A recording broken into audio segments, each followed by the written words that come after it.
your team before we actually kick off the game? Right. Chat, good morning. We are very strict with each other. Hello, Pilsky was like, I want to help you today, but no. The integrity, like, you know, really just boxed him in there, and he did not help me. Somehow, we still all managed to be here.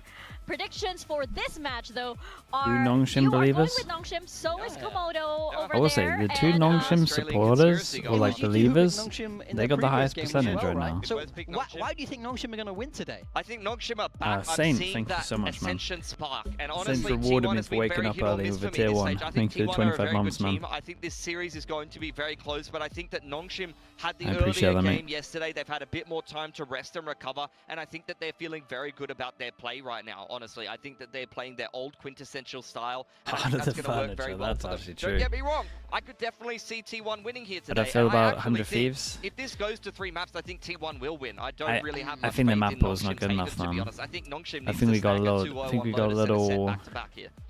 little tricked by the bind corrode. They have shown that they can hold they need to get another map to a high level. We keep bringing up that essential finals that they Sunset's were in good enough. a whole crowd cheering against them. And they can Bind's great, Corrode's great. They need one more well. really to always be able to have both of them. We'll leave that for the next Ascension, guys. Dude, for 100 Thieves, no joke, I looked at the veto from what we'd seen, and I even said on Plat Chat that they're going to be 1-0 down because they're going to lose Sunset or Lotus and ban, like, because they have to ban one and leave the other open. And then they played both. There's a lot of that rookie narrative that comes in on the side of NONGSHIM. I think they have definitely stood up to that. Prodigy, you know what? I actually feel alright, man. As they take on How do you feel? Here in our do you know what? I woke up before my alarms up now. I don't know what's going on. Here on VCT Pacific. Then I felt alright, and I was like, do you know what? I just get up. Right now.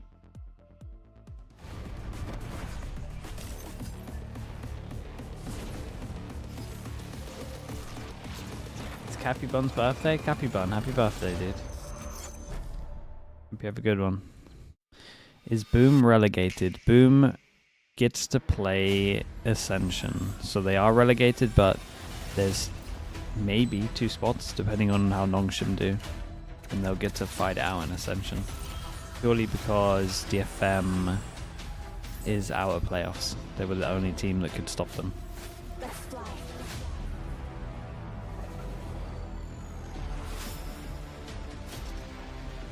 What did I think about the K-Corp Liquid match? Not too much. K-Corp wanted it more. I think it was one of those games. It was a little scrappy from both teams. Expected more from K-Corp changing their team, but I don't know. I think Liquid's had a long year, and it was a game that didn't matter for them, so I can understand it. I'm not like, I wouldn't look at it and be worried about Liquid at all.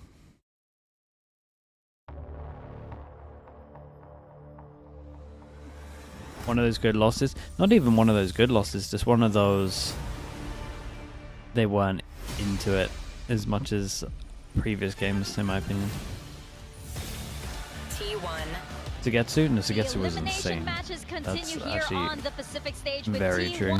And NONGSHIM. A tough loss to DRX and T1 tumbling to the lower bracket, and now it is do or die for them. If they want to head to Tokyo and take the Pacific throne, despite the global trophies, they've never been on top of Pacific, and they need this win. Wait, that's actually true, Saint. I didn't really think about that. Very true, Mika. They've experienced the highest of highs, but winning Masters Bangkok, but over in Pacific, they've always found it hard to get the wins. To be fair, you talk about Sadak as well, because I mean, Sadak Sadak used to play Sentinel. I think they need to use their experience, harness their collective knowledge, and secure their champs. That was a long time ago. For sure, this is more than just an elimination match for them. This also determines their future. They're clearly the underdogs in this matchup, but there is a world where this team stays in Pacific. There is a world where this team chances. Makes it to champions, what are the maps again?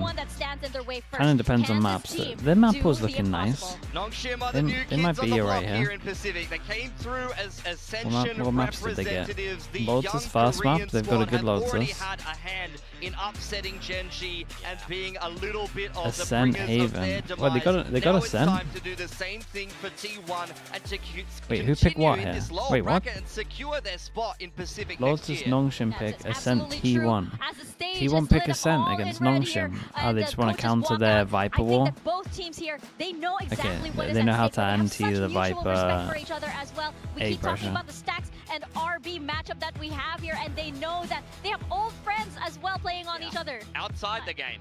Yes. Inside the game, it's going to be nothing but disrespect. It's going to be Neon every match. Isa's going to be running it down. Dambi's going to be running it down. Prafu, thank you so much, man. Straight here away on Is Sato Lotus. just that NONGSHIM guy? will select Yeah, this map. T1 pretty loves much, to play man. this double duelist. They love to play fast. Seems They're incredible. going to be starting out on that attack. My main thing that I'm looking at is what comp are NONGSHIM going to run? You know, they could still run the breach alphanumeric, comp. of That course, was man. totally Thank you so fine, much. honestly, against Gen G. They could stick with this deadlock. Do I comp. want The NONGSHIM other or thing I'm T1 to win? looking at Ah, is dude, I don't RB care, on man. defense got absolutely Whoever's better. isolated and picked apart on Mount. I believe it was against Talon, if I remember correctly, and that was a double duelist comp. He needs to make sure he gets his ducks in a row this time around. He had a better performance against DFM, but T1 are definitely going to be running him down. They're going to be saying, this is the all old about man on the Element. team. Yeah, Come on. You know? absolutely. Stacks is gonna be saying, hey guys, he was born in 2000 or 2001. He's do you ancient. know how old that is? I mean, my esports age, he's nearly dead. Let's charge him, guys. He's a fossil in esports. Bit of a little spoiler as we saw on the screens over there with regards to the agent comp, but for both of them, Avid there's Armadillo, there's a thank bit you of so much a for the little tier bit of 1. a hit Appreciate the here 6 and there months. if you were looking very, very closely. Thank But you for again, coming for and these saying two that, teams, dude. it's going to be fun for sure as we bring up the agent compositions right now on your screen. Yeah, let's just get it all out of the open. NONGSHIM, it is their quintessential style. They are back in that Yeah, I mean, we just Ascension look at form. the You see the map sparks win and we fly, can kind of Francis on the understand Enid, why sending NONGSHIM have gone for this. on the Neon. Ivy playing his deadlock. It's going to be a recipe for success today for NONGSHIM. Do you know, it's so funny how these teams, there's quite a few teams at the moment where like, they play double duelist, like if I just focus on T1 here, like T1's double duelist on Sunset is really good. Yes, and But then Izu over has been one of those towards key players for Lotus, T1 as well. He was able to don't know, make man. or break Definitely big not at the matches same for this level. team. But then We're gonna other see if teams he will be can like do just insane that at the against Lotus double NONGSHIM, duelist, who but not. also needs such an amazing performance here today. I find it I believe we're interesting. seeing one change up for T1 though. It's just like IGL understanding of the map. Comfort. But is it even comfort if they're probably playing the same agents? I think Vice actually Other than just map comfort, and then that kind of comes down to the caller the most. Absolutely. Yeah, they absolutely have their eyes on the duelists on both sides, and we're gonna have all eyes on this matchup. T1 and NONGSHIM, we're gonna start on Lotus, and we're gonna toss it to Quack and Komodo. That's right, we've got NONGSHIM, the up-and-comers, versus the Titans in T1, and we absolutely, Can you explain to me why Talon needs to cannot stress how get high into the stakes grand this game is right finals? now. Yeah, absolutely. I mean, NONGSHIM, they don't have enough give points, a little man. bit of a thank you very much. If you're looking at Wikipedia, the points have already been added for worst possible case in terms of for me is the fact that NONGSHIM got the victory just the other day. They don't have enough points unless they come top the 2. win against DFM, and they are looking to continue this one. I'm chaining myself to the desk now. We've thrown away Achilles. The only way that I'm moving from this desk is to stand up. If we Do you get think more teams must ridiculous play games, Viper on just like we Lotus? did yesterday, Nah. absolutely I will play the double duelist comp at phenomenal. the moment. That I think it's way better especially, but than that Viper. immediately banned into this series. It's T1, But I think the it's NONGSHIM, I think the and to understanding of continue it on what the desk was just talking is about like with the really change missing for from Meteor, some yes, going away teams, from the Viper back to especially this on Vice for attack. this map. I think But most we teams haven't are getting seen it that down since on week one, right? defense, The only other right, installment that for Lotus was played for T1 was TP against Paper to Rex, one where of they were these, essentially just off the plane, and it gets then a very close 2-0 loss. your So fast some tier overtime's Vice in delay. there. I think most Apart from people that, have they do defense that down. one change I think to the so many Viper, and people they don't played get it attack with once. double So duelists at it's the not moment. like we're I would seeing say a lot of Lotus lately from every T1. team apart from They're gonna have to Paper be X awake don't and pop B ready enough. for this You map. got the best B pop comp. Well, like what Pilsky was saying, maybe hoping to Okay, isolate T1 Danny, on but right attack and now, NONGSHIM on onto the defense. defensive side, already fanning out of Mount. Um, Not seeing anything I though. think T1 carefully approaching like these door are getting pulled musts, open too. man. Francis. Yeah, one of these things, there's going to be some heavy That's lifting where that I'm at. Francis needs to do. You got Ivy's utility around him as well.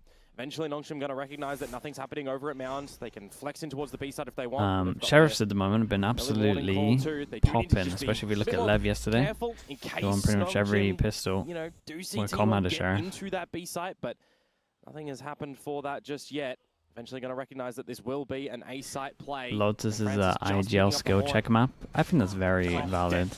That's quick. Still though, with information, NONGSHIM will be able to arrive on site. Yeah, I think that is. I think map understanding as well. I think retakes come down to understanding the map. But without much angles, it's going to be Buzz who pushes up, finds the double. Ivy trying to hold, maybe looking for right clicks. He will find another frag, which cut down at the torso by Meteor, which leaves RB alone. Guess it was a good example for the Sheriffs, but this time was just watching the back lanes. And that's just going to be the tap right at the end. T1 kick things off. Actual in the YouTube chat, thank you so much, man. Stellar shots to come out from Buzz. Can't believe he actually managed to get that second one. Where do you stand on the Sentinels and what shot do you give them to either win or place high in champs? Really, I give them a high percentage, man. I think Sentinels are great. Been consistent this year through multiple meta changes, multiple map changes. They're starting to look like they're all peaking now, especially in the rate, who is maybe not at his full potential throughout the year until now. That's what the setup was for NONGSHIM. If I'm a Sen fan, I'm feeling great. To that way, essentially. You know, if Minis work for REX, nah, not the moment. There's a world where they would get him back for champs, though. I think that would make sense. Relay still Izu being able to break past all of it. Buzz just collecting on the frags, getting some slight trades. Francis, the Prowler, though, He's surviving for so long. Kill. Just once again, RB alone.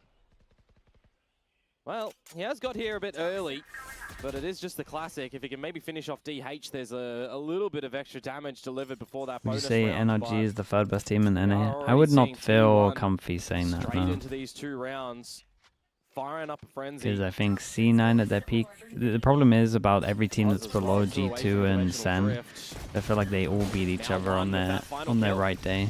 And that's a very nice way to welcome your old teammate. I'm not sure if anyone's consistent enough to be for sure the third. It is certainly how you going. I'm going to shut you down time and time again if I can, because this is one well, of the did we sleep? Honestly, pretty good. It wasn't long, but feel good. One of the so that's all that matters, I think. Weaknesses when they played against Talon, for example, is not really recognizing the flank position and the defensive position over at that C site, which is why I sort of questioned. Yeah, they got Yoru ult to try Snowball on this one. 4-pass and aggro with the deadlock. Be a fast big buy. Some traps, especially with the walls, but right now just trying to control for rubble. Dude, so much info. You guys are just popping B right now. I mean, look how many players. I don't like the 4 aggro with comps that aren't Yoru, because now you've all got to retake through this small choke. And this is the most important position, so you should at least react better, I think, and push through A. But obviously they walled themselves off, because this retake just should be impossible, right? 4 going through this small choke, like this shouldn't work. Yeah, and you get punished for going 4 aggro. And I don't think teams should be doing this. RB now, once again, alone in cold. The only comp I'm okay with going 4 aggro is Yoru.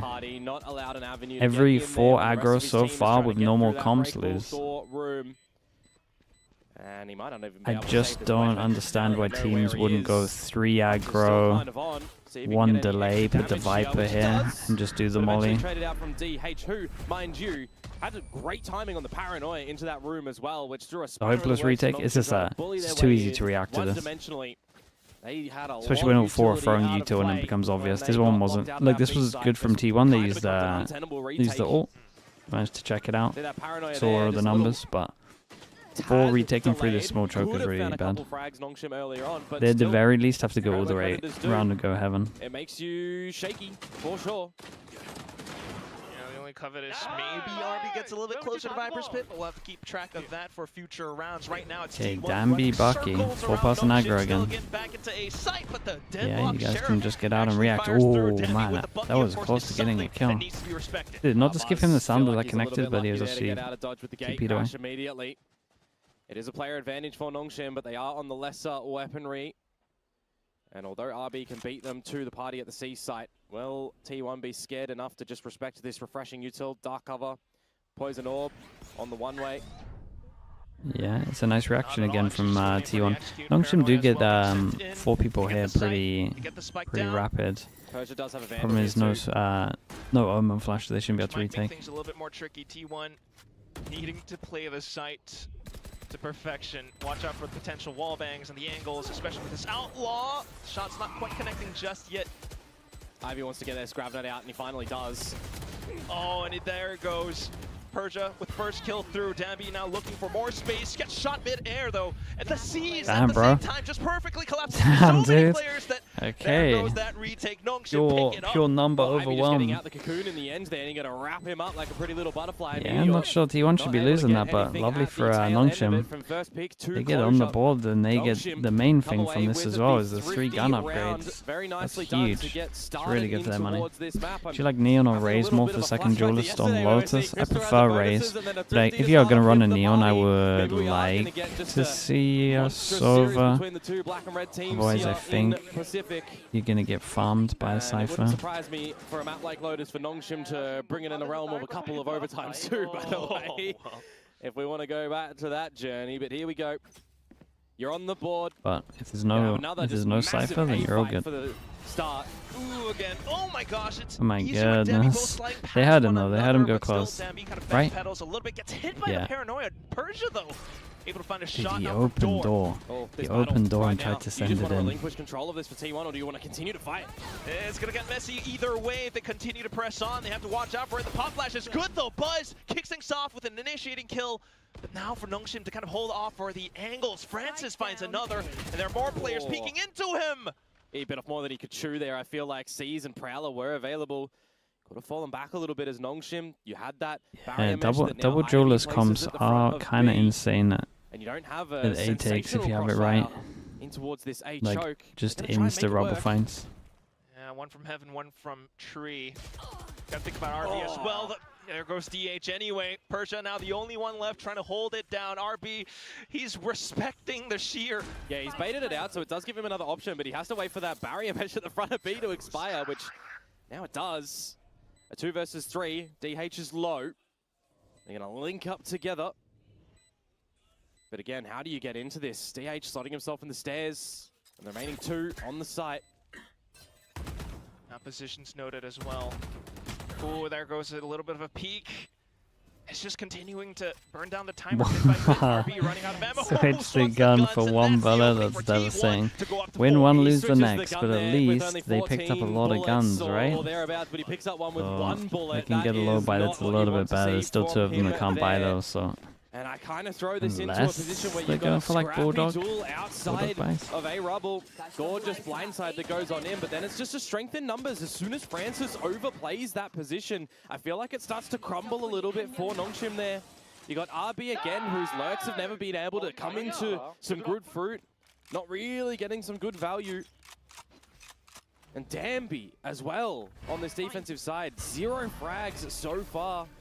Not finding any immense value in the kill department, where the counterpart in Izu, well, he certainly is.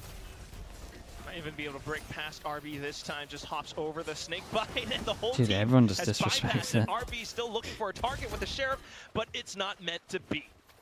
Dambi's got to go a little bit nuclear. Yeah, here. I You mean, they feel did like this Francis earlier, does have but the Nightfall. they had want numbers. to throw in the ult for this round, but Stax has just picked up his as well. All right, a couple of Era rifles, Nightfall maybe looking for an opportunity, but Meteor denies it outright.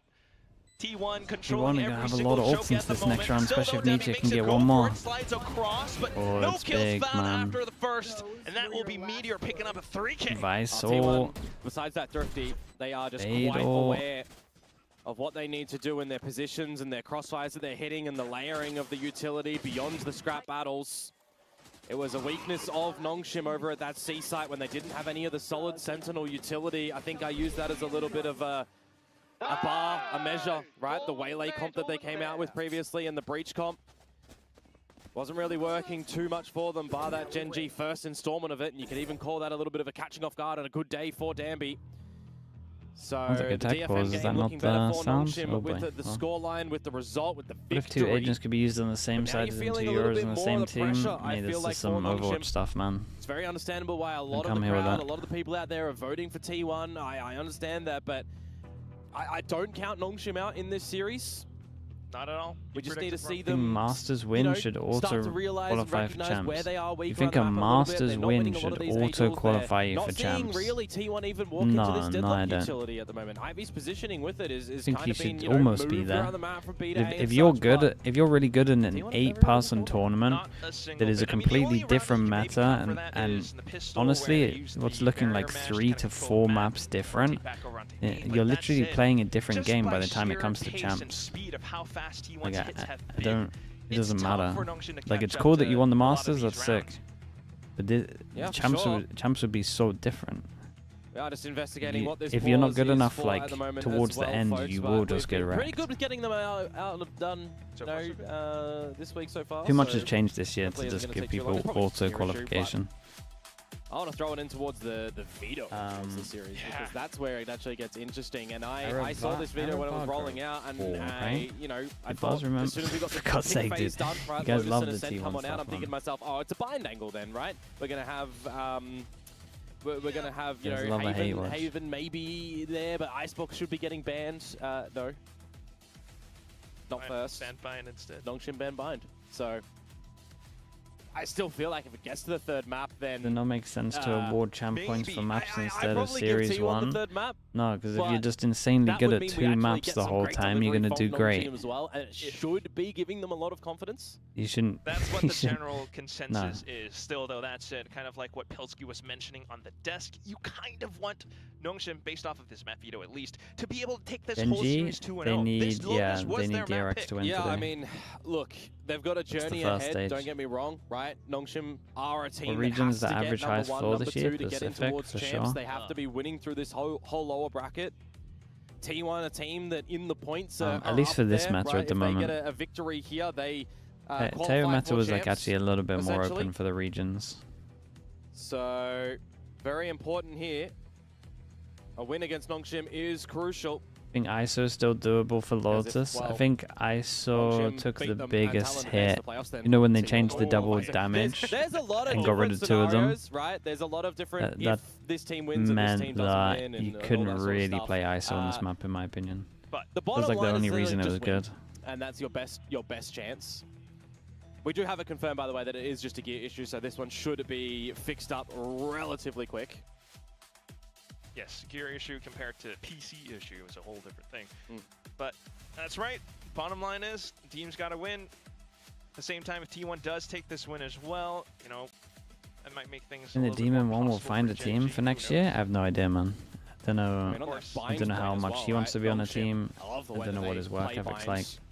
I'm not sure. I don't know what the word of mouth is in terms of people, what people think about him.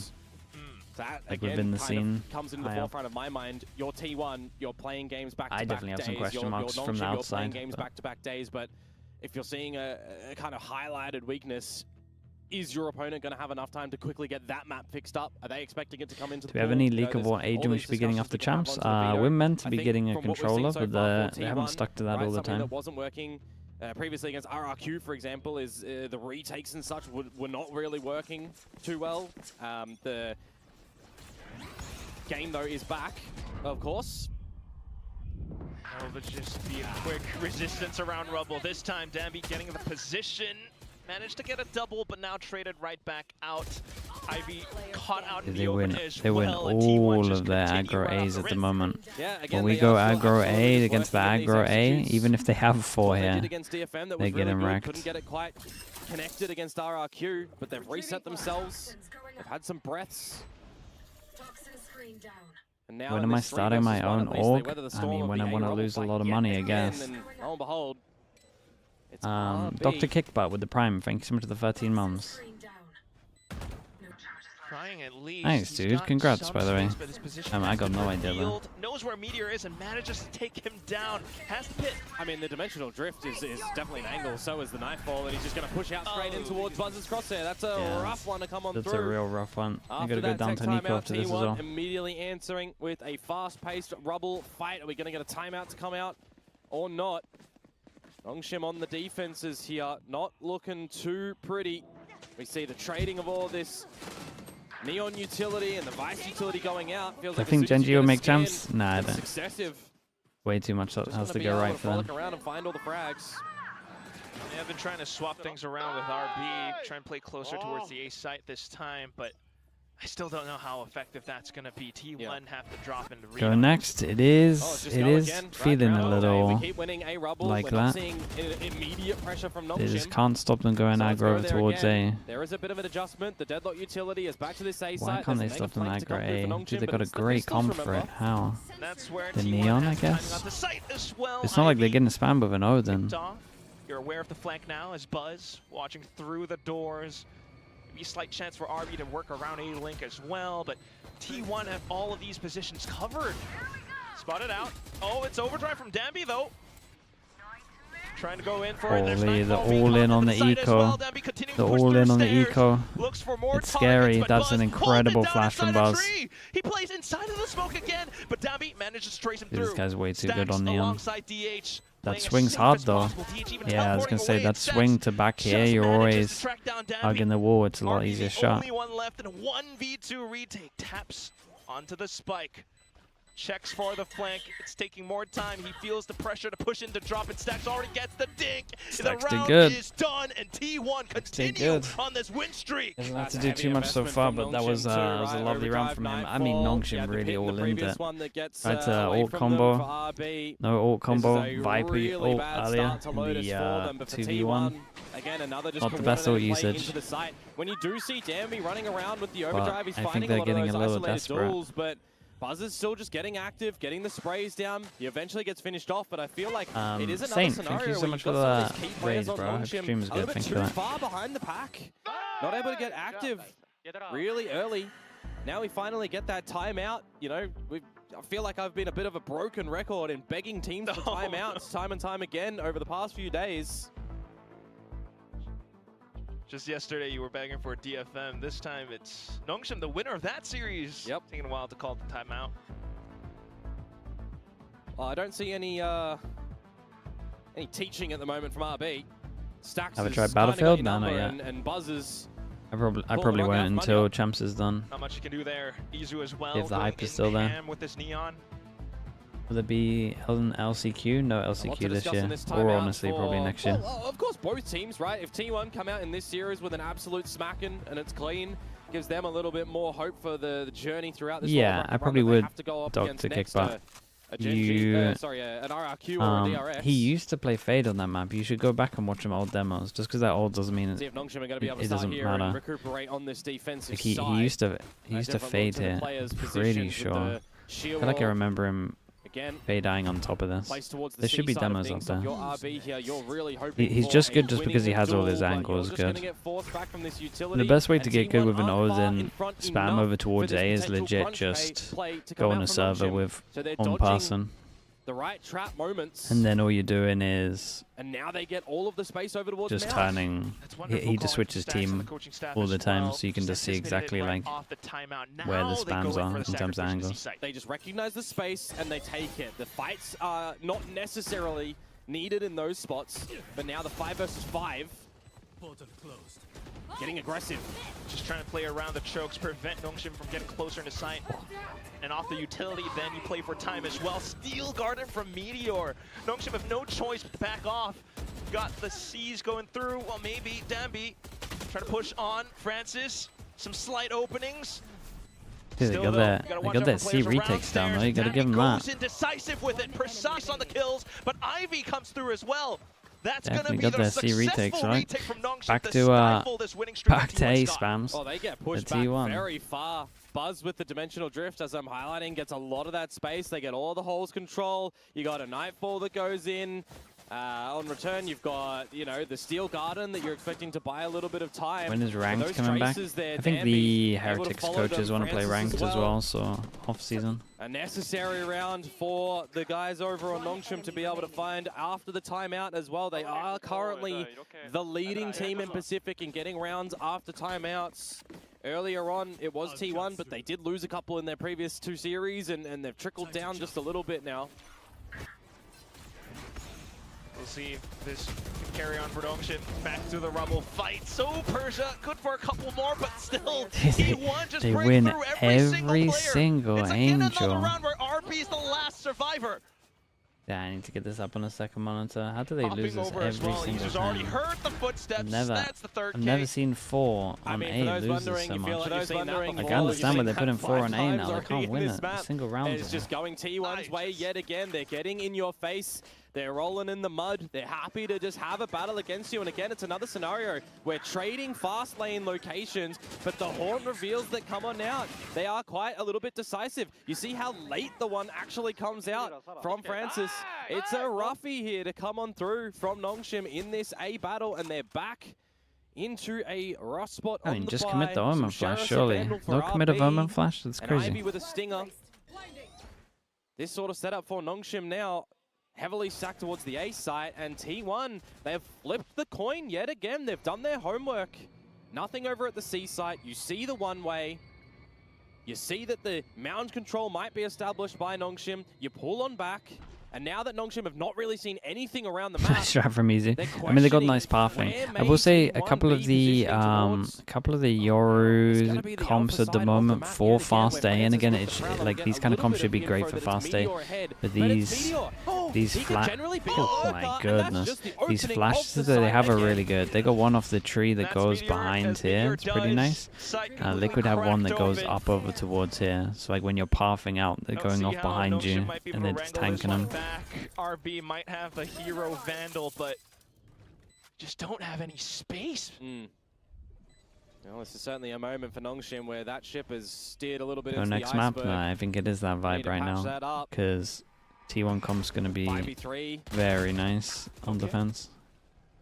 Decent kill with a stinger. A T1 getting to an insanely good spot? I think they might be. I think T1 are getting to a really good spot. Yeah, they are just not giving any respect over towards They're getting their double duelist down to what seems to be like a good level on more maps. Trying to throw one out. I mean, the Haunt late, the Prowler spot some information, but Meteor, ever since they got DH in as well, it's been looking a lot better. Recognizes the space that he can take. Yes, he takes a little bit too much space at the end and pays the price, but his job was already pretty much done. The team facilitate a great post plant over on that A site. They are looking to come out with a monstrous Lotus here, the pick of NONGSHIM. 5 pass, and the fix for over towards A is 5 passing commit. No Yoru. And T1 instant react over towards A. And yeah, don't know for sure numbers over towards A. But I will say this kind of makes sense. NONGSHIM have won both their rounds just retaking over towards C, so why not? Makes it rough. Plant down, Ivy, Gravnet. Annihilation. Just gonna have to try and go for it. Oh my god. Nightfall from Stacks just makes it that much more difficult. The Annihilation rip through does kind of catch on one player, but T1 is right on it. Izu coming in to prevent more players pushing through. And they already broke the boy out. It's a bit of a masterclass from T1. This is not a situation you can save Ivy. NONGSHIM's fight A is pretty rough though. I would probably... Spike is still taking not that I'm gonna do it, but to find out what fully went wrong, I would have to go back and actually watch the demos to work out. I think 5 rounds, they went 4 pass and aggro over towards A, and I think they might have lost all 5. I would love to know how they messed up. One of them is because they didn't use Omen Flash. I know that. I've just watched it. I don't know how they didn't in the others. We have seen such pace from T1, a team that is normally a little bit more calculated on the calling of stacks, recognizing a little bit of the slippy scenarios that teams would heavy benefit from the Viper lineup over towards B. Did he say it's delicious? It started getting so popular last year. I don't know why teams just didn't catch on. Halftime scoreline. Now, we're getting another 10-2 resurgence from yesterday. Tough questions. Will I watch MIBR versus Loud? MIBR versus Loud. It just doesn't matter at all, right? EMEA between Foot and BBL as Is it the last game? It's the last game on Sunday. Depends how tired I am, man, to be honest with you. This is looking to be a shut-dry case, though, on Lotus. The champ point might matter. VCT I'll probably watch it. There's nothing on Monday other than Plat Chat. This is such a giveaway. The graphic even tells it. What? The champ point is massive, is it actually? If the champ point is massive, we're watching it. Is it a giveaway though? Because NONGSHIM have not been able to adapt, they've not been able to win the fights, they've not been able to weather through the storm and the maelstrom that America's T1 are throwing at the MIBR, moment. if they get 9 champ points, it means that loads of teams won't beat them if they come first. No, that's not even true. Only EG. Look towards the next one in a fresh mind state. But this is certainly not the way that you want things to be starting. Dude, I swear Americans have different rules, man. Is it still, how do the champ points head-to-head work in Americas? Is it literally just where you come in playoffs? Getting the job done. NONGSHIM favoring the A side of Pistol Lean, but Buzz is just shutting down Francis, and that will equalize. You got a bit of time to set up for a post plan as well. Take the forward space in towards spawn. Recognize hopefully early here, Quack, that it is a full-fledged flank. And EG, right? That's it. 2 teams, but EG aren't going to do that. Deadlock utility being placed around stairs as well. RB's ready at this door with the snake spite if they open it. There it goes. Tosses it down. T1 biding their time. DH is ready with this paranoia. Just initiate through. RB instantly taken down. The rest of NONGSHIM trying to play around the site. Oh no. Omen Flash, Fade Die, perfectly timed. Not the 2. The one hit by the Omen Flash didn't shoot the Fade Die. Coordination again from T1, right? They weather and wait through the snake spite and then have a bit of their own utility. You send in the Prowler, you send in your Relay Bolt, you push together in numbers. You got DH layering in some of that Omen util as well. That's the way that you want that round to go, even if Buzz isn't around and just sitting back and watching.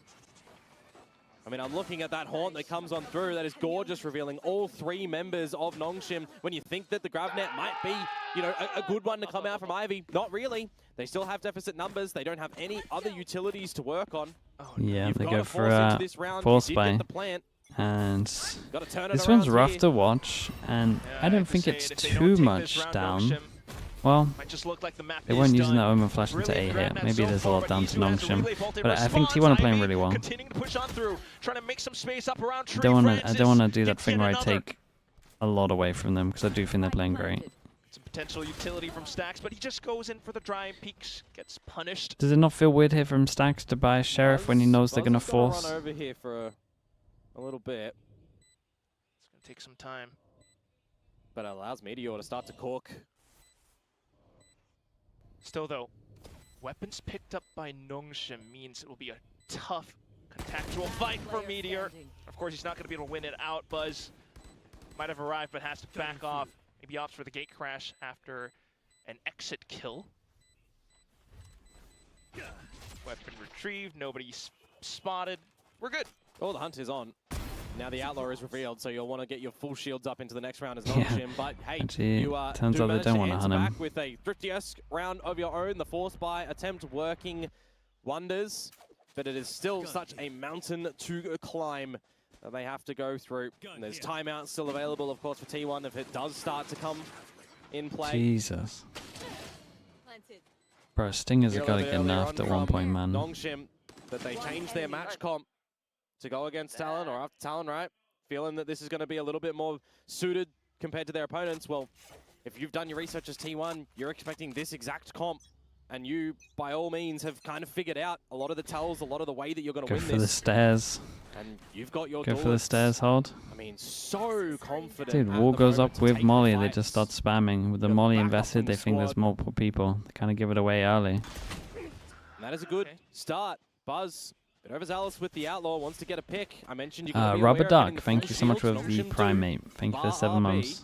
Who slotted himself over at this A Who do you think are winning champs? Can he be a bit From what I've seen at the moment, my favorites are I mean, it is just a Paper X, Heretics, Liquid, I think. Says hello to the rookie of T1 at least. It'll be good to win this one flawless for NONGSHIM as well.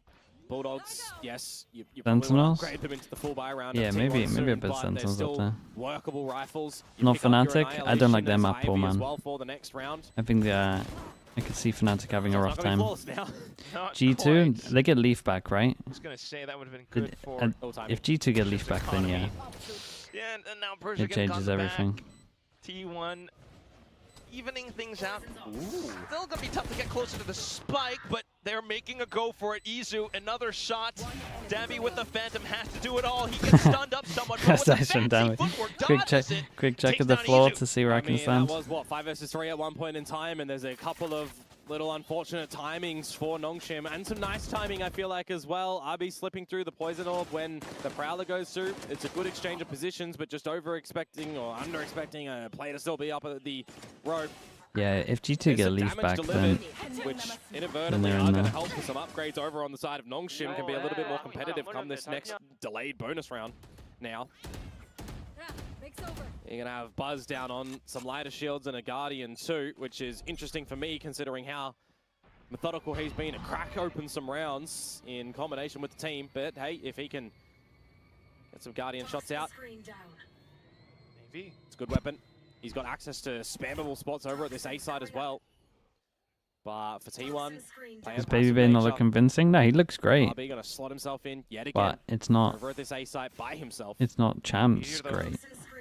Continuing to play jump peek around. Like he's doing everything perfect, man. He's doing his role. He's getting better as weeks go on. Blindside, the trap laid by T1, and now you want to go I would like to think that other teams would exploit it. Oh, it's perfect. Oh, Francis. Well, not too bad on the kill. Still, though, with enough information, T1 managed to rotate in time. Stacks on the site. Makes a toss in a Siege, but gets slowed down by the Bear Mash as well. Overdrive rip, though. Oh, man. All went behind him. That's kind of devastating. Still just trying to play for space. They're kind of all trapped into the site currently. Izu around the corner. Wants to take down the trap, but that's where Dambi strikes. Now Buzz coming in for a go. No way, though. At the hands of Dambi. Stacks. It was Buzz's flash, right? Hops on over. They messed up the timing on this one. Up at the back. His elbow getting tagged up, and now with the stun nice going run through, from Dambi. will collect a little bit mismatched from T1. A little bit there. They kind of Annihilation doesn't get any pickup onto the T1 members, and I'm Meteor feeling down a to the moment in retake. time in this round as well. The first blindside from Buzz works a treat. The second a little trap play over towards C was good though. Going for a bit of this flanking play. So I think it was DH. Doesn't really matter Trap at the end of the day. They got some nice, is just dancing nice around Yori flashes. in the site, out of the site, getting the trades. Finally, starting to see him wake up in the server, but it is still NONGSHIM 1 foot in front of the other on this attacking side. A bit of reprieve now with pistols for T1. And the conditioning that you started to do over at this A side as well as RB, it's going to fall back a little bit further. They expect him to be more close with that utility. And as T1 do get the space over at A, it's going to leave DH there. You would expect to sit pretty. The rest of the team can move if they need to. Expect a couple of corners to be cut on this round with the pistols, especially with that extremely deep shear wall that was placed over at C Mound. Now being baited out, it gives options for NONGSHIM. Well, good on the hunt at least. And T1 haven't budged here. Yeah, this could be NONGSHIM kind of dodged. Dangerous position to waltz into. Dodged the potential death there. RB has again just switched to play off the rest of his team, getting a little bit more Bayday forward goes deep over towards A, doesn't scan anyone, gonna push all the way behind. And team is just going to NONGSHIM gonna get no info. Oh, this is gonna get scary. And not letting him in the house. Device all trapped them all in, and we just have a pistol off. No way, man. Francis did good. The Fatal really bailed them out. There's a good Fatal from him. What a shot, but a little bit early on the Steel Garden, and right now all they need is that one. Man, I don't even blame Meteor for using his ult here. Like in theory, you shouldn't really be doing it at the 11-6, but that's an insanely winnable round. For NONGSHIM that could have gone the wrong way when Dambi loses his life first, and you got the Nightfall that comes out as well. RB Fatal, man. These are all body shots by Francis.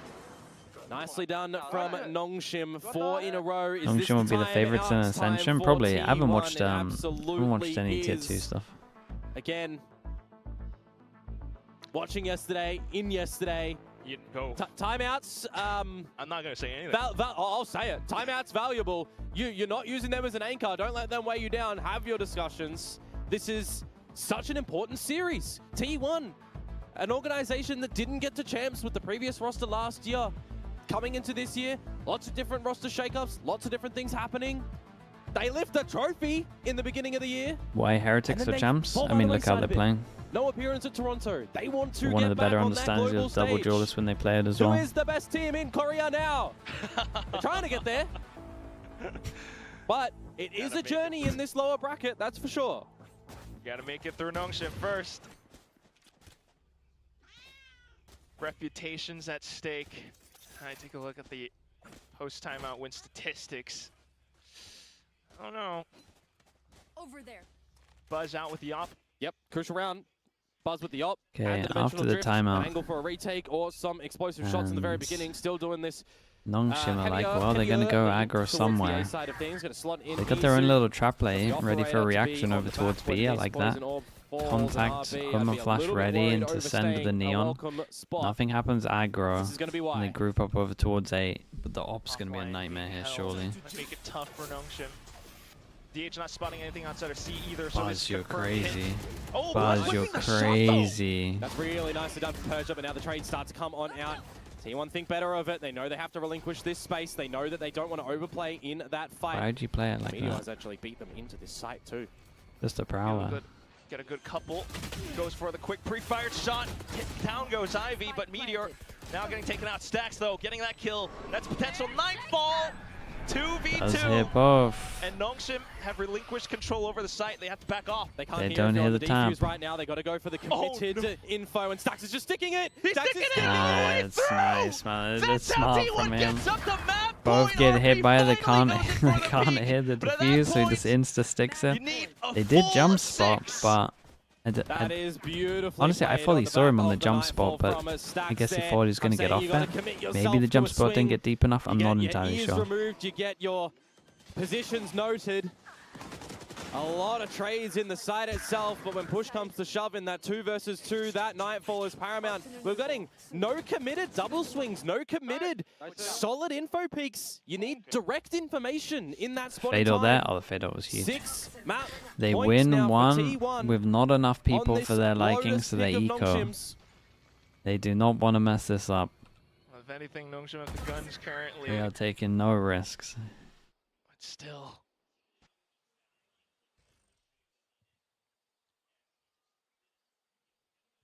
Pressure builds up in a situation like this. The orb? Yeah, that's not great. Yes, they are 6 rounds down, but for this round, there's a light investment for T1. Pistols. Big duel over towards A, surely. That's a good amount of info. You guys can speed up and see. Needs to get out of this one. Lucky enough to weather that. 45 HP remaining.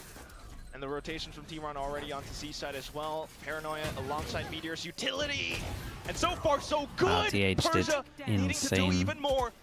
Ivy slightly oh my god. Back, and that's This Meteor is how they do it. Yet another kill. This might be a thrifty win at the end. RB, can you do it? No, Stacks with the double kill at they the ecoed end. ready for to accept it and wait for the next rounds, and they just straight up won that.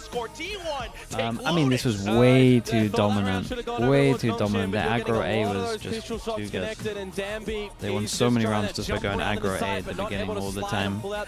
And yeah, man, they just couldn't be stopped. Final round of that one, but that wasn't even, you know, the effort really by T1. That was just a monstrous map in its entirety. Very commanding in the first half, 10-2. They don't let it slip after the timeout. How would you anti the NONGSHIM stuff? Ah, dude, you got depends what their comp is, man. Give me a comp. It all depends on what your Sentinel is. For some reason you don't run a Sentinel, then you gotta get the judge out. Contention for champions. And if they manage to reverse sweep this series, they could still give this whatever their Sentinel is, they're putting it over there. And then they'll either info it or trap play it. But going in towards Ascent next, it's not like it's a map they don't know. So if you use that one as a, we're warming up, we're waking up, we're getting our aim on, we're getting our coordination on. Nah, it won't actually work. On that map. Okay, that's fine. You would get timed. Let's just focus on towards Ascent and hit them where it hurts. That's certainly what you hope for. There are a lot of Vision Strikers players currently on the server right now. Yeah, that's why. Unless you're talking about this map, get that would have done on defense. That would have been nice. Been happening all throughout this map. So many players on the side of T1 being able to hold their own. Well, that's it. That's the first map done and dusted. Let's go back to the analyst desk and see what they have to say. Yeah, I'm really worried for NONGSHIM as well. I think they're about to get punished on their Ascent. T1 taking I think they've been Lotus, cruising through with their Ascent. NONGSHIM resurgence there. I thought that we were in for another one of those great old Pacific comebacks, but it turns out just T1 just managed to nip it in the bud. Yeah, NONGSHIM not managing really to get anything done. Starting down in that first half, 10-2, just not really figuring anything out on their defense. Damn, that's a lot of post bombs. Dude, they got the spike down every single round. That's insane. The only ones they lost was C-Site. Way too slow to start, unfortunately. Only were able to pick up on the defensive side. A half-buy retake on C after even they Gen G lost when they bonus played round. Ascent. I mean, Also, especially why Gen G. happening? Every time a team wins a bonus, they just get Gen G's wasn't as bad, just purely because it was the first time they were going up against the comp. And then only one other But they round, still like couldn't T1 on the fly absolutely cooked them on the fix attacking side, and a lot of that came down to Izu and Buzz just running it down, getting in their face. NONGSHIM is used to being the team that defines a round in the first 10 to 15 seconds, but that really wasn't the narrative at all. T1 here on Lotus, it felt like they were in full control. They looked like the team that didn't How do you feel about DH? He looks great, man. Rest that they'd had, He looks great. He looks refreshed confident. them because He's they were making looking plays. fired up in the server, His and aim's it's very good. clear that they've been mentally prepped very well for this game. Yeah, Seems like for he's sure fitting in well. A little bit of a pause, a little bit of a breather can definitely refresh these players, as you know, Izu and Buzz are just looking like so sharp. You guys brought it up. We got Usually Ascent in the coming up, first seconds, and the round is NONGSHIM. decided in so We kind of many been speaking about it these. earlier, We have where actually they some play highlights of Viper this, comp, coming up in just a bit, where they this throw goes to their show the Viper speed Uto on that attack T1 were over willing towards to play, A, especially when they were and going up against NONGSHIM. They were it creates a going lot of up against a passive player like pressure. Dambi. Again, this screams For of T1 good to pick preparation this, for that means that T1. they Oh have my some man, kind of counter. You know that they're probably going to pick Lotus. And it'll be pretty fun to watch because teams have been struggling against it. Game plan to be able to counter what NONGSHIM do. Like we said, NONGSHIM are the team that bring that pace. They love to throw Dambi at you, but T1 had all the answers for that. Absolutely. Let's take a look at some of the defining moments of these early rounds, because this is what it was. Look at the round timer here, guys. Double fast lanes, absolute chaos out here on Rubble, but the round is defined very early every single time. Within how many seconds is this?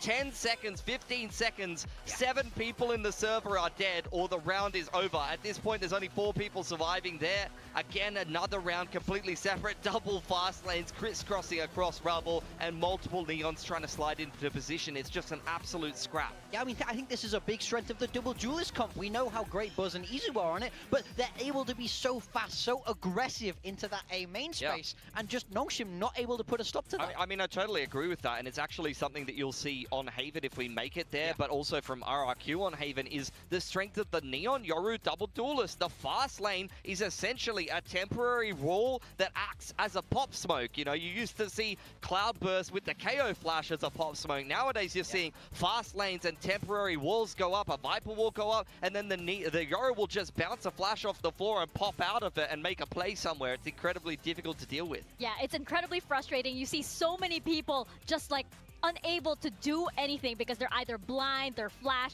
or they just can't. They're just caught in the corner because of that tic-tac-toe that comes out in the first few seconds. It is a tic-tac-toe, and in many cases, you know, put the T1 X in the bottom right, unlucky. Yeah, well, T1 did that and just managed to line it up perfectly, and it's mainly because of Izu and Buzz just really capitalizing on that initial push. I mean, I think they're for sure in contention of the strongest double duelist pairing that we have here in Pacific. Both of them taking over rounds, having big individual performances here. And if you're going to run double duelists, these are the kind of numbers you want to see. Both of them just light years ahead of what NONGSHIM were able to do. I mean, it is the quintessential what you imagine in your dream scenario a double duelist to be. Two incredibly sharp, confident players that are happy to play these up-tempo rounds and are going to multi-frag, are going to be able to cause chaos and hit the flicks that you need. That's what you got from Buzz and Izu in this game today. You don't always get that from T1, but this is T1 in their scariest form, their scariest iteration. They run you over on the attacking side, and even if things get scrappy and worst case scenario, you go 2 for 2, guess what? You got Meteor in the clutch. Yeah, Exactly. I love that they disrespected NONGSHIM like this. NONGSHIM do so much of this to other teams where they bring that round timer to be so short. They run at you, they play at their own tempo. But it's clearly shown here, if you deny them, you force them to play at your speed, they're just not able to stop you. They can't slow you down, and they don't want these rounds to be slowed. That's not where NONGSHIM are at their best.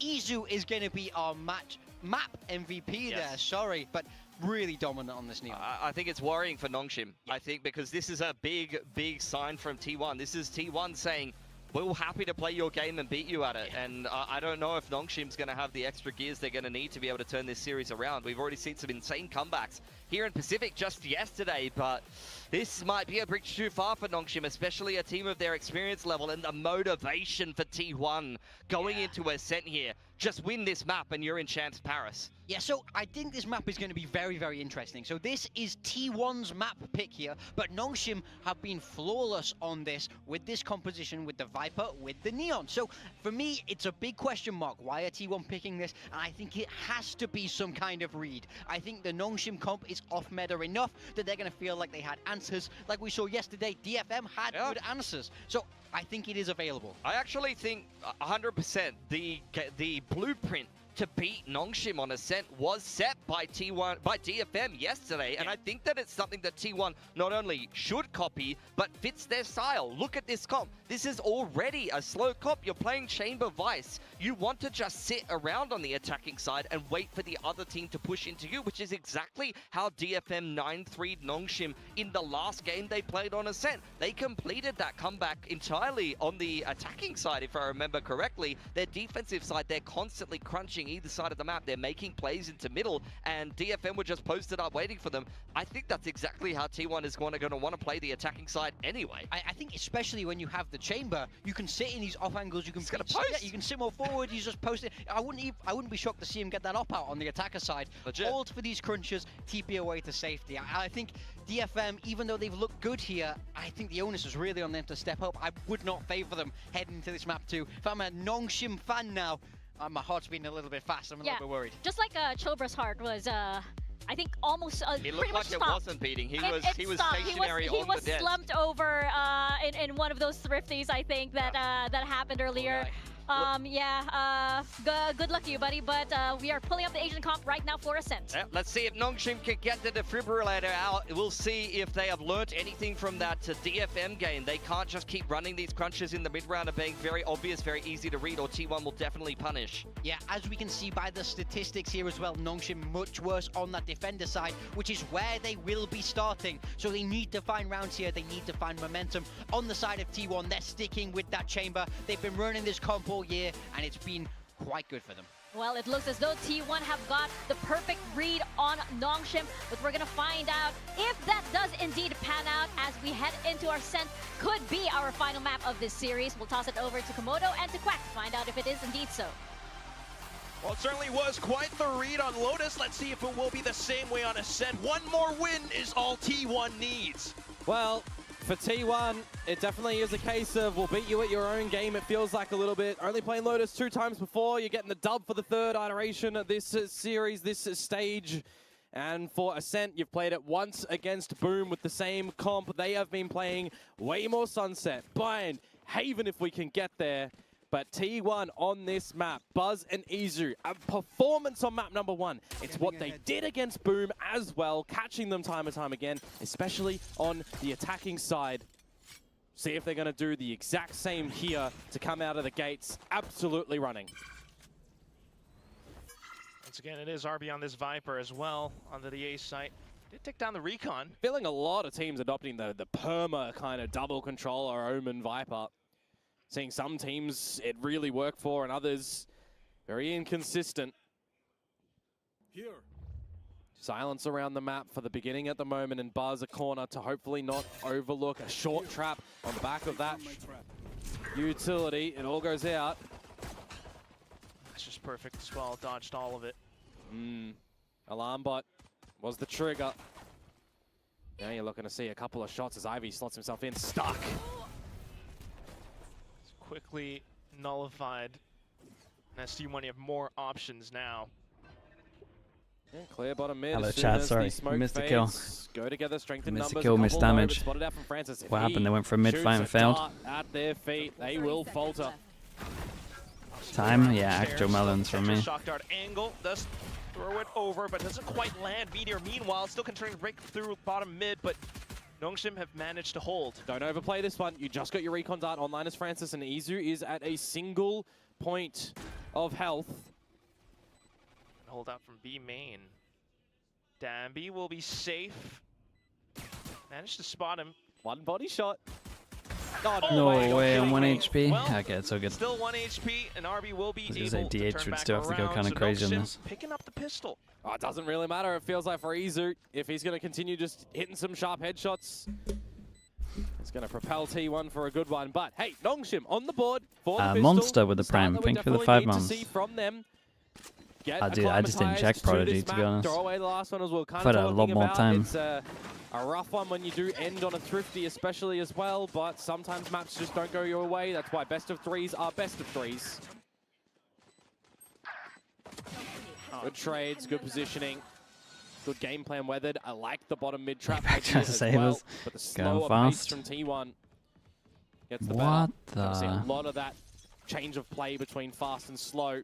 Back to the drawing board, back to the A main engagements first and Go foremost. for a double judge. Set one up over towards B main. Turret contact into swing. The other close A. Goes the first snake bite kill. And then Dambi they slides all out. went over towards A here. Didn't quite catch it if Buzz Wall just into snake waltzed bite. into that with the decay of the toxins, and then the snake bites just tickled him. Or if there was any extra damage thrown in the way. I mean, Francis Okay, the good news for T1 is they're going to get information on the judges. They know there's 2 judges. It's too expensive to throw away. So where would you go towards judge? I mean, you got to take middle. You got to take middle here. Anything else is pure madness. I mean, we see that played time and time again. We saw it against Detonation Focus Me. But now it's time to focus up for NONGSHIM. Come away with the bonus or not. Okay. It was late, Molly. There you go. It's fine. Throw it away. Doesn't matter. Just the second round, the anti-eco. Now you get your guns on the side of T1. Yeah, gotta start Still have for Meteor sure. trying to Go over dance around the towards map middle and here. flex to the best ability. Dude, double When you judge get is these scary walls as though. well, and they are baited out nice and early. It could be Even when you know the T1 judges still are wanna in, just look to just end because this how B Valorant site. is, man, you know there's gonna be some kind of judge pause. Still with the options. Oh, DH. that'll help. Yeah, gonna get the best of RB. A little bit too hungry there. Draw out a little bit of early utility to see if it is a solidified play over at A or over at mid, where Francis is going to get bettered. Losing players early on, that makes that much more difficult to suss out what T1's plan currently is. Yeah, shock dart. They gotta know towards he's B, close with a bit of right here. Utility too. Some good macro awareness for Yeah, T1 at the moment. looks like they do. Playing Okay, together they with go a over couple of towards those the mid site duels. with double judge. You see a Ultimately smoke, ending bro. This towards has to A get right spammed. now. The dark cover is eventually going to fade. Are they all going to start to spray together in the smoke? They've got an idea that Purge is here. They've seen the judge before. Couple seconds until the next dark cover arrives, but they're already here.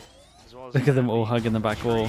Low HP peaks peaks fast. Okay, that's not too bad at all. TP away. That's nice. Dude, Dambi did pretty good to get one hit. T1 handled this well though. The first kill really helped. I think RB shouldn't go down there, man.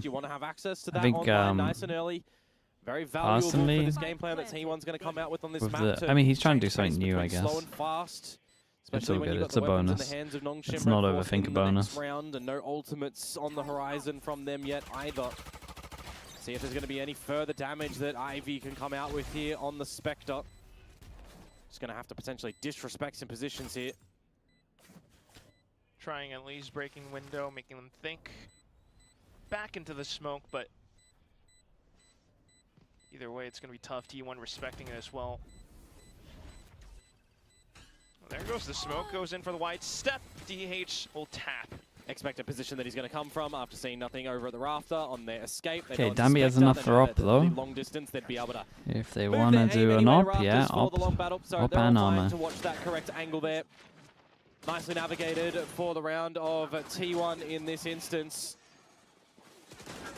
But now that we get the weapons back on the side of NONGSHIM, are we going to see any aggression from them? Are we going to see them still look to just have that Ascension spark? Or is it going to fall over? Dambi with the operator now. A bit of a different look for a top Yeah, mid there's a chance for a top mid swing Izu. here. You drop him first. How's he do his Would be TP? quite Okay. handsome. Safely does his TP over towards mid or buys flash over towards B main. And it's a classic, but I will say 3 people here though, so it's not too bad. They got a lot of delay. TP goes out. Ooh. Francis quick on the draw as well. Well, Buzz will still continue to push on through though from Market.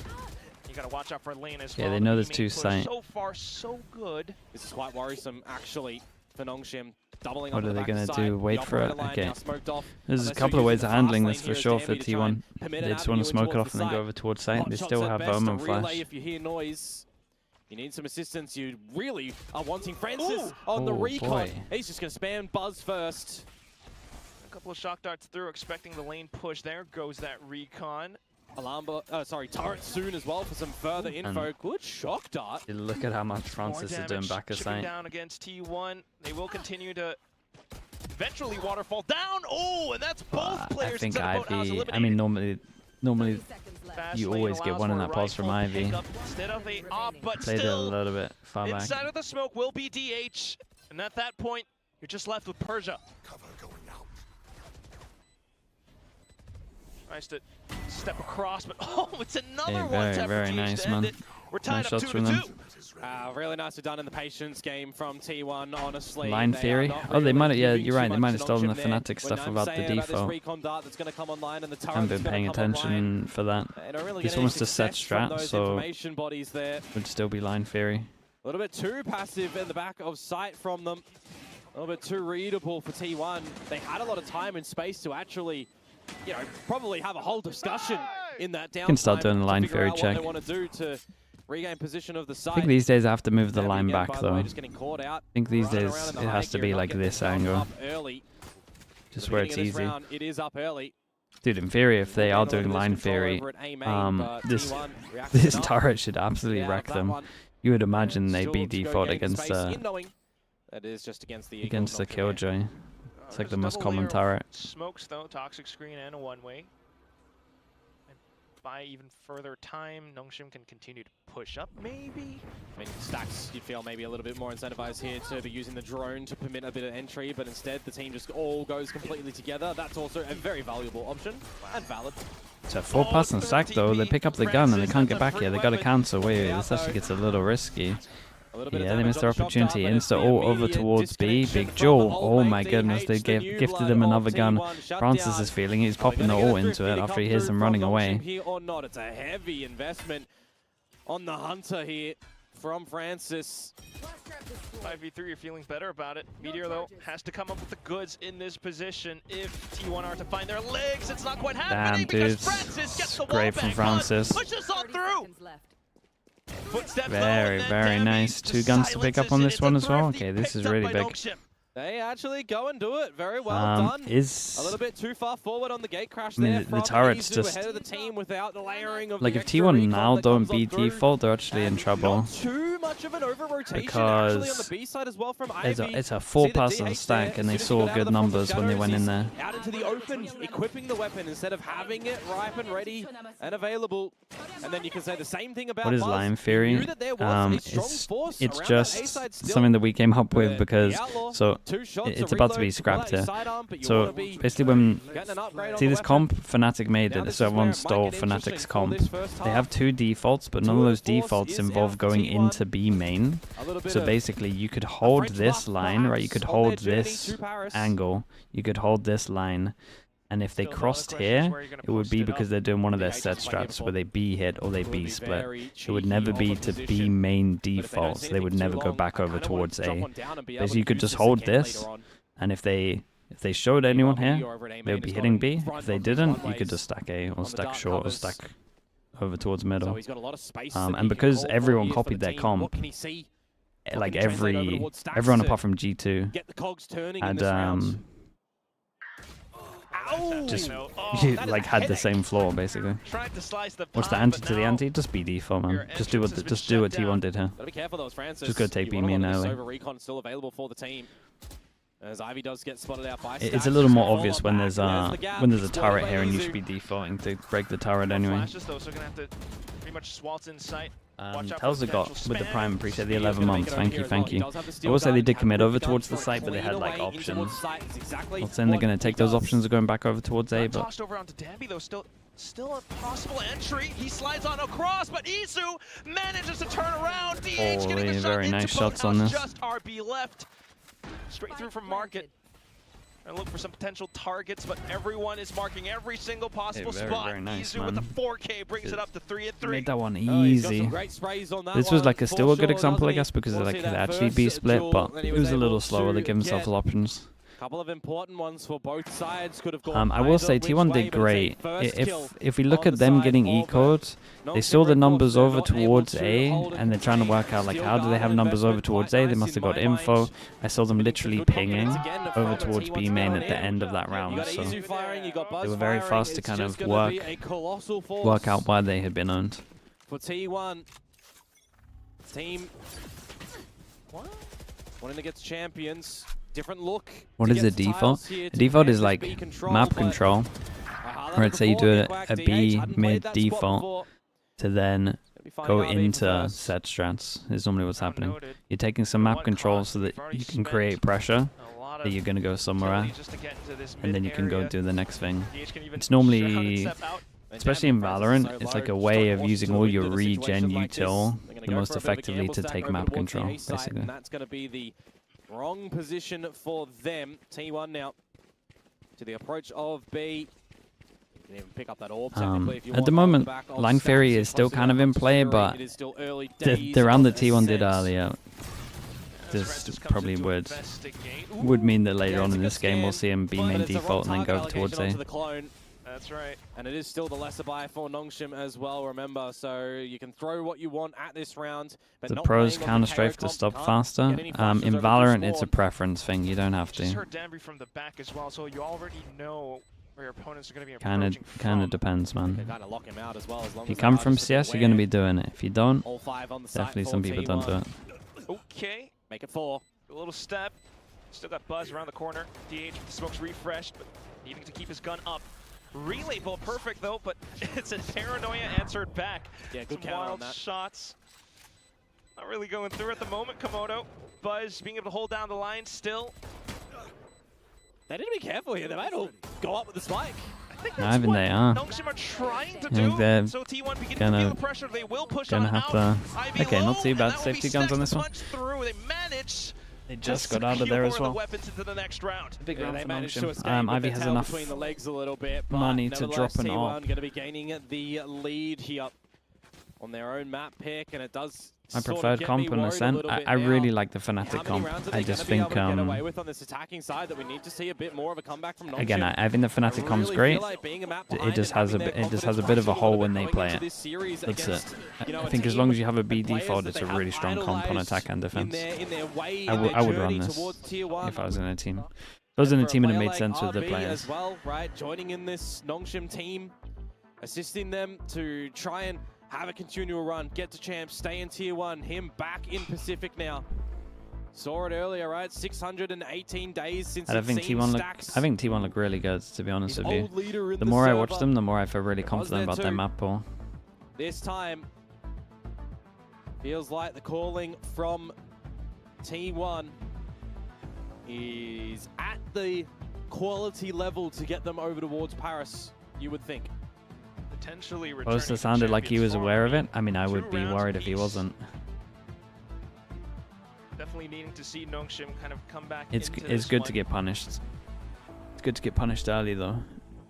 You're just winning all the time. You might have something wrong with your comp. You just never find out about it, and then you could lose something because of it. 2023 champs, best example for them. Although thinking better of it in the extra seconds, thinking that there's the teams got a lot better now, so people find your gaps pretty fast. For a mid split, for a B main pop, I like the proactive thinking from T1. I like the idea. Yeah, I like this from T1 as well. Just timeout goes in. Are they going to change anything up? Are they going to get aggro? Drone goes out, especially close. You definitely got to think this op's following it. Some players should shake up the approach, but you think you'd be happy enough as NONGSHIM to leave the operator. I think Liquid should be concerned about their loss yesterday. I wouldn't even think twice about it if I was in the team. Be all right. Didn't mean anything to them. Persia over at Wine. Of course, you can have the Shrouded Step to get on out, but still, risky engagement because it already feels like when Meteor is doing things over at A, he's always aware of what may be lurking in wine. Really? The Viper's Pit investment, which kind of flushes players into this swing off of the turret. It's a heavy hitter down for T1. That's the important factor for NONGSHIM at the moment. Izu down. You've lost your drift as well, Danby. He's getting antsy. The line. But Buzz is looking vertically a little bit here over towards the market. Does he have the flick on down the shoulder? They miss from both sides. Reset territory, 30 seconds to go, but look who's gone in through mid. You should know with the alarm bot being removed. Certainly considering it. I mean, maybe. The time's going to get really late. If they're comfy going for like a 10-second sight hit, then it might be okay, because Meteor's just about to walk through. Now they can get through the choke. Whiffing the shot 10 as well. second sight hit. Seconds now, and T1 continue to press on, but Ivy has managed to stop and hold. Ivy did really good. Maybe a fourth. Buzz still looking for another target, but at this point, yeah, there's no time on this. But I will anymore. say, damage here for Buzz is good.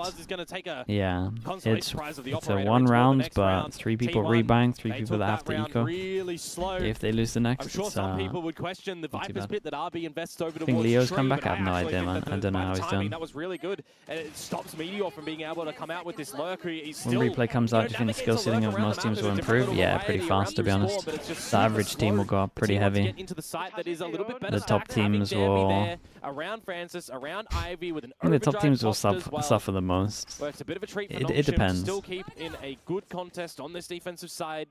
It's going to be a weird one.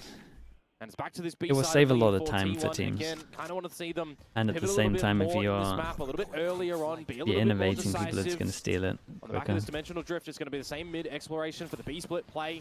How much information can at the Izu moment, line formulate theory here? is still What in can he play sort though. out? Like every time they're crossing that line and entering B main, it's with intent to A MB. little bit faster. Might not have noted Francis towards the back boathouse, but it will be RB continuing to push out from short now. Yeah, he's getting a little bit quicker with his rotations, and that is And the 5 then versus all they 3. do is just cut This is a sound good after. spot for NONGSHIM to try and close DH on the stairs. Elevation. Dude, Ivy's out here shutting down. Shutting down B back to back. Stuck around the door, where RB finds yet another kill. Quicker rotations translates into a flawless round win for NONGSHIM. And no random bullets to come out from RB in this one. He was on that reconnaissance mission around the map, finding the right timing, finding the right places. Really well done from him too. And good hold around that B site from NONGSHIM. Good shot. Many defense rounds for NONGSHIM? Nah, I think, personally, I think they're going to get shut down on attack. Volatile a little bit in how they are moving around the map and how they are getting these comms up. Vice? Firing the you just perma Vice wall this, right? At least secure You can play at the in half. front. I feel like I've You not trap seen a lot play of with the value from flash. trademark for Buzz as well, mind you, on this one so far. Placed in different spots. Wee. Playing the way that it's going, RB's just gonna have his way with this A main area. Harvey's playing so weird over towards A.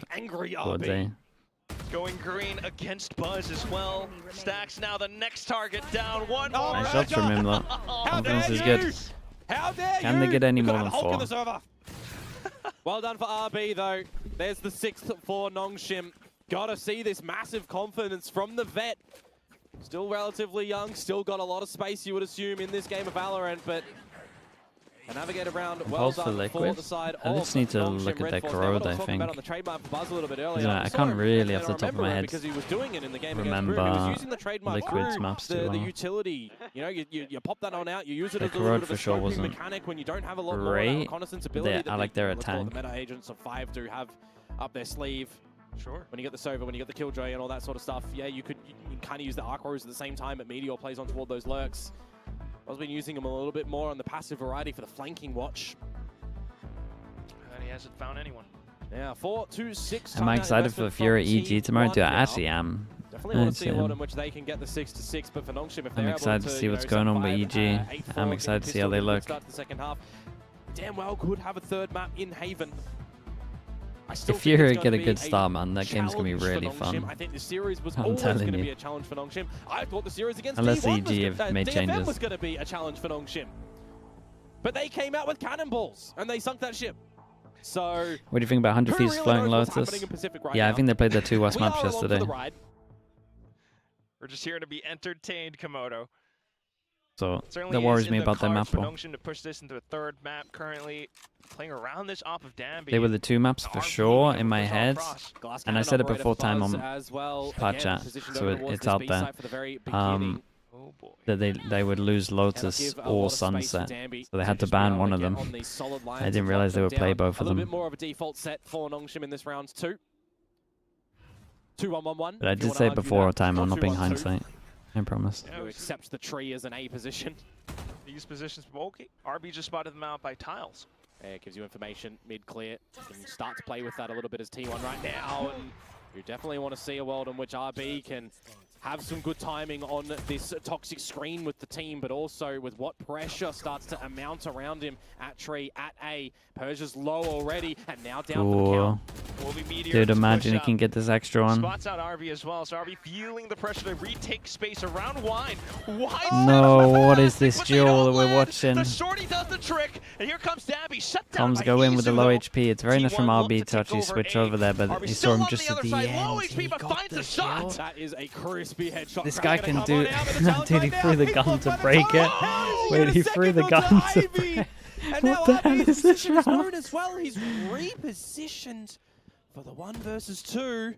Where he's still relatively low, skulking across back up into heaven. Can he get past the turret? No, he has to jump over it. And that's gonna oh man, it made it sound cute. Turns around, he goes back towards the door, but at this point, as T1, all you're looking for is that little shoulder, that little barrel. Stacks beginning to burst. Whoa, though, look at what he's managing to do. How does he bring this into a 1v1? To roll a couple of 6s in that one, but he's a monster right now. 15-6, he is locking down A, and I have no idea how this duel NONGSHIM there.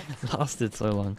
It was crazy. JV Gaming, thank you so much for the tier 1, man. What a funny Pacific round, honestly. I like the idea of just chucking on the pistol through the glass. Oh, that second kill, though. Your rifle at the ready. That is quite tech, but oh boy. 20 HP, RV just can't Haste me with the Prime. Thank you so much for the 6 months, man. I appreciate that. Thank you, thank you. That's the difference between 8-4 and potential 5-7 right yeah, I mean, 6-6 on the cards. Stacks Yeah, with the Hunter's Fury, keeping like 5's going to be good for them, man. You've got still that Hunter's Fury for Francis and a pit. Ultimate game. They got, oh man, it's going to be so nice, surely. Double snipe. You can wall here, you can have the chamber to punish it, you can have the trip into trap play. My expectations of T1's defense is going to be through the roof. There's no way they get owned by this Viper stuff after 2 demos, surely. Got to be a little bit more proactive here. You'd assume Meteor in the open. Keeping Danby's interest here as well. But it's all a ruse, or is it? We start to wow, chamber diff actually got to TP out. No value for Ivy.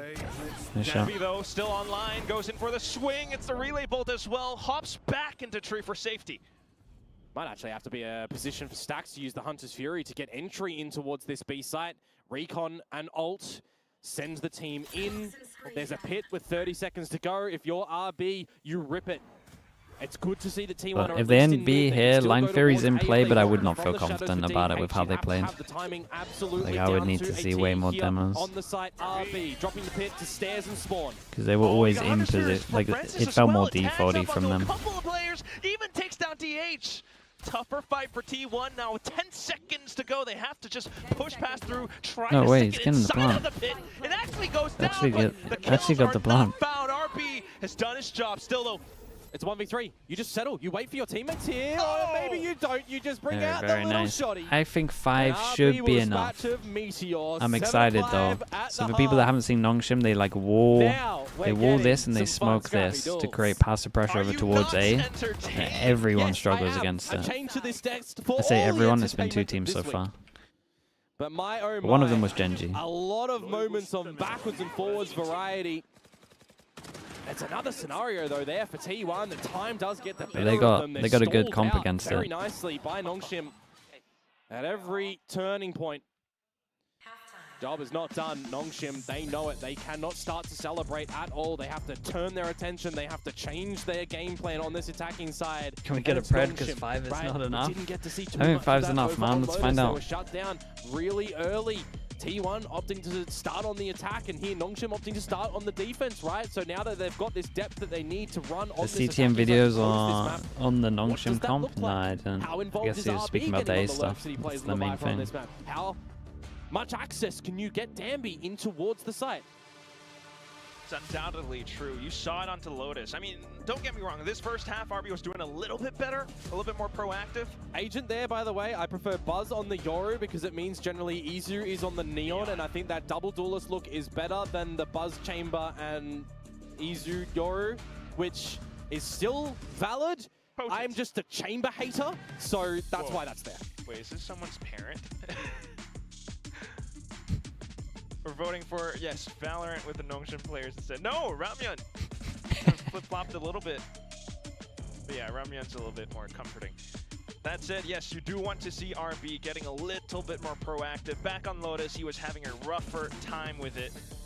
Still on this Viper, of course, but right now it's a completely different storyline. Raid boss. 17 kills. It's been a while. Yeah, he's Actually been saw effort in this one. we saw this Not so recently much, as but well. the A timing frenzy is raid such, and what boss. he's been kept in check It is might have been still NONGSHIM. good. See how active he'll get on this now attacking side. IV just. Well, that'll do it. Just an angle diff on this one. For the body shot bandit. But an opening kill, Jarheads with the nonetheless, prime. for Thank you for the T1. 13 months, man. I appreciate that. Thank you, thank you. First execute from NONGSHIM. Danby trying to slide across. It's so especially much with relay damage. bolts. Clears The out a armor little bit more though. It's space. the only reason it Buzz, though, survives on this one. still forced to be reckoned with. The right clicks. Quickly silencing Persia though. Out from stairs. Now RB. Dude, From RB though. B-main. Look at Perfect how timing good on the he's snake bite playing. as well. Continues to stifle T1 somewhat. Izu though slips past. But It's a Persia shame. with It's frenzy. such a Yeah, big luckily enough to play have the from frenzy there, Izu you here. feel like spraying out the bullets very rapid, fast. And now it's Francis too. He could potentially even look to grab that gun, upgrade from the classic. No, it's on the laneway. 45 seconds to go. The and wall's RB already there for really T1. moved Yeah, positions. it's a good sign. Now stuck. It's just gonna be wall when the wall gets triggered. Put the chamber there, punish it. Bees right underneath their nose. The ace though. What the shot! But Oh! it still will be RB who gets taken down with a headshot he and hit a that. Red Bull clutch for T1. Wait, he hit That's that. actually really rough for RB. He backpedals a little bit there, giving a headshot angle to DH, Bro, who this is guy already is- low. this guy's And RB really good, ran a little man. bit more forward. He's Would have been- had a he's bit been more good space for and 3 not weeks offering now his in a head row. On the guillotine block. It just gets shut down, sliced on. That pistol round I thought was gonna go the way of NONGSHIM. DH putting in a good effort. And a rough one from Persia. I mean, he's not really been able to find the kills in this map. You feel the I'm pretty frenzy, sure you're running right? for that one, but it kind of delivered the bullets take for it. him.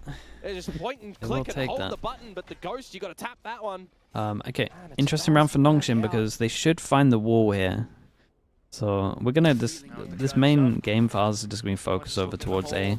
How are T1 dealing with the A pressure? So if they find the wall here, then that's pretty good, and then I guess we'll see a punish next round. Now he's just ready for it. 2 kills, maybe the third. Yeah, that'll do Meteor it. Okay, stealing RB away, goes gets through, he right goes back down, in. but he found the wall. Shearwall tripped as well. They're gonna start realizing that their passive just pressure love over the towards A timing. is not Marks the passive pressure. spike, tries to go Does for that a mean couple that they of shots, changed but their... Stacks with the Spectre at close range. Well, there's brings so many flawless options to right now for fruition. both And this is teams. gonna Do be they at change least their the smoke result up? Do they of change NONGSHIM their having wall that up? Or do they 7-5 try and half. actually It's equalised when default they to get the break weapons this? in play. But are we gonna Looking have like a default to set try and play break come this. out from T1 The in T1 this now sort want of to punish scenarios, this. right? The good Pistols people on behind it. attack, set playable. They got a chamber. It's the Defensive best plays player for to try T1 punish in come front. bonus rounds. Euphoria, On a thank you map for that we've that, not bro. really What the seen hell? too much from them, right? With just that one installment against Boom.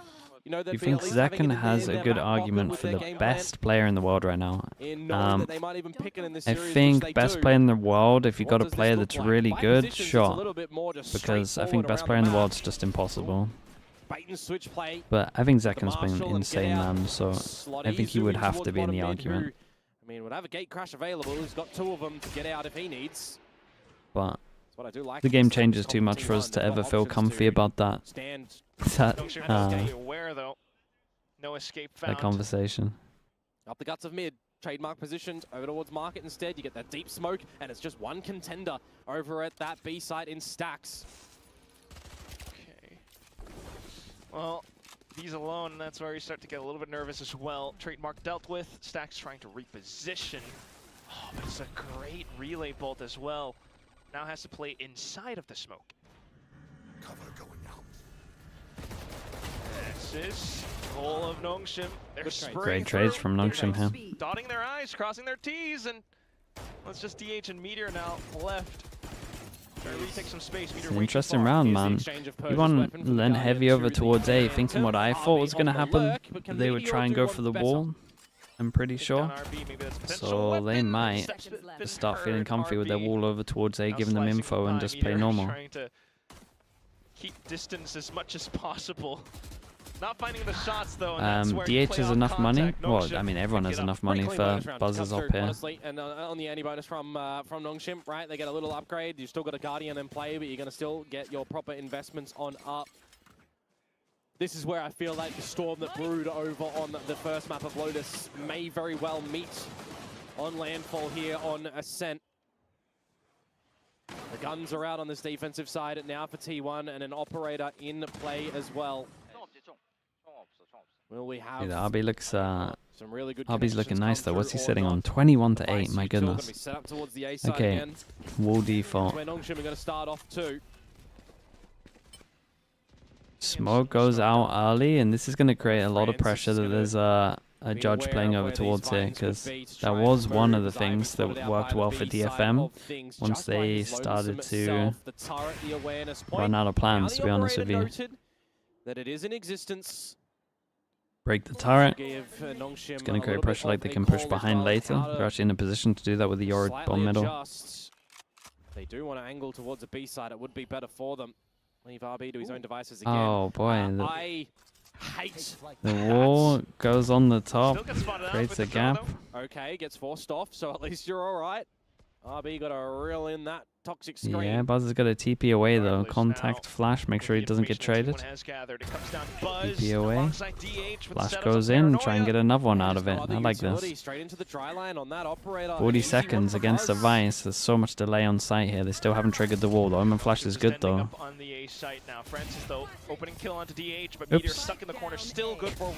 Oh, flashed himself. That is a great hold from Meteor. Oz, you're missing some shots, mate. Surely not. Hit the most important one over towards short, though. We'll give him that.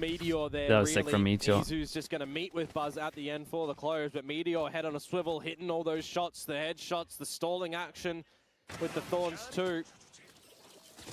A little bit surprised that NONGSHIM, you know, against the chamber comp, aren't clearing a little bit these corners. Their main's on lockdown. I mean, they're going to get too much value from this wall, dude. A little bit more pep in your step to clear corners against Buzz. They got 8 to 8 tied up once again. They've got to at least try and trigger this. And T1 think they go, well, they found it twice. They found it twice, so surely they're going to go default for it. And then they have Trip for a trap play. We've got a smoke to dodge the recon that would go out here normally. And then it's to swing off your Trip going out. Get a kill, TP up here. Wants to delay so they don't go over towards site. It's nice, man. Doing some shopping. A huge kill over towards short though. Oh man, back-to-back rounds for Meteor, being a beast. Dude, look at him. He had a rough attack, but this is looking lovely for him. Still around the corner, but it's a 1v3. Goes for the reload, and that's where your position gets a little bit weaker. Shock dart in your face. Meteor low HP, sure enough. But how do you shoot yourself out of this? Meteor's so darn slippery. Meteor, man. Meteor's doing so much work. A little bit, Force him down to an eco, and if we're just looking for T1, man, they're doing great. They're really doing good. When they start to come out, I'm thinking to myself, all right, Ivy's going to already be through B main, right? No, he's still taking his time to clear on towards B main, not able to assist Persia Damien. In streams, who are you referring to when you say Yao? The assistant coach for Liquid, Yautsen. T1 will take the lead here. He's here a fair amount, man. One is awkward for NONGSHIM. Now down He's to great though. Eco. Could see double digits. Okay, same theory for T1. Wanna make sure they punish.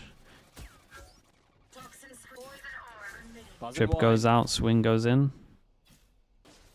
And they got the wall behind it as well, so it's like once they punished it once, slow and steady for NONGSHIM, or at least, dude, it's too strong, man. I'm telling you, it's too strong.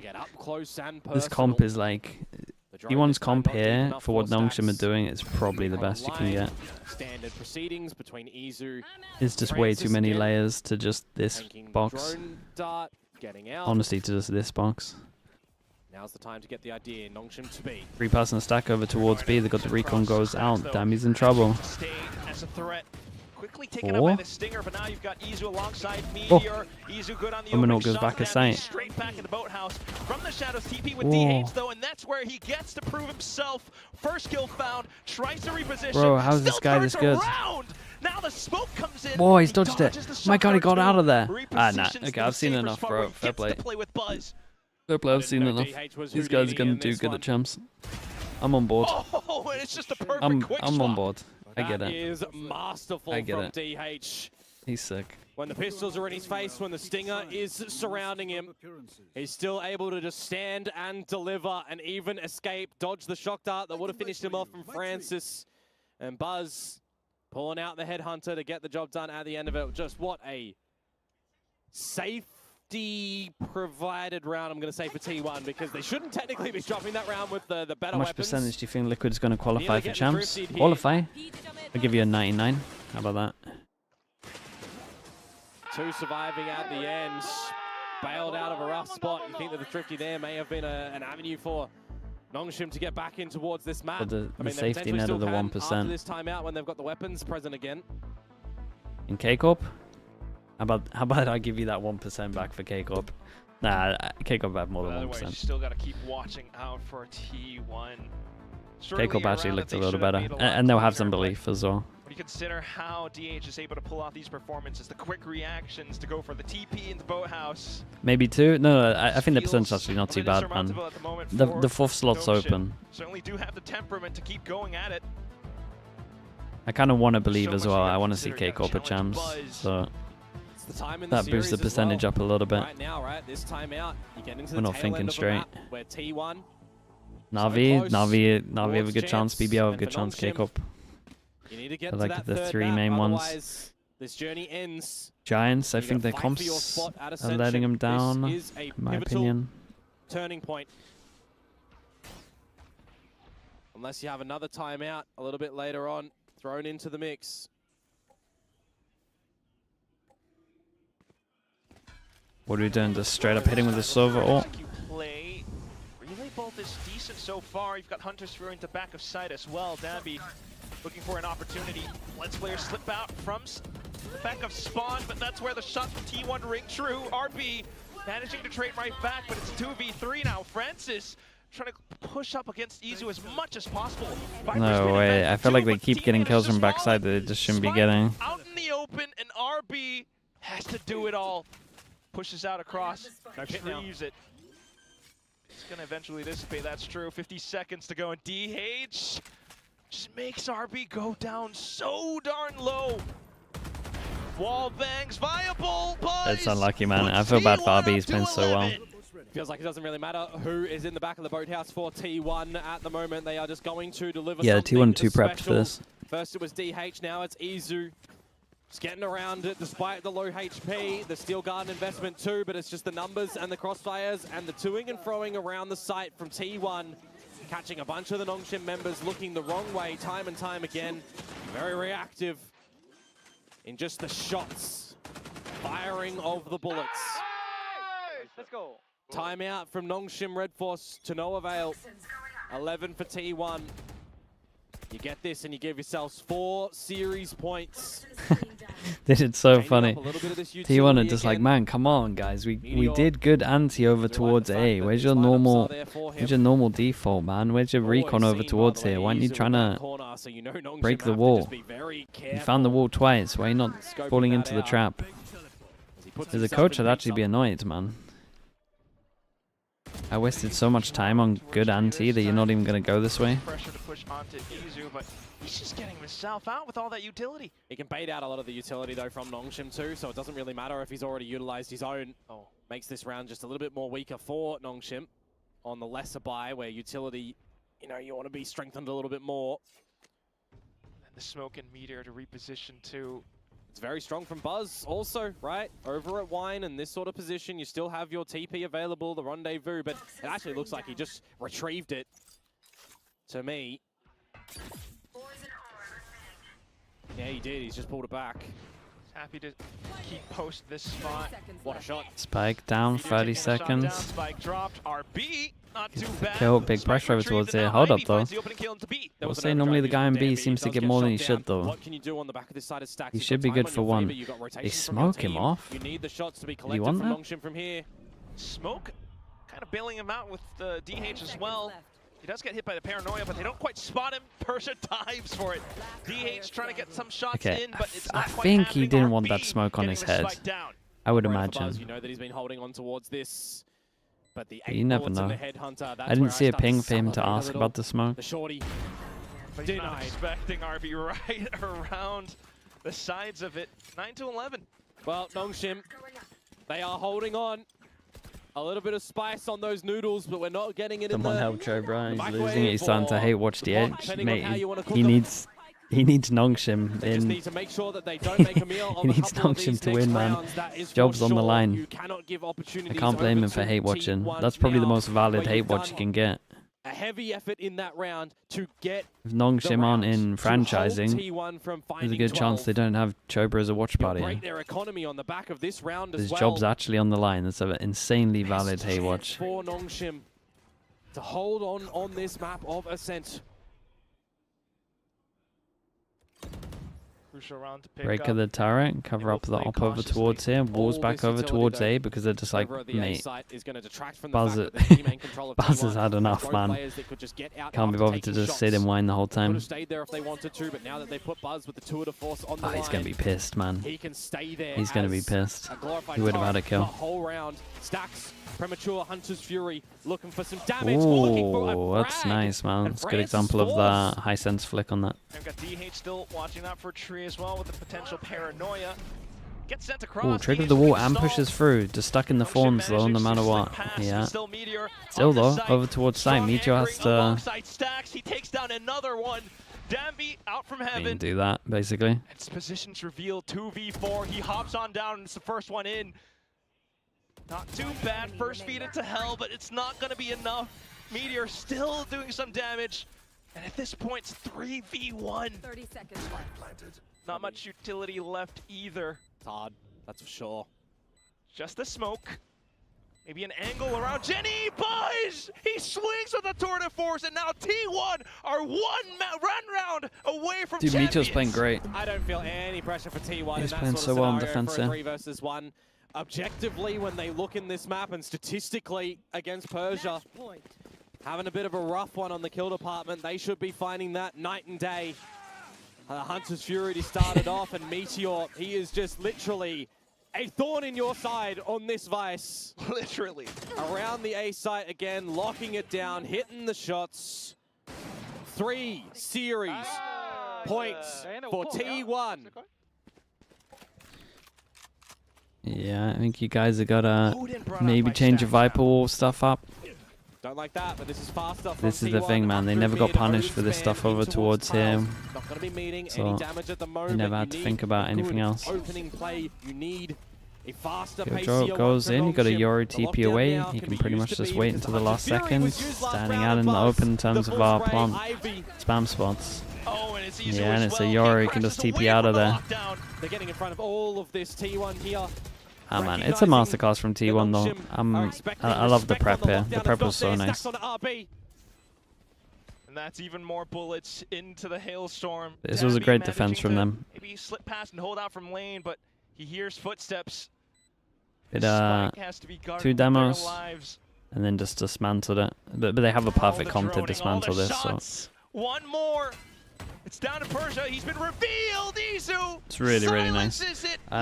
DH made it a little easier. He had some great rounds, but I would argue RB did the same thing on the other side as well. So, okay, B1 champs. Huge. Very well played from them today. And dude, I'm kind of happy with them going champs if they're looking like this. Got some good maps right now with double duelists.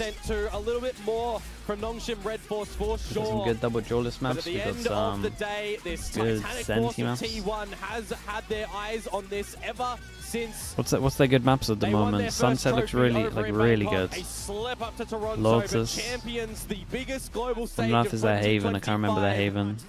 They Ascent's have booked looking their nice. ticket there. and I'm very excited to see what they can do. The bind looks a little some shaky. Old guard players once again on the global stage, and some new ones as well in Corrodes a DH. permaban. But for the moment right now, it is commiserations. It is a good game, well played from NONGSHIM REDFORCE. You have gotten some mega fans throughout this year as the ascended team into Pacific.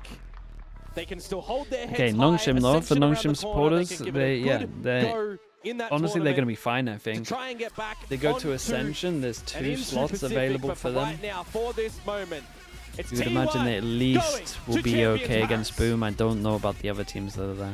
Best shape, best form, and you see it all from them. Taking a very well-deserved foul on the stage. We're going to toss it back down onto the stage with Jen for the winning interview. Yeah, it was great prep from them, man. The coaches, they did good here.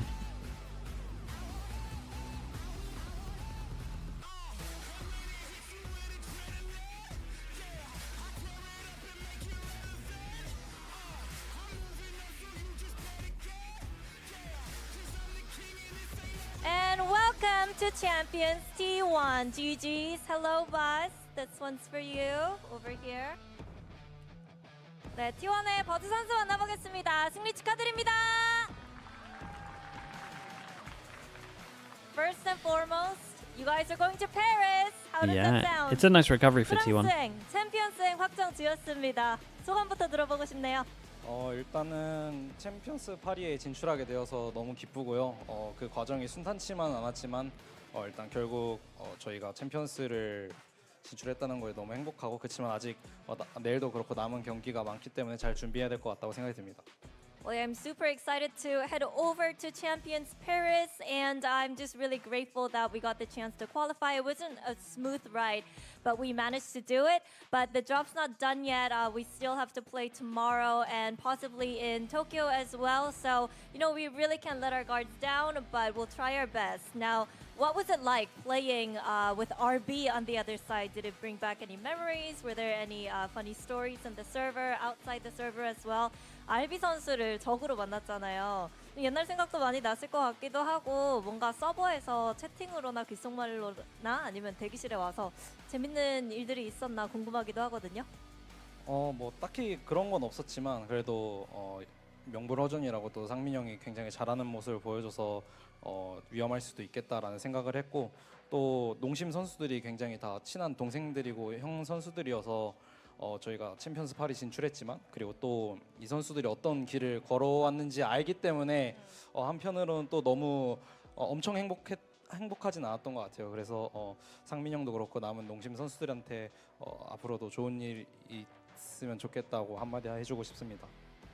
Well, not really, but you know, he was a huge challenge for us in today's game, and RB is just RB. He's always really good, always a strong player. So I knew heading into today's match that it wasn't going to be easy, and just knowing the narrative and the storyline behind RB and also the other NONGSHIM players and what they have gone through to get here and what they will have to do to stay in Pacific, I cannot be entirely happy for our team making it to Champions Paris at their cost. So I'm just hoping that you know, they can pull through and they perform really well and good things happen to them. Best of luck for RB and the NONGSHIM players. Now, I want to ask you about the Ascent pick, right? Picking into NONGSHIM's one of the strongest maps, and we thought maybe T1 prepared something new, but no comp changes. So what is the story behind, you know, picking into Ascent? 어센트 픽에 대해서 좀 여쭤보고 싶은데, 농심이 Champs points, Liquipedia is the best place. 내용도 탄탄한 내용을 보여줬는데, Like laid out the best for it. T1이 이거를 왜 조합도 안 바꾸고 선택했을까? 이런 생각이 들었습니다. 특별한 이유가 있었을까요? 저희 내부에서는 일단은 저희끼리 과정을 살펴봤을 때 굉장히 믿음도 있었고, 그리고 상대 조합을 봤을 때 저희가 충분히 이길 수 있다라는 생각도 있었고, 또 며칠 전 경기가 끝나고 또 코치 감독님들이 굉장히 많이 준비를 잘 해주셔가지고 그런 I mean, 것 덕분에 저희가 Snom there is 이길 수 있었던 것 if they get to champs they don't have to do Well, we were really Ascension. confident in our Ascent as well, and comp-wise, I thought our comp works really well into NONGSHIM's comp, and our coaching staff, they prepped us very well for our Ascent game, so I think that's why we Yeah, picked into the prep was great. Ascent. Now, let's talk about DH a little bit because he's been popping off. So, you know, what are your thoughts on how he's matched into the team and how he's been performing these days? DH 선수가 정말 너무 잘해주고 있거든요. 약간 팀원으로서 이렇게 빨리 팀에 녹아들어서 이인분 해주고 든든한 버팀목이 돼주는 게 참 보면서 다행이기도 하고 자랑스러울 것 같기도 한데 좀 어떤 생각이 드시나요? 일단은 우여곡절도 많았지만 그래도 잘 녹아 들어줘서 고맙다고 말해주고 싶고 그리고 또 형들을 또 이끌어주는 그런 모습 그런 거에서 너무 칭찬해주고 싶고 그리고 저희 막내가 굉장히 잘 해주고 있기 때문에 저희가 또 이렇게 챔피언스 8이라는 큰 업적을 이룰 수 있지 않았나 싶습니다. Well, yeah, I mean, it must have been tough for him to try to fit into this team as quick as possible, but, you know, he managed to do it very well, and I think with T1 players helping him gel into the team as well, I think he deserves some credit when it comes to T1 qualifying for Champions Paris too. Now, next up will be DRX and RRQ. We have them on stage right now. Who do you think you'll face tomorrow? 이제 DRX와 RRQ가 경기를 준비하고 있고 엑스로 선수가 지금 이글거리는 눈으로 쳐다보고 있는데 누가 내일 T1의 상대가 될 것 같나요? 개인적인 감정 없이 좀 개인적인 건가요? 그래도 저의 친정팀이니까 여기 이쪽 사람들이 이기지 않을까. RRQ도 굉장히 강한 팀이지만 근데 엑스페로가 60킬 하면은 RRQ가 이길 것 같아요. 알겠어요. 지금 다 들어야 되는데 이거 번역되는 거.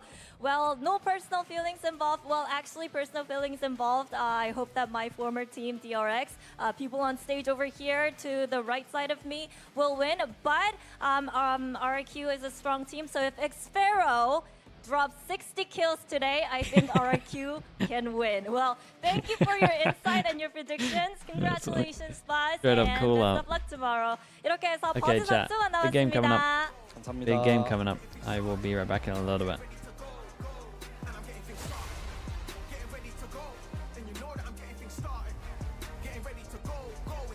Welcome to Champions Paris T1. It is going to feel so good to see this team back on the global stage. We're seeing Buzz here give a little handshake to some of his old teammates and his former team. And we saw a lot of that dynamic as well because we saw RB really step up in that final map.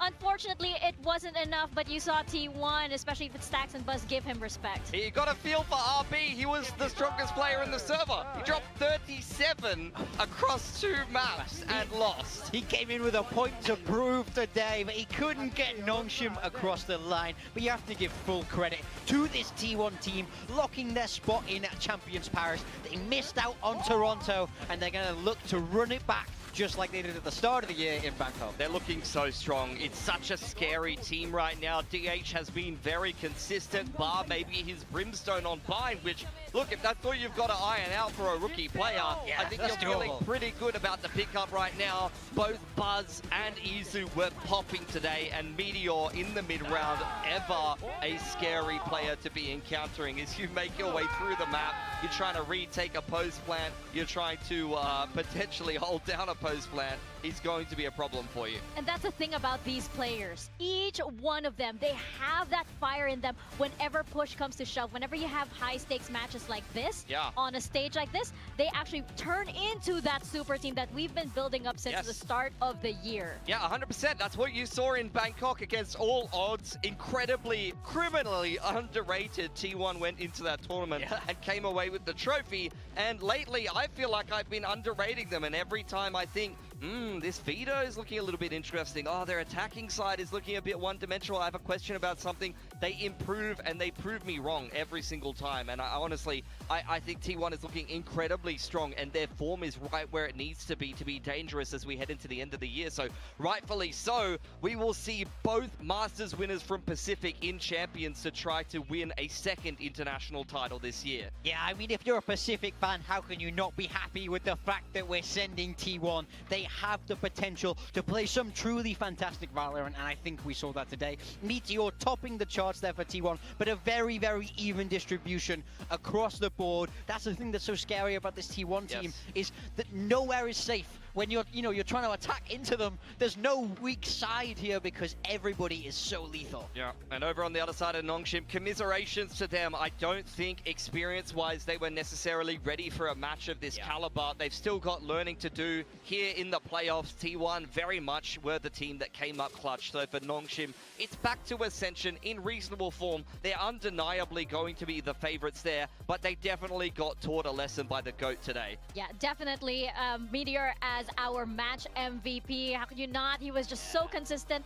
And he's one of those players that you can just rely on when it comes down to the wire. There's just something that clicks. There's some switch that turns on when it says, Meteor, we have to do this, otherwise we're out. I mean, suddenly, he's on. He's a big game player. There's no two ways around it. He's won 2 trophies. He's as experienced as it gets for us over here in Pacific. And you can see it play out in exactly these moments. So, T1 will be moving ahead in the bracket, and they'll be playing the winner of our second game here today in DRX versus RRQ. They are also helping a lot of the teams that have already been eliminated, Genji included, need to make sure that NONGSHIM is not going to advance into the final. The same can be said to some degree for Talon, although a lot of those outcomes are still on the line, and the DRX RRQ game will definitely be an important defining factor as to who ends up going as one of the 4 teams through to Champions Paris from Pacific. Oh, definitely. We had 1 nail biter already.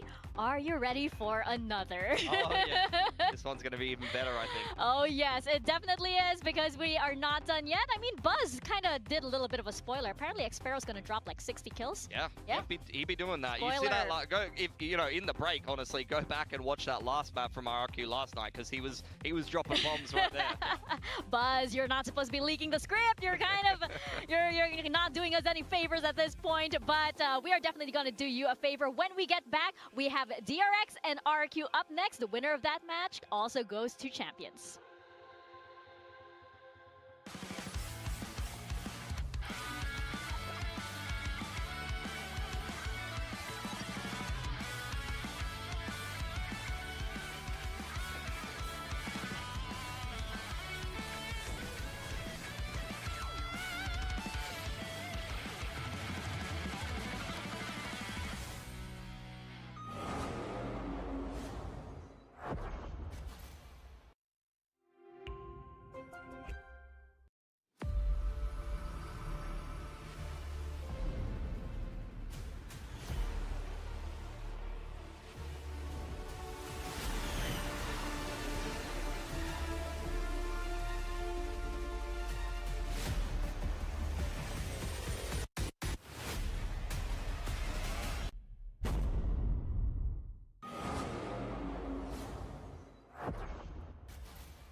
Red Bull gives you wings.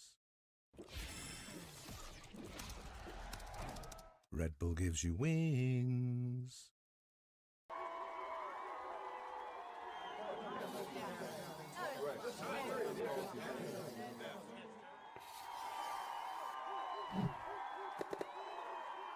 Red Bull gives you wings.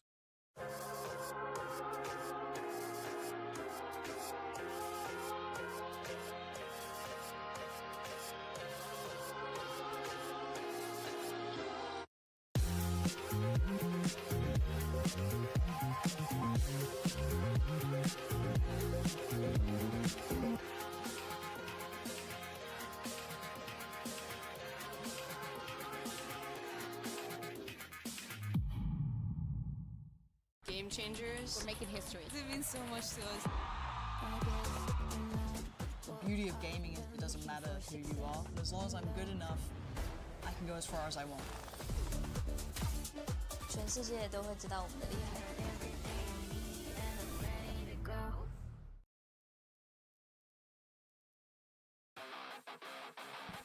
Welcome back to VCT Pacific. We're on to our second series of the day. It's a big one. It's DRX and RRQ. DRX, they are so close to Tokyo, so close to getting back on that international stage, but they've taken quite a hit with their previous match. Yeah, I mean, very much so. Found themselves in the lower bracket and now having to face a tough RRQ. But the situation is simple. Win and you're in today for this DRX team. We've seen how good they can be. Winning kickoff at the start of the year was their high, but they're looking to end the year just as strong. They've been very consistent here in Pacific, have unfortunately taken an L to Talon in a very spicy matchup indeed to kick off their playoff campaign. That will have been disappointing for a multitude of reasons. But now here against RRQ, they can kind of be a little bit happier in the fact that they have at least beaten RRQ pretty cleanly in the group stage. You can see there in game number 4, so they should be feeling quite confident coming into this matchup. I think so as well, but of course, RRQ on the other side, I think they're feeling pretty good about themselves, especially with their previous match. We did see how, against Gen G, RRQ was able to make one of the most amazing comebacks that we've seen on the Pacific stage. It's a big question as to whether DRX can put a stopper to that kind of momentum and that kind of energy. Yeah, we'll see if they can. I think for RRQ, they are on a little bit of a heater, especially after the comeback to Gen G yesterday. They continue to show that that curse is no longer a reality, and they're continuing to have to beat Korean Slayers in this lower bracket. You heard it from Crazy Guy. Before this season even started, they were looking at their group. God damn, there's a lot of Korean teams in this group. Guess what? Here in the playoffs, it's nothing but Korean teams. Again, you had your chance against the SCA Goats in Talon, maybe potentially PRX. I mean, SCA is on top in this bracket. Down here in the lower bracket, they're the only SCA team that has to beat Korean team after Korean team after Korean team. Actually, it was T1, I forget. Bloody hell, T1, Gen G. Now they got to play DRX, and guess what? If they beat DRX, it's T1 again. That's so crazy. Since the start of Stage 2, they've only played 2 matches not against Korean teams, and that's just an insane stat. No, GE is 3 Korean players. Oh, that's true. Bad luck. It's 3.5. It's 3.5. You can't argue that they're not experienced against this Korean style. I think we have to talk about that last game against Gen G. Of course, that massive comeback in map 2, and you gotta shout out Crazy Guy. We were hyping him up all yesterday. He had an insane performance, called an insane game, and now he kept their hopes alive. They're looking to convert that. A win today sees them into champions. But you can see the ACS average, the heavy hitters that you need to see. Jemkin, Monyet, both putting up the performances that were needed for them. They were ever consistent. Crazy Guy was the one who had a bit of an overperformance yesterday. And Xpero, although he's a little bit below his average overall, the main thing to keep in mind there is that map 1, he had an absolute stinker. He was a non-factor on Haven. But the third map, he stepped up and won the map that counted. And that's the thing, all of these players on the side of RRQ, we say like, oh, okay, there are ups and downs, but remember that Ewok picked these players specifically for that potential to come back, because remember how Jemkin once upon a time had 0 kills, and Ewok managed to see him and say, I like that guy.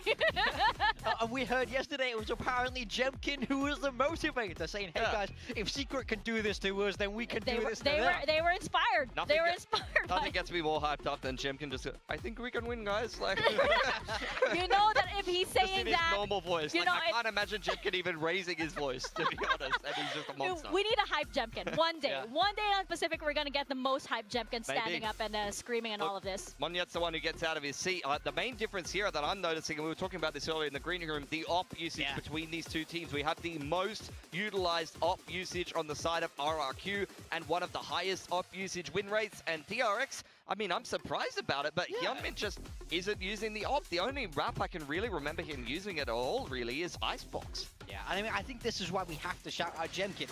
That when you look at those operator stats, it's him that you... wait, We're trying to be serious here. Can we be serious for a moment? Get the floaties out of here. No, let's throw some beach balls over here. That's so funny. That killed me. But yeah, the operator is all Jemkin. He loves that weapon. But we've seen these two teams clash before. In Stage 1, DRX did manage to get the better of RRQ. It was a clean 2-0, but RRQ didn't really show up in the same way in that game, we do have to say. Look, for me, this game, as you're seeing from some of the highlights, at least initially, is you've got the big two for DRX. Hyunmin and Flashback are dangerous as hell. You've got an excellent opener, a fragging machine, and Flashback back in the team here is a star-started aimer himself and an excellent closer for DRX versus the aggressive duo of Monyet versus Jemkin. Taking a look at the previous game that we've seen between these two, DRX did dispatch of RRQ relatively cleanly, particularly on Ascent. So let's keep in mind that as we see the veto roll out and see if you do have any kind of changes for either one of these teams, you'd expect the onus to really be on RRQ to change up the veto because they didn't really benefit from it last time. Yeah, we know that RRQ are a team that are okay with change. We saw it yesterday. They'd swapped up their Corrode comp and managed to surprise Gen G with that. So I think they're a team that can make changes on a dime, day to day, and that's going to suit them very, very well for this fast-paced playoff games. But yeah, I don't want to see this same veto come out for them. Let's take it in a different direction if we're RRQ. The main thing I want to point out there as well is the stylistic differences between these two teams. You saw, I mean, you can flick back in the VOD a second. You saw that Bind comp. You saw that Ascent comp. From RRQ, they like to play a little bit weird. They like to play a little bit wacky. They got all these flashy little bits and pieces. For Big DRX, game. it's nothing but standard. This is the first step for Gen G to make champs as well. If you're a Gen G fan, you need DRX to win. Definitely a style contrast there, and of course we have the IGLs are very interesting for both of these teams as well. You have Australia needing to outplay and outcall his former team on the other side. Yeah. Exactly. And we're bringing up the map veto right now, and I also just want to call back to that episode of Timeout when Ewok, there was this debate on like who's got the greatest IGLs here in Pacific. It's been so long since we've seen an Icebox. Threw down like his timeout card and said, our new IGL. At that time, I don't hate Crazy it Guy at was the not moment. yet revealed, but he had that much confidence in Crazy Guy already. He was right. Actually, you're right, Yesterday, Maps. he was definitely right. Pulled an Icebox excellent comeback on Corrode. the attacking side. It's been so long since we've seen Icebox. That's kind of fine. Corrode. We didn't see these Pretty in fun. the last one. Bind Yo, it's been so long, man. It's okay. Surely. Phase, and Ascent will be the decider, so that will be a repeat. The first one of the week, I feel Dispatch like. of RRQ last time, pretty cut and dry game there on Ascent, but the RRQ selection of Icebox is an interesting one. Elizabeth, yeah, hopefully, dude. Most of these teams have been I successful on don't this know map, what's going on and over actually in there. very dominant fashion. And Don't know not if to we're mention the going, fact don't know that if we're this not. could be mirror comps. Yeah, I think that's the most important thing. Wait and Both of see. these teams have shown that they can play this map to a very, very high standard, and it is this mirror comp. I love the Sage on this map. I love Sage versus Sage. Yeah, but DRX are absolutely, good at is this gonna map. be a- Every time they Another neon. every time they get Hyunmin out towards yellow, it feels like they win the I round. just love when they put the wall up and defuse the spike. It just really gets me going, man. It works. Sorry, I like winning. How dare I? I just love it when one team is running into the site and then they can't move because there's a slow orb.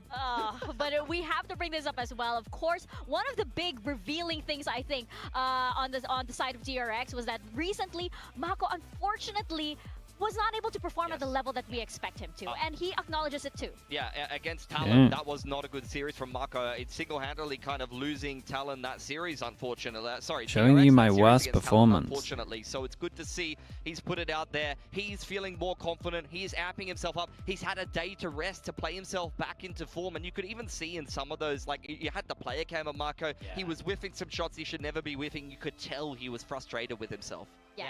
I mean, that happens, right? That happens to players. I mean, you can't always have a good day.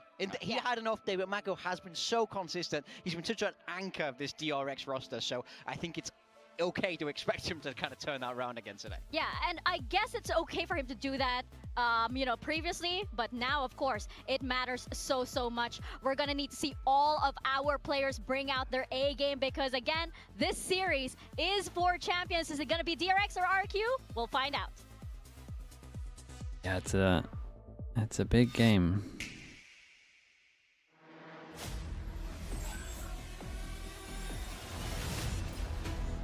Your Prime just expired. Can you teach you how to sub? Surely, yeah. Hold up. Go bad always using TMB. Should we try and use someone else? Wait, no, he might beat us in thingy. That's baited a lot of. He's gonna beat us in Brand in the FPL thing. Okay. Chat. If you might have a Prime sub, you can go out of full screen, you can click over towards here, you can scroll to the bottom. Get a free Prime sub if you have Prime already. might be there. You might have forgotten about it. You might be able to support me. That'll be pretty cool. Doesn't cost you a thing. No ads. A win-win, surely. Reaval, thank you so much for the Prime. I appreciate that. Who's watching the Watchman with the tier 1? Not the exact instructions, but I'll take it, Watchman. Thank you for the tier 1. Appreciate the 25. We've got Ash Jubilee with the Prime. Thank you for doing that. We've got Order with the Prime as well. The person that set me up. Thank you for doing that, Order. We got Short Jack Poopy with the Prime. Thank you so much, mate. V Used also. Thank you for doing that as well. DRX versus RRQ. Thank you so much. They sailed through the group stage with flying colors, but here in the playoffs, I appreciate that, guys. Thank you, thank you. Proud substitute teachers gifted the sub to primers. Not not the exact instructions as well, but we'll take that. Thank you for doing that, man. I appreciate that. Tiberia, Tiberia. Yeah, I nailed it first time. Thanks for the Prime. Thank you also, dude. I appreciate that. Hello, Bacan. How we doing? Bacon. I'm way too tired to watch your game. I'm not gonna lie to you. I got about 3.5 hours sleep last night. Hopefully it's a lot simpler for them, but of course, on the other side, it's RRQ, I just don't think it's a thing, man. just came back from pulling off a near impossible comeback yesterday versus Gen G, a 2-10 deficit. Banana Ocelot with the Prime as well. Thank you for the 2 months, man. You watch on YouTube or Premium without the ads, but you're already here, and here's my Prime. Mad respect, Banana. Thank you for that. Yeah, sorry, Bacon, man. If it was like, if I got less games yesterday, it would have been fine. The lower bracket, they've taken down Gen G. Now going to have a chance to have a crack at DRX and make up for the fact that they had an underwhelming international performance over at Toronto. They want another crack at the internationals here in Champions. Yeah, I mean, for RRQ, the stakes are very simple. Damn, that's even worse, Bacon. Means your expectations are so low of me. You have no shot. This game is everything for RRQ. No more slow starts, no more bad performances. Okay, big game. They need to be at 100% efficiency today. Big game. Fist bumps up, and that been a while since Tammy's done a fist bump, so we're seeing it was the nice map to see. once again, and we are starting on Icebox, a map that both teams Emroka. really Emroka with the tier 1. They've Thank you for had doing that as well. positive Appreciate the win gifted, rate dude. all throughout the group stages, all throughout the stage. Thank you so much. So I wonder what is going to happen. I can be sure it's a banger, though. I mean, it's a key matchup in every position. Both of the IGLs on the stage. You've got the Jet head-to-head of Jet Relaxy, what do you mean? Two of the best Jets that we have here I'm just commenting on what I'm saying. Xero versus Flashback on the Lurks, and Marco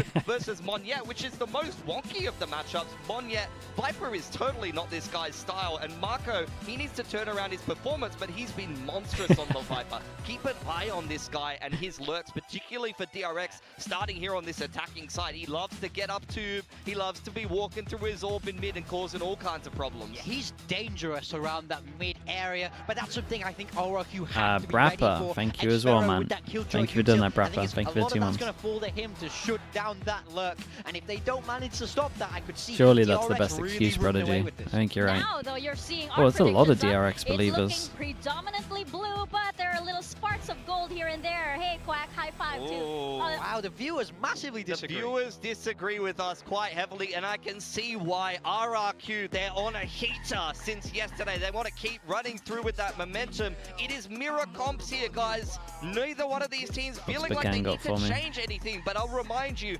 RRQ opted to take DRX to Icebox here when both of them have been successful. They're saying, we are better this at this looks comp, good, we are better at this map, and we're going to go 1-0 up here. I think it's even more we might have to watch this real fast before the game starts. Directly head to head. They know this is going to be a miracle. Bacon crash out. Best Bacon crash outs. Crazy guy, especially to be able to outcall their old IGL of Australia. Yeah, it's gonna be a spicy match indeed. We're Down gonna this poor table, bro. King of Kings can pull this off. With the best one's the hair one. Seal the deal for them. This is for Champions Paris. We are heading into Icebox. Let's toss it on over to Komodo and Quack. Wait, you hit your camera with your stress ball. Yes, and we've got Komodo with a little bit of fancy bling around his neck as well. But oh my god, that's incredible. Right. You know, this is Pacific Stage 1 winners versus Pacific Kickoffs winners, and now they have to put it all on the table for champs. I don't know what to say for this series, everyone out there.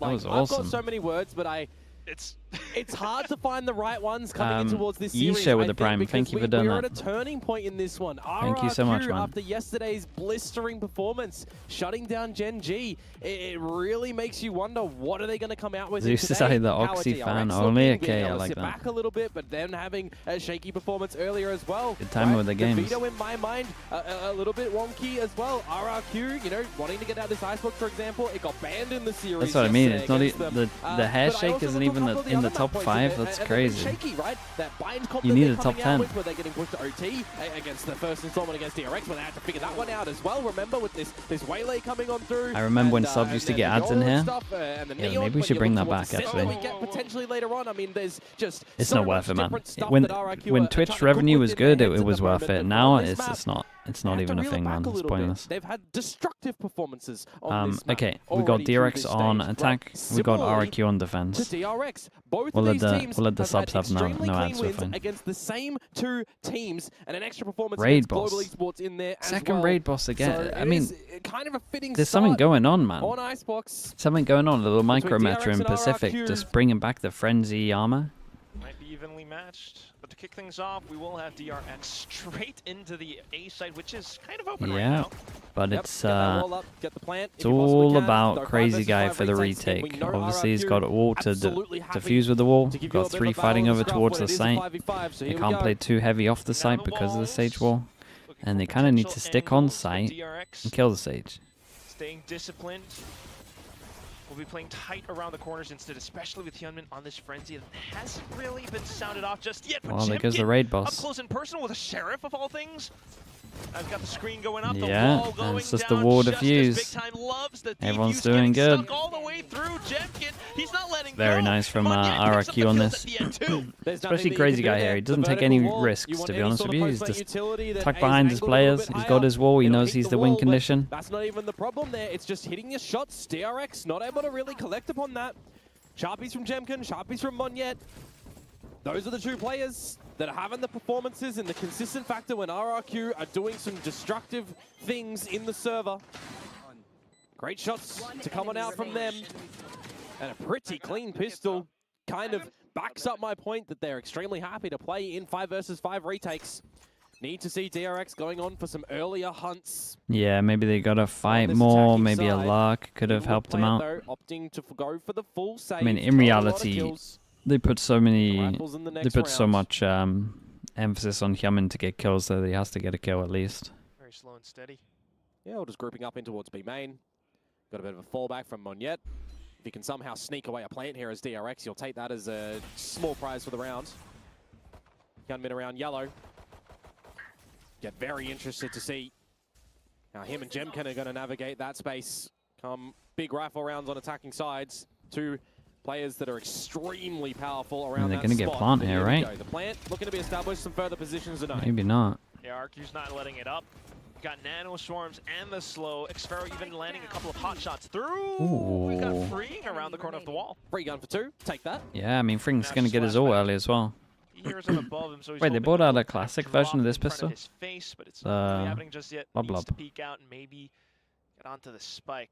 Doesn't spot anyone. It is Lurker, right?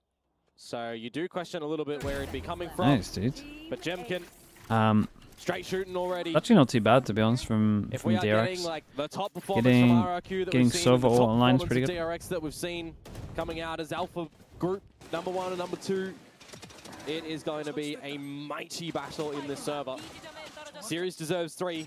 Series deserves brilliant scorelines, close I mean, what's it scorelines, actually called? great It's going to be battles, called something heroic horrendous. plays. God knows what the name is. I'm not going to call it its official name. Just that. RRQ Neptune, for God's sake. That's what I mean, man. carrying on that form from yesterday, but right now it's the double sheriff buy up. Yeah, there's enough for some damage here from RRQ, that's for certain. Bulldogs as well, and the player stacking of 3 over at this A site, just leaving Cushy to his own devices in mid on the back of that turret, and of course Monyet over at B by itself. So you want to remove a little bit of this utility, give yourself some options as DRX. Something that we've seen from them in the history of this map as well is really just getting these Sage reses time and time again. I think it was like 3, nearly 4 that Estrella got out at a point in time, just maximizing those. Uh-oh. For now, Marco That's has a nice Monyet's pick. number. Opens up all the B. Do RRQ just keep their stack over towards A? They kind of need to do something. As soon as they lose that one. Some bonus information for RRQ off of that death too, but not safe enough to cross through mid. Gen.G's chance of qualifying? I mean, it starts here, mate. It could be over straight away if RRQ win this. Whatever you want, really, at this one. You've got shock darts, you've got the slows to crazy guy. Can certainly try to get a little bit of a back yellow trap now that RRQ can really take out 2 Korean teams. DRX extremely passive before getting that wall down and getting the plan. Maximizing Australia again. One away from the res. Just looking to play off the angles. There's the slow behind. They would have loved that kill. Double over towards yellow because obviously there's going to be the there's obviously going to be this sage diffuse. To find some desserts here. Meanwhile, RRQ just waiting for the toxic screen to go down first, but the angle still being held true. Jemkin on the trade though. They're bringing out the recon, but it's not. I mean, I'm telling you, Yamin will always get one at yellow. Holding down the angle still. Mako down by yellow. The spike beginning to go off though. Gotta run. Gotta save these guns as DRX. You've already copped a bit of significant damage in this bonus round. Okay, didn't want to get an orb at the end. Was maybe hoping the one would stick around. About these scenarios, guys. Big buy rounds. RRQ did enough damage here. RRQ. They've seen it time and time again. If they've done their homework and their review, they would know that RRQ are a squadron that loves to play retakes. They will get dirty. They will throw utility at you that you have not forced out from them. They will have their crosshairs at your face. Laser in the YouTube chat. Thank you for doing that, bro. You have to be very aware. Any player from any game who's your favorite player you've coached from Hugh. And you got to be extremely favorite player I've coached? I appreciate the kind words at the end here as well. We coached Weber for a little bit. Like Weber. Favorite player. It's got to be Yampy though, man. Yampy's a lot of fun. Yampy's a lot of fun. Afford Monyet dropping around yellow. It's going to be very crucial for an opening battle here. On both sides. I mean, Australia, if he gets an orb or something, he can get a resurrection up, but you just want to get a free opener from them, and they'll get it. Crazy guy, gone with the wind. The turret not protective enough. And with that it's nice to have Yampy's just a good mix of everything, man. He was very similar. He was like our Ardis once we lost Ardis from Fish 123. Like good skill mechanically, but just made every day really fun. Like they both were vibes, guys. Stray does have heal, remember, too, so he can give that over to Marco a little bit later on, but he's thrown caution in your heads as RRQ with his mid-spot position. 3% save insta. This is going to be interesting to see who wants to hunt this. In reality, like 2 can hunt for DRX, but I don't think it's worth unless they can do it like safely. They get the kills. Makes it a hell of a lot easier to try and close down. Which one is worse, Ardis' Sage or Yampy Cypher? There is no doubt it's Yampy Cypher. You have no idea just how bad it was. It was one of the worst things I've ever seen in Valorant. Take that operator away. Yikes. Now just noting Cushy's position. Jemkin trying to stay concealed as much as possible. Well, a bit of a slower one for RRQ in this round. Maybe it's going to be a slower start for them as well, and they do need a bit of a marathon affair to get back in towards the map. Who knows? It's just a little bit of a drop in the water here. Dropping that round. I mean, losing Mako's okay. They could afford to lose 2 more if they wanted to again. I don't think they need to super hunt too heavy. It's just going to be some upgraded pistols to back up that. Salvaged and saved over Phantom and Operator. DRX are doing it for Gen.G. Maybe. Hopefully being able to convert those into even more in the upcoming round, but otherwise, all eyes on Mako still with how effective he's being. Jemkin saves Op over towards B. Looks like they're going to dodge him. A little bit earlier on, right? It was a passage, but to kind of recap it, let's just say I didn't do good, I need to do good, right? After you raided Yampy last time, he said, I'm the reason that he's bad at Cypher. Yeah, because I banned him from playing Cypher because he could never play it again after what I saw. Not so good. So yeah, I am the reason. He went out of the poison cloud. He's not ever allowed to play that agent again when I'm there. Certainly can be. This is where things get a little bit more spicy. Got that operator, you got 2 rifles. You can start to get some damage in if you make a right call. Jemkin is in another postcode with that op over at B, however, and DRX have already silently 11 first deaths, first attempts, yeah. With the wall, establishing the plans. 11 fast deaths on a Cypher. You take down the wall again, just as they did in the pistol. Majority on attack, of course. Crazy guy who just picks up a kill. They know that Freeing is stuck here. Confirmed by the drone.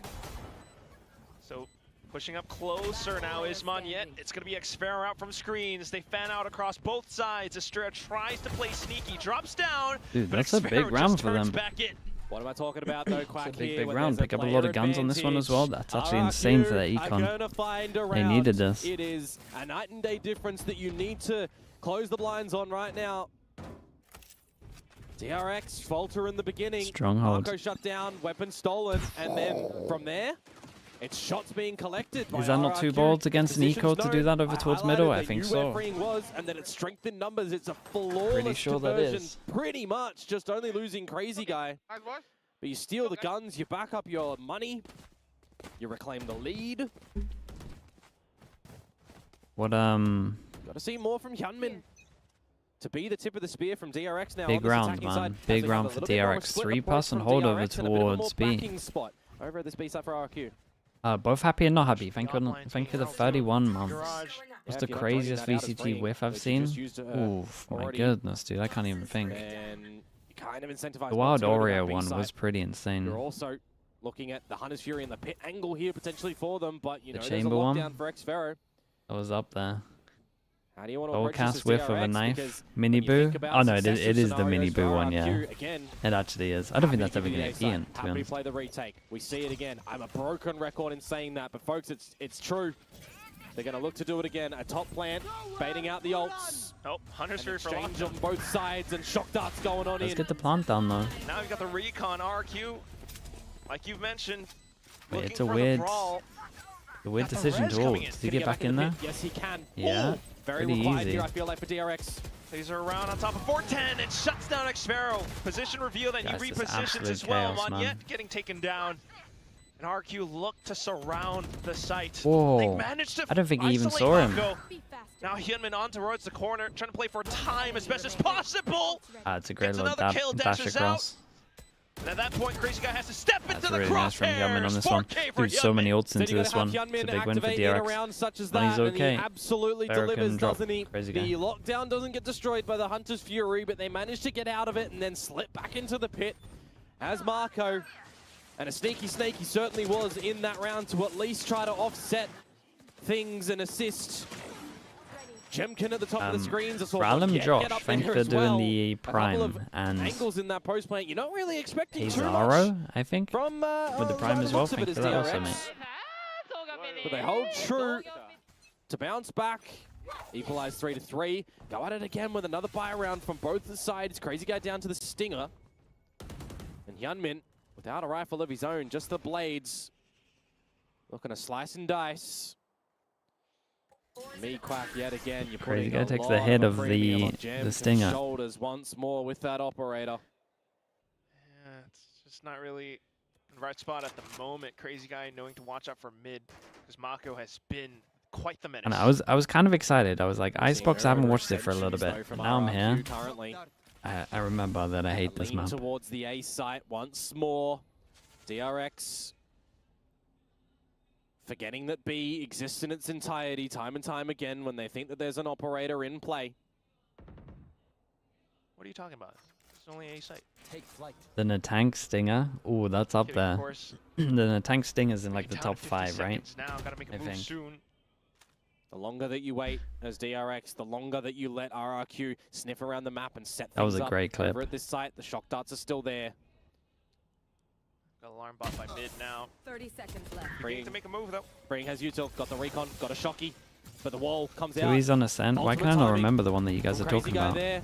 20 seconds. You got to go in as DRX. You're taking too long. Oh, Nanostorm's getting shut down too. The toxic screen finally falls, and you think that that's the go signal for DRX, looking for the corner for the plant, but it's Nanostorms as well. 10 seconds. No way, they actually got the plant down here. I thought they would just spam this. Spike out in the open. I think whoever is at Jenny kind of messed up a little bit. They definitely could have been able to spam and stop this plant if they were coordinated more. Back and you're looking to work off the utility, but RQ has other ideas. Elevated shots though. Wait, this is a stolen round. Taken down. Crazy Guy, he's way too low. Can't really flush himself out of position. Now it's just Xfero and Jemkin to shoot themselves out of this position. But Mako has other ideas too. Continuing to keep Jemkin in contention. Jemkin pushes and gets the kill. Tailwinds into the spike to get it just in time for the defuse. Oh boy, that one gets close. I mean, it worked out well, though. It's like on a nice edge. They nearly stole the round here. They should never be able to plant with what went on. And the round is won for RRQ. Dude, every single time someone's about to lose a round from DRX, and have to be forced down to an eco, they're winning it. The money's so ropey every single round. Narrow margins here. It does go in. Kills collected from DRX, but I mean, both players going for the reload at the end of this one for Jemkin. Taking the right angles, taking the right names and numbers. Mako can't get it done. The tailwind literally only gathered by Jemkin getting 2 more kills there to refresh it and pop it to get back on the defuse. No tailwind, no round. These are narrow margins here in this series. Could you imagine if, regardless, it will be DRX onto this half buy. They are just dashing into the A site. It's not quite open though because Crazy Guy is holding the off angle. It's the Singer's Rush. It's DRX recognizing, got to go fast, got to get a little bit more Hedgehog action. Oh, the ult, man. And well, Sonic is just falling Damn, over his feet at the moment. With the tap of the Viper Molly. Denial of the spike plan. It's denial of a lot of things on this A site. And now it's a 4 versus 2. You're going to be sniffed out by that drone.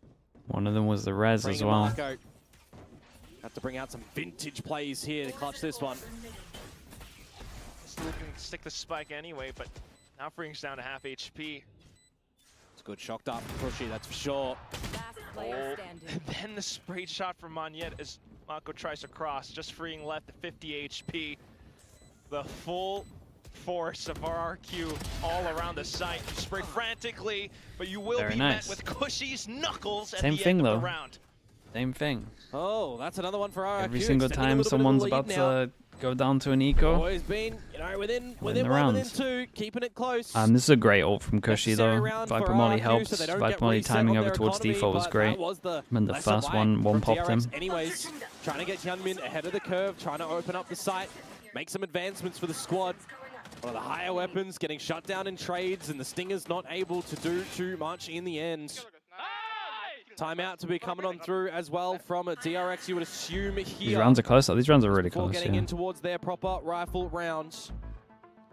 Both of these teams definitely needing to maximize and give yourself as much chances as you possibly can. Do not want to see, because I'll get angry, teams holding high timeouts, not using them, when we're seeing the same thing over and over, not working. Moonlight, stop baiting. What's going on there? Real adjustments. I'll time you out myself. Not yet, anyway. RQ, meanwhile, keeping on G-High with the Prime. Thank you with the 8 months. Thank you for that. Proactive to check. But at some point, you would hope that DRX maybe tries to challenge the B site. Because that has been... You gonna coach 5 Forsakens? Am I gonna coach 5 Forsakens?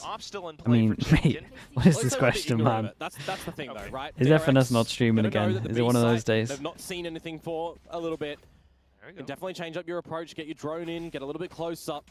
If you can push Jemkin off the operator line. Oh, man. It's hard to make him fall back a little bit, but there will be a bit more backing up from Monyet. And again, in the same sentence, Jemkin, Monyet together. They're not on double duelists, but it's a scary duo.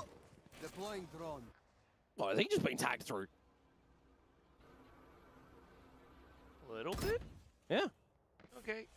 Drone protected as well, so Jemkin somewhat concealed. Oh, I feel like if Mako... I mean, Mako thinks that he checked this. He would have been removed. Oh, it's a big miss. Settle down, though. Goes for another? And Surely not again. Figures it out. Let me try to Surely not again. Shoot.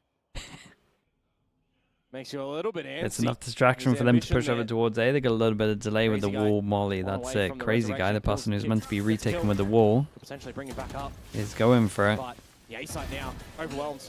There's the Oh, he takes that. That's lovely. Means he can stay alive a little longer. That's 2 kills now. Yeah, I'm not sure they should have walked this off. I guess they didn't have ideas on numbers, so they just go for him. Res over towards heaven. Comms come in. Should be getting. Here's a res going through and finds the target. Monyet arriving on the crime scene. Crazy Guy flicks upwards. Nice shots. And now it's just Mako left. No spike in the round. And the Rez, Yeah, you would self-heal's assume going to you help a wanna little bit. Give yourself as much advantage as you can. You're going to Rez get goes extra out, back nothing on to stop this. It's just a body. When the Rez from Australia hits the floor. Oh, it's a really rough round for 1 versus DRX 3. to No lose. access to the pit. He'd need 2 kills and then bring it in Really a 1 rough. versus 1. It's going to be hard. Just need the angles, need the crosshair placement. Still, though, you can bet that RRQ's not going to give it to him 1 by 1. Just trying to check for information currently, and Xfair will be the one to put him down into the ground. Man. I feel like Kushi's doing great work. He's doing great work over towards the A site. Pressure amounts in the 1 versus 3. The heart beats fast. Operator to be retrieved before getting the defuse. And RRQ If you're the Genji will extend coach the right lead. now, They what would you secure be the doing? half Would you no be matter what. They're scrimming? looking for Nah, extra just watch the games, rounds on man. this defensive side now. So watch the When there's no games and lockdown or Hunter's Fury in accept your sight fate. for RRQ. They have to have in the back of their minds too that they're both available on the flip side, on the side of DRX, who you'd expect have to kind of invest them in this next round to keep this one within the realms of tying it up. I mean, I was going to say too, the barrier wall that comes out from Crazy Guy, I mean, you've planned it in a way that you can't really even deny the spike because of that wall. It's just rough scenes for Marco. That's a hell of a contest between Crazy Guy and Stray as well. Now maybe it's rough scenes for Marco, calling for some rotations already. A little bit more of a stampede from DRX in this lesser buy towards the B site. I'm talking about the ultimate game. Forgetting that the credits are almost gone for DRX in this round. They get the space. And already you have RRQ here. Anyway, so we had Recon in with the wall up. Recon can only get shot from yellow, so they know that yellow's clear. I have learned recently that the Recon doesn't actually get down there. You can, it doesn't fully clear yellow. Tried to push up Can for it.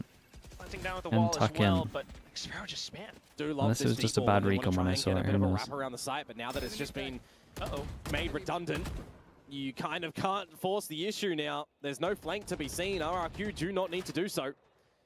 Australia working his way back to another ult on this one. DRX get caught. I mean, that's okay though. Just the info of them rotating back towards A means that they can get the early rotate out.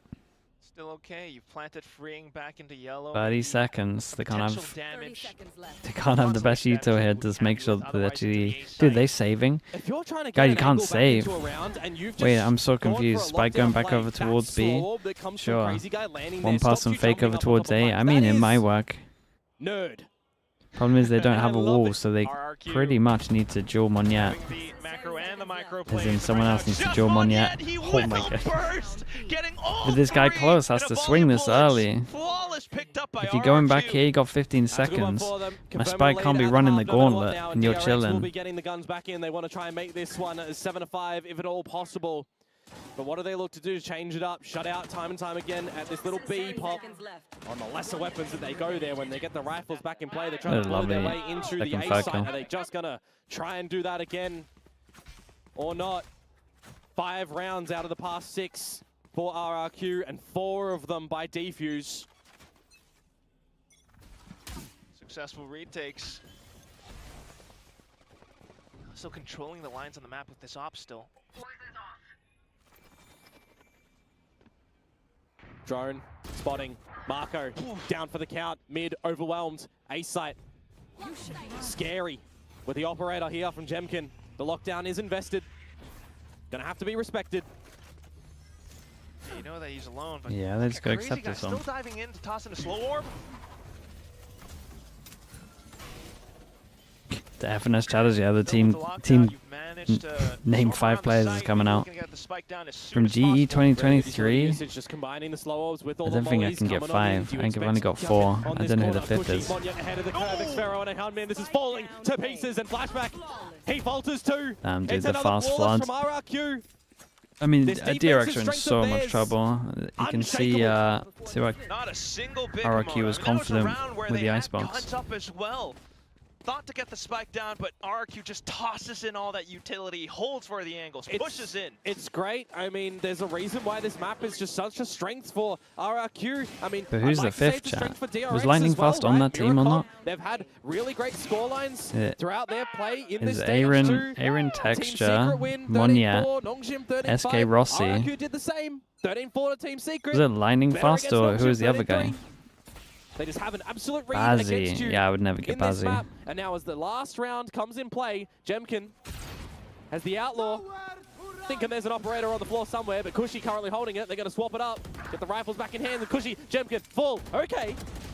DRX. Yeah, when in doubt, into the drone, tag into send it. Just 6 fair on the corner with the Odin. 4 though, 4 on attack, man. RRQ must be feeling great. As the sole survivor knows that there's at least one target around the left, but can't quite convert it over. Flawless now picked up at the last round of the first Oh yeah, dudes. Wait, they had like it's been a while between drinks. They actually switched quite a few people out, right? They had Wrongski and Lightning Fast played for like a split game. I remember that. Scoreline on this map, getting red, getting some advantages even in here in first kills, but just not able to close a lot of those key rounds. Gotta make it manageable though, gotta make it work, gotta get the pistols second round, look for the bonus, and if not, have some really good players on this defensive side. Echo what has just been delivered to you. Certainly hope that would be the game plan. Rough half, I think. With Estrella on attack. Been on RRQ before. Or on attack. I mean, it's Icebox though, man. Anything can happen on this one. But I feel like when I watch DRX normally, they got such a good attack. They normally win every B round where they go B. They didn't go B that much. Force this waylay play with Neons or with Yorus, which in honesty, the comps that they do feature with the double duelists do. Or it's good, you think? Sure. Well, there's I know. a 1-win, 4-loss record. I'm not as confident like as you, but I like that. Something that they want to play, sure. I mean, who am I to say? I don't shoot in the server. But at least for this map, thinking as to what RRQ could potentially pull off, having been the one to select it. Or an attack is bad, dude. That's what I'm thinking. That's where my head's at. If we don't get close, I feel like if I'm getting 4 on attack, I'm pretty gutted. But you know, if RRQ continue with it, they weathered through the bit of the raid boss in Genji yesterday, and if they come out cleanly here, then they damn well earn that position. And we'd say farewell to Genji's. Is watching Valorant still interesting for you? Yeah, dude. The game changes so much. RRQ, but game changes so much, and it's like not out. It's constant mind games, really. Especially when it comes into like prep of games. But I like when I know and can remember what teams are doing on maps, and then how other teams will go in and approach that. Like that NONGSHIM T1 game we just saw on Ascent was like, I love that stuff, man. I eat that up. But with all the walls and everything, now you're looking to take kills and fights around yellow and green. Jemkin getting tagged up. Cushy will trade. Nanostorms delay somewhat. You've got the poison cloud going in again as well. Take a look at the back. Can they delay long enough for the luck? Is on a long journey up around. Dude, their wall works against them a little bit. They're like sandwiched in. If Zafiro doesn't get those kills, that's a different round. It got so weird. Dude, they had a lug that went all the way behind, but then they were just literally in the sandwich, just defusing. And they elevate their pistol performances against the DRX, who are second bottom in pistols this stage. It has not been a strength of theirs. That is going to be a potential nail, getting closer to being flush with the coffin. Double digits around the corner for RRQ on this round. Double pistol, man. Just the classics from DRX. That's it done, surely. Surely that's it done. But it is patience. Leave no stone unturned. Expect the unexpected. Expect DRX to potentially be a little bit tricky. Pistol merchants? Yeah, they're pretty good on pistols. RRQ. RRQ will make their decisions, seeing no overplay at A. No waltz down mid. They're no Talon, but they got some good pistols. You're going to meet with Marco. And with just that classic, go together in numbers. Exactly what they're going to do. Mako still looking for a consolation prize, if anything, but the drone, as well as the player, will spot him out. Backs off into sight. Maybe look to play around the snake bite. Scott Mon, yeah, it's a real classic, man. It's pretty much the best macro you can get on an icebox. Pressure over towards B with a lock up A, taking the space, call your team back. Yes, it is just the pistols, but we need to see better macro from DRX come the next round with the guns. Jemkin just saw free. Person locking over towards A as well was Sheriff. Sorry, it was Ghost, just in case they go down. You might expect a player close by, so you're just communicating that to the team. I would honestly just say DRX have all 5 go up with the spike here and do not give any ulti. Best macro on Icebox. I mean, this is as deep as it gets, man. You do not want to. It's insanely limited. A way to get that online. Oh boy, DRX. Yeah, they're not really playing any forward positions. I think they recognize the situation. They just don't want to give any frags over, which is absolutely fine. Yeah. RRQ kind of know that as well. Just the pistol for Cushy. 3 away. If he can get a kill here, it's great. If he can get 2 kills here, he's done everything. He's done absolutely everything. He needed 2 kills and a death to get his ult, and he got it. Don't want on the back of that eco round. You feel for DRX off the loss of that. The 3 what of them do they will go do? down The to classic? spike, Do we go for the then classic you'll have drone Cushy tag send? happily. You are getting. It's RRQ. They like to do DRX, different stuff. Surely. Just have a blessing. Surely we're different. Right now bestowed upon you to get back into this map. You need to do an RRQ. What changes to this map? It's too far gone, man. This map's done. You can't fix this map. Think that 10-4 is easier than Everything would have to be so extreme that it wouldn't even look like Icebox again. Just saying. I know. Yes, yes, they have. That is short. Yes. Different stakes, but I mean, it puts them in the position that this series here is must win for champs. Had they won that previous series, they'd have more points and it would be a better scenario. Anywho, Molly goes out. And it's a nice Molly, though. It's a Molly that goes a little deeper, that actually spreads around the corner where most people safe drone from. That's cool. More spread around the map, droning out, spotting nothing. Tube looked after. Rifles very present for RRQ. And around the corner. It's Mako. Oh, and Mako. Okay. Way early snake bite, so a bit of panic, and it settles in. The rest of DRX might Well, rotate over, but right now RQ's in control. The big commit. Slows, Hunter's Fury, Nano. That was a big commit right there.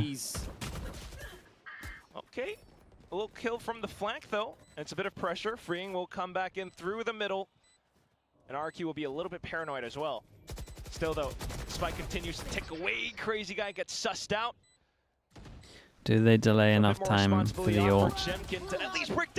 Will they pop the ult? And they can just juggle this, right? Molly goes out. Might be okay.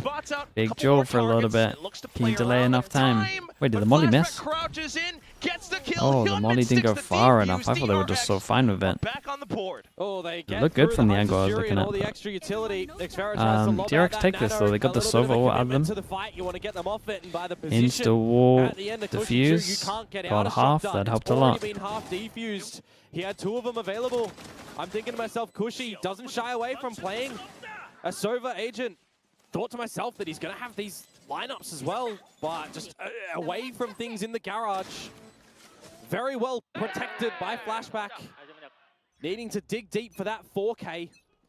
But it's job not done just yet. Guns are plenty again from RRQ. Getting aggressive. We never saw this from DRX.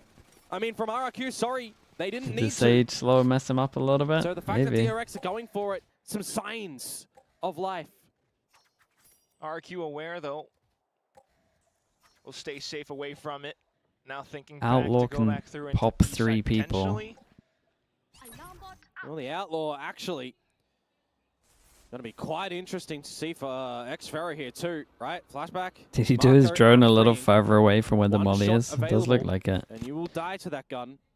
Might have still got him. A minute to go. RRQ now getting closer towards this A site. It's a big push down bottom mid from trying to watch where the angles while the rest of RRQ continued push up. This delay from DRX is pretty nice right now. But Jemkin gets ahead. Elevation though, and Heerman will surprise Jemkin. I had so much delay. Gonna have to get down off that angle. Now a lot of this utility starts to come in. You know it's gonna be an A ending from RRQ. Very far forward with their forces. Crazy guy can't get a res out here. Firing a kill. Needing to push up, but it's not quite happening. Ooh, where's that second bullet gone though? Go for the res. 20 seconds on this 4v4. DRX continue Still to got dump wall to utility plant. just to stall and prevent them from going through. The wall comes up, Yeah, they go for the Fnatic, but they don't break enough of the wall, so it's really hard for them to go in. There's too many angles. Crazy guy trying to stick it now, but he's stuck in a 1v3. The angles not supporting. He will get off just in time. Oh my god, this guy keeps messing up. But after that, the ropes play, and it's going to be Mako. He definitely wanted to go earlier on the second attempt. I mean, the defuse does come down, but really, yeah, what maybe does even that a do timeout. for RRQ? Maybe even a timeout coming in from Retakes RRQ looking good here. for DRX. It's been 2 Everybody rounds getting where a they've piece of the used pie. We're hitting ults. some shots Doesn't as feel well. crazy Jump convincing. into Mako and a collective effort. Getting what they need to do in the round. Normally when Fnatic do this wall, I'm pretty sure they do it slightly deeper so that you can't do the rope stuff. Now I do wonder. But I mean, it 4 looked like it rounds was by the on. wayside. It'd be timeout territory if RRQ lose their next gun round, and the best chance for DRX to start to come back into this map on this defensive side. Party mix buy here to come in from RRQ now. Outlaw again present, and still worrisome for Mako for freeing. Cannot give options over to these long lines. He's trying to bait down sick. He definitely was for the first one. We'll play from the The second one he actually wanted to go for it and then messed it up, I think.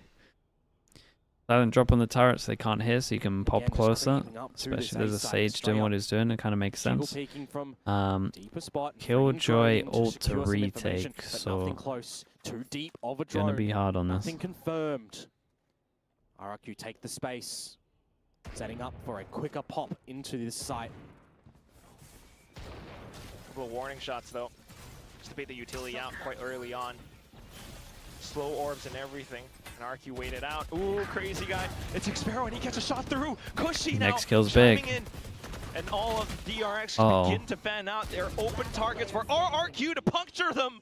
Just Hyunmin. Not the gun that you want, by the way, too. An operator 1 versus 3. Oh, he's gonna have to keep trying anyway. Stuck in a terrible position. Spotted out. Pulls out the knives to try to get away. You just gotta save here. Yeah, I think you just gotta save now. That is a blunder for DRX. And it's a really rough one for them to use as well. Didn't get a chance to use any of the ults. How close they are, playing outside of the attacking side nest. And there's some nice shots from RRQ. You know, a maze drone instead could go deep, could reveal the information. You're getting up close and personal. I mean, I'm looking at the spot, playing from back dice from Mako, I think it was. Maybe it was Australia. Can't exactly remember. The point in play, someone was spotted on the rope behind the screens coming over through. Xpero across. Recognizing the team is very close. Too many numbers. Already getting in towards the site. I mean, there's just too much space given over to RRQ there. Too much space that they capitalize upon. Catch it in the replays as well. Look how close all the kills are in the site, right? This here, it was Australia, indeed. He was the one that would have spotted them out on the rope just behind that wall. They get on towards top 410. And they have 3 members, essentially, that can peek the same angle together. There's no way you're really winning that duel, barring just a immaculate spray transfer and whiffages that come through from RRQ. Vision Strikers would I'm do. about if you're losing It's kind of pretty impressive that most of the original Vision Strikers are still around, to be honest, and still playing. That's rare. That's definitely rare. Top teams of that time from every other region, not many people that are playing at the high level. Got Zest and King, probably the only ones. Don't even really want to think about the next map just yet, right? It's full focus for these teams. But having 3, that's insane. In this one here, you have a chance to get to champions with a victory here. Because who's the dominant team in Americas back then? Like early TSM. I don't think any of them play. But they need the planets to align for that one. Vision Strikers, 3 of them still playing. That's impressive. A taste at Toronto now, looking for champs. Fish 123. None of our guys. So Soulcast maybe. One of their own. You would probably put him in a similar situation to Zest. Easily, quickly. Or do we get a little bit more meat to this map? Gambit? I mean, Gambit, that's not like the same era, really. Gambit like got good when Vision Strikers was kind of done. Oh, this time over on the A side as well, getting a little bit more forward with freeing and with Estrella. Trying to confirm a bit of utility there. Destruction of the turret. Flashback removed. And an operator. Oh my goodness.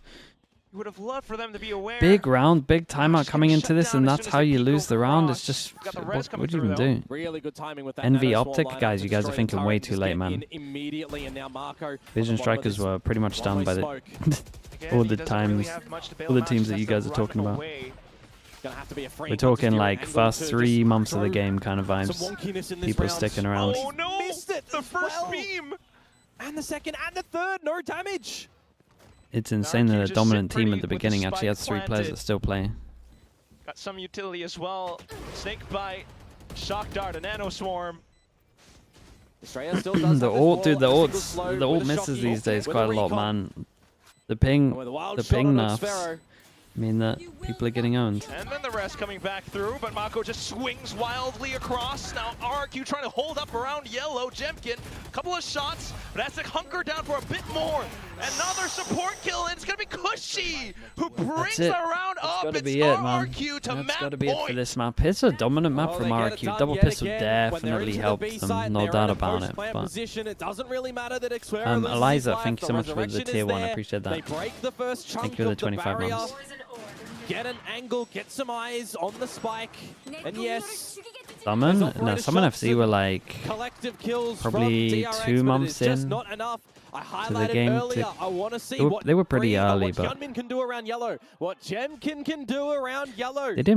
didn't do too much, right? They came second at first strike. I think was their best. Flow to come through from RRQ, or they got to close this map in a really convincing style. But yeah, they were relatively late. Buster was looking for a team pretty early though, like from the get-go. He just couldn't find everyone, I think. A lot more kills as well.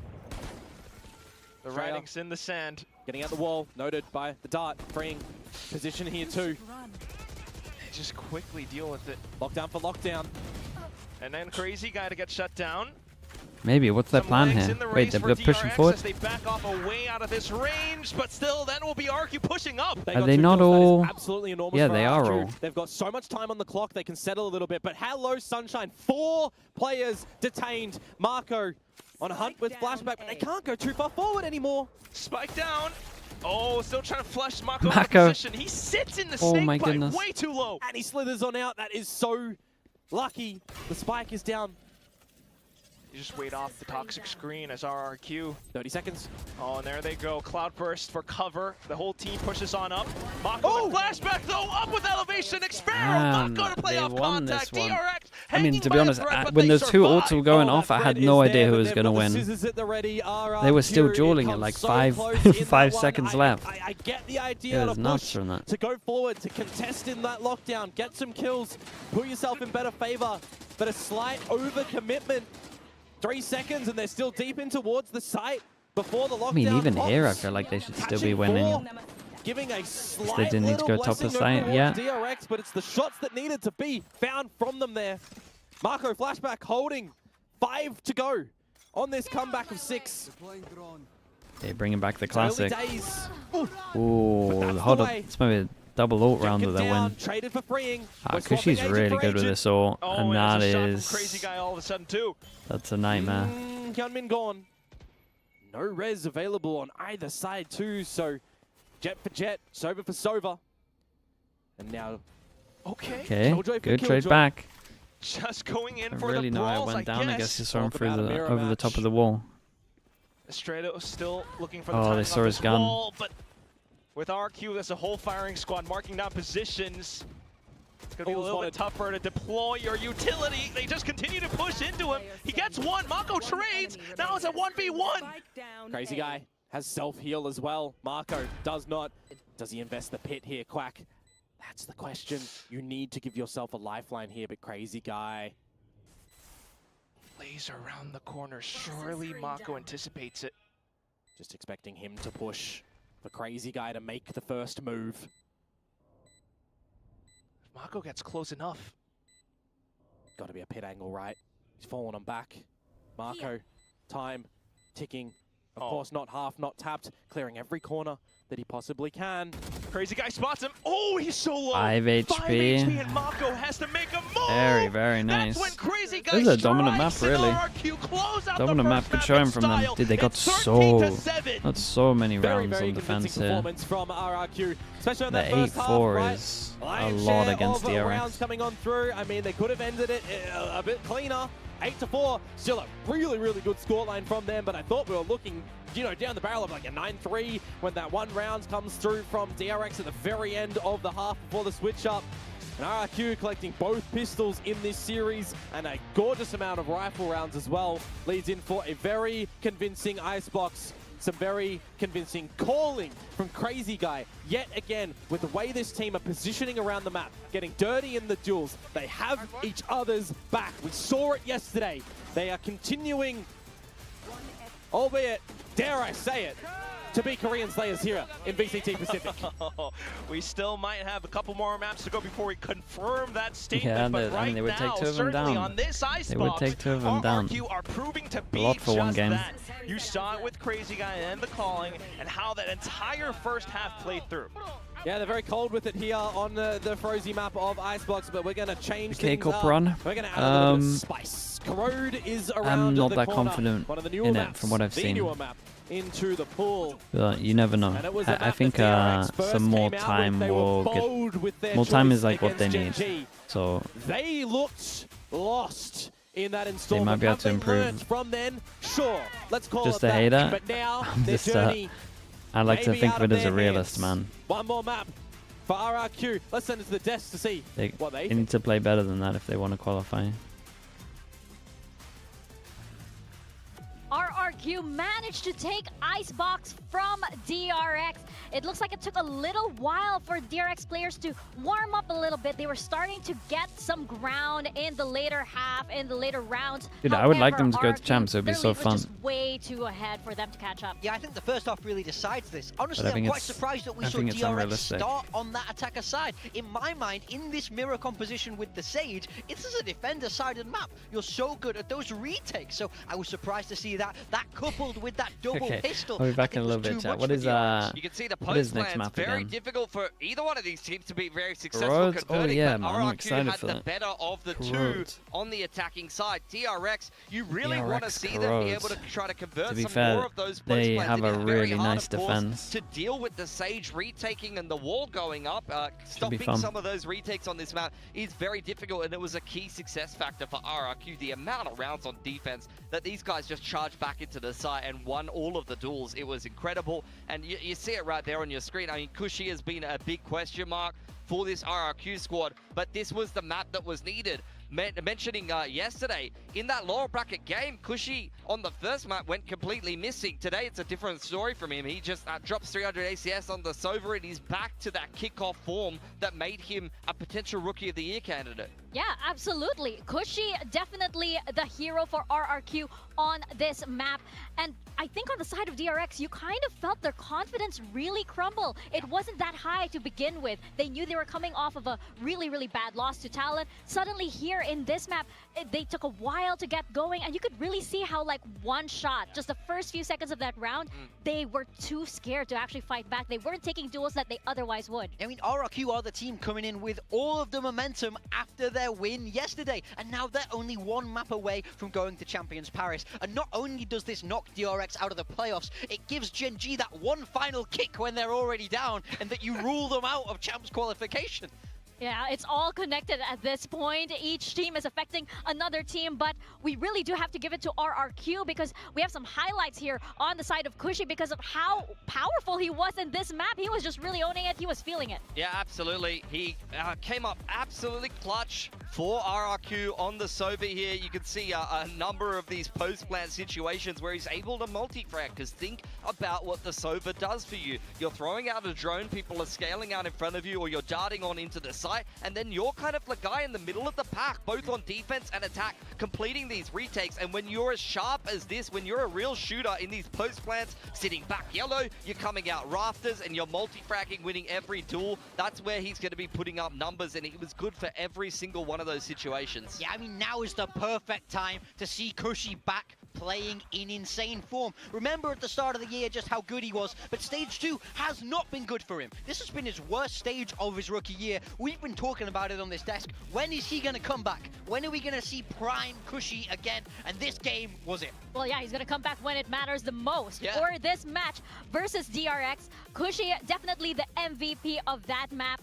Now, I think on the side of RRQ as well, you could really see the complete opposite. If DRX did lose a lot of that confidence, you saw RRQ, even though they were down, they weren't afraid to actually just still go forward. And I think it was really spearheaded by Crazy Guy, who he played great. Living up to his name, by the way. He is like, no, I'm on the stage. I will take this duel, and I'll take 3 more if I have to. On the stage is where I wish there was a microphone. I wish you guys at home could hear how loud he is, how assertive he is in this leadership role. He is consistently being the loudest voice on RRQ, driving the force, and it's not even just like, hey guys, let's go. Hey, it's literally like, let's go right side, let's swing together. He's calling the swing timings, he's calling the post plan, he's telling people to be disciplined. He is directing the entire macro game at every single point in the round and putting frags together on the board. Do you have any idea how taxing that is on your nervous system to be switched on at every second of the round? He is micromanaging every single thing, and he's putting up the numbers as well. You really have to give it to him, the beast from the East. He is definitely the game changer, I feel, for RRQ here. Now we are going into the second map. It is going to be Corrode. I wonder if this means DRX can manage to make that comeback. Yeah, so DRX have chosen Corrode into this series. We saw RRQ play this yesterday, comp swapping to be that double duelist. DRX know this, but it's RRQ gonna change it? Are they gonna go back? I mean, this is a team that are unpredictable. Yeah, to summarize this, I mean, DRX, they comp swapped. You saw that initial comp go horribly against Gen.G in the opener, but that was early days on Corrode. This second comp went a lot better for them. They got a dub for RRQ. Both Corrode and Ascent is similar stories for me. They can't decide on a comp. They're not quite comfortable with their playstyle. They continue to change it up. They've landed on a winner yesterday, a very dominant win on Corrode with this double duelist comp. They're going to start out defense first, and DRX is going to be aware of that. They've already watched the film. They've already watched the tape. They know what they're going to expect from RRQ, so it's really just a question of, with this single duelist comp that they're running, they've got a lot of util. It's a bit of a slower comp from DRX, who are going to have to start on this attacking side. Are they going to be able to shut down the waylay on these info lines? You know, Chemkin on these off angles, Monye sliding at you with the set plays that the Neon is going to be running it. Because as you're moving through the map, you're going to be disrupted. RRQ is going to get in your face, and if you can't deal with that, I'm sorry, but you're going to be out of the playoffs here in Pacific, and RRQ's going to Champions. Yeah, you got to wonder if yesterday's match, you know, revealed a lot, and maybe Gen.G did DRX a favor here by letting RRQ just lay out their cards. And when it comes to prep, you know that DRX really does do their homework, and they're going to expect every single card that RRQ managed to play yesterday, so is a change coming in? Yeah, they may have been able to prep, but that's not my biggest issue for DRX today. My biggest issue for DRX today is that they're flat. They're not showing up to this game in the form that they need. Icebox was the perfect example of that. You've seen them dominate Icebox in 2 of these maps when they're playing assertively. They're trusting their game plan. You see them flying into the site on the attacking side. War goes up. Yunmin's getting entries everywhere. Marco's on the lurk. Where was that on Icebox? If these players don't switch on and they're not this assertive, quick kind of pace team that makes these snappy decisions and this perfect synchronization with each other, then they're just going to get rolled over by RRQ with the double duelist here. I mean, RRQ just have so much momentum. They must feel like they were chosen to run this lower bracket at this point after what happened yesterday. But you're totally right. I think now DRX's backs are truly against the wall. They have to win this map 2 if they want to keep rolling into the playoffs. Otherwise, Champs qualification gets very tricky and you're not in control of your own destiny anymore. No. Definitely. Again, this series is so important because the winner of this qualifies to Champions Paris. And it looks as though RRQ, they are just that much further ahead than DRX at this point. But this is Corrode. This is going to be DRX's map pick. It is. RRQ have opted to start out on the defensive side. They want to put the wall up, but, you know, maybe not necessarily just play a traditional defense. They want to get aggressive with this double duelist. They want to take their fate into their own hands and qualify for Champions Paris with a win on their opponent's map. For DRX. I've enjoyed their stuff. Their stuff's really good on defense, but they started on attack that's been a little... Normally it's the job of the Sentinel to slow bit rougher down for these them. duelists, but he's going to have a very hard time. They can get up over that wall, move fast through his razor vines. I need to see him sharp. He has to put bullets in the the head Is of this double RRQ duelist. great at Yeah, corrode? absolutely. Keep an eye on Crazy Guy as well. This guy They was clutching round after round on this map yesterday. beat Gen Oh, RRQ, G. they can feel it. It is so close. And for DRX, And it was- they need to make this comeback. It was If they okay. have It was a any lot of chance hero at all, plays. It was a this lot. They could made a be lot of for plays. Champions Paris. We are stepping into Corrode with They made a Komodo lot of and like Flash. individual plays that I don't think Gen G were expecting. Looking to spice things up with something more corrosive on this map. Let's see if DRX will indeed give us the comeback that they so are DRX on looking for. attack, Oh, well, they are certainly RRQ on the back defense. foot, aren't they? Not even a real close scoreline on Same- the ice blocks. same by. Outmaneuvered in pretty much every turning point by RRQ. I'll even add to the fact that Jemkin and Monyet were And after a bottom 10-2 comeback, that's also for true. RRQ. That says a statement that they They're still come away with a feeling- must have scoreline been feeling such as great. that. So Corrode right now, DRX have a lot to do, starting on this attacking side. Up through mid, at least for now, but a lot of Dude, bullets look at headed the their way. spams. Could have been a so little worse on this one. exposed, the As relay the ball as the into the walls left, going singing to down, Still, though, they you've got the paranoid omen sent down by flash Mongo, and a decent shot from Estrella to stun. try to hold things back. And they Hyunmin's just still go jumping equal. across. Jemkin's still firing shots, but he's way too low Big now. Has Joel. to hang back. Dude, that's Xfero probably the round, suffers that a one. shot. Good shot from Flashback, a necessary one in my Ooh, mind. But gave him an Jemkin, extra. Crazy Guy. There is a refract still available. And Australia's low too. 24 though. And it's the ghost in the opponent's hands, so still lethal. The leaders both alive. And a haunt that just came back too. Thinking to send it across. You've got the smokes up around the spike, but Flashback up above. okay, great Just descent great fade upon eye as well. RRQ. Dude, I think the plan For from good RRQ was reason. nice though. Gets a good spot at the end on towards They Jemkin. just didn't Pistol round goes DRX's they just didn't way. get enough Up for the their guts of mid. initial setup. Bit more of a scrappier one. Maybe for the sure, but two it's all good. from But they come away with something that they would escape the two need to send it. I mean, there was a smoke there. And a lot throughout the stage as well, to be completely honest with you. The Corrode pistol from RRQ on the defense, just not getting the job done. When you consider that once upon a time they'd leaned it up for some Okay, B-side Frank can pop one-shot plays on everyone. the pistol He's got the rounds, farmer gun. changing for adaptations And with what DRX throw their way down this is mid still in probably that my time. favorite way of handling this at the moment. 3 Like guns, every installment one of we've seen them's a from RRQ, marshal. a different pistol on You're just defense not getting so far. ecoed when you do this. Now an opportunity for DRX to double down. First shot, good. Cushy down. Just against the classic pistols. Keep to the long lanes. Good look to 100% this one. Smokes back up as well. DRX still looking for targets. Now down to a minute left. Yep. Spotting out 2 around A. Hear that, Marshall. Don't want to play into that. You're looking for a lurk in this sort of spot together as a team. You're looking for the pistol player. Essentially, that's Flashback over at the B side of the map. Eventually the call to be made to go to this A site. That's where Monyet does start to rotate over towards as well. So the idea that Is the this stack gonna on the end in right 30 side? seconds at this A site. Stack on the right side, Coming to but play. you would imagine the guns are Confirms too that good. This is a situation that actually could be thriftyable for RRQ. Uh-oh. Just make it a fight. As DRX, you wait out the flash. Ooh, I mean, the util's nice. The util's really nice. Oh my. Dude, the saturate.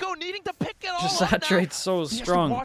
The timing of it was sick. Around these corners, trying to slice the pie. The snake bite flushes No him out way, of are they gonna get position. any kills? Flashback with just a ghost. Wow, He gets Jemkin, the that's deed. absolutely nuts. RRQ pull off the unimaginable again.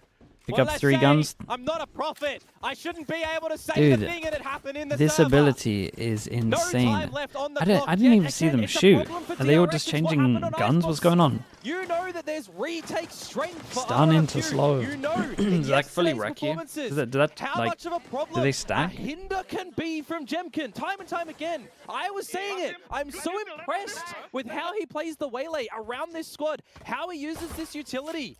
They You cannot stack? shoot back Oh with that my hinder. He catches goodness. 3. That's why they fired no In an bullets. eco, a classic, a free gun. Now, thanks to that, you're buying up in full while DRX, party mix, if you want to call it Wait, that. that's so cool. Stingers at a frenzy and some classics to try and answer back. At a bit of a laughing stock round.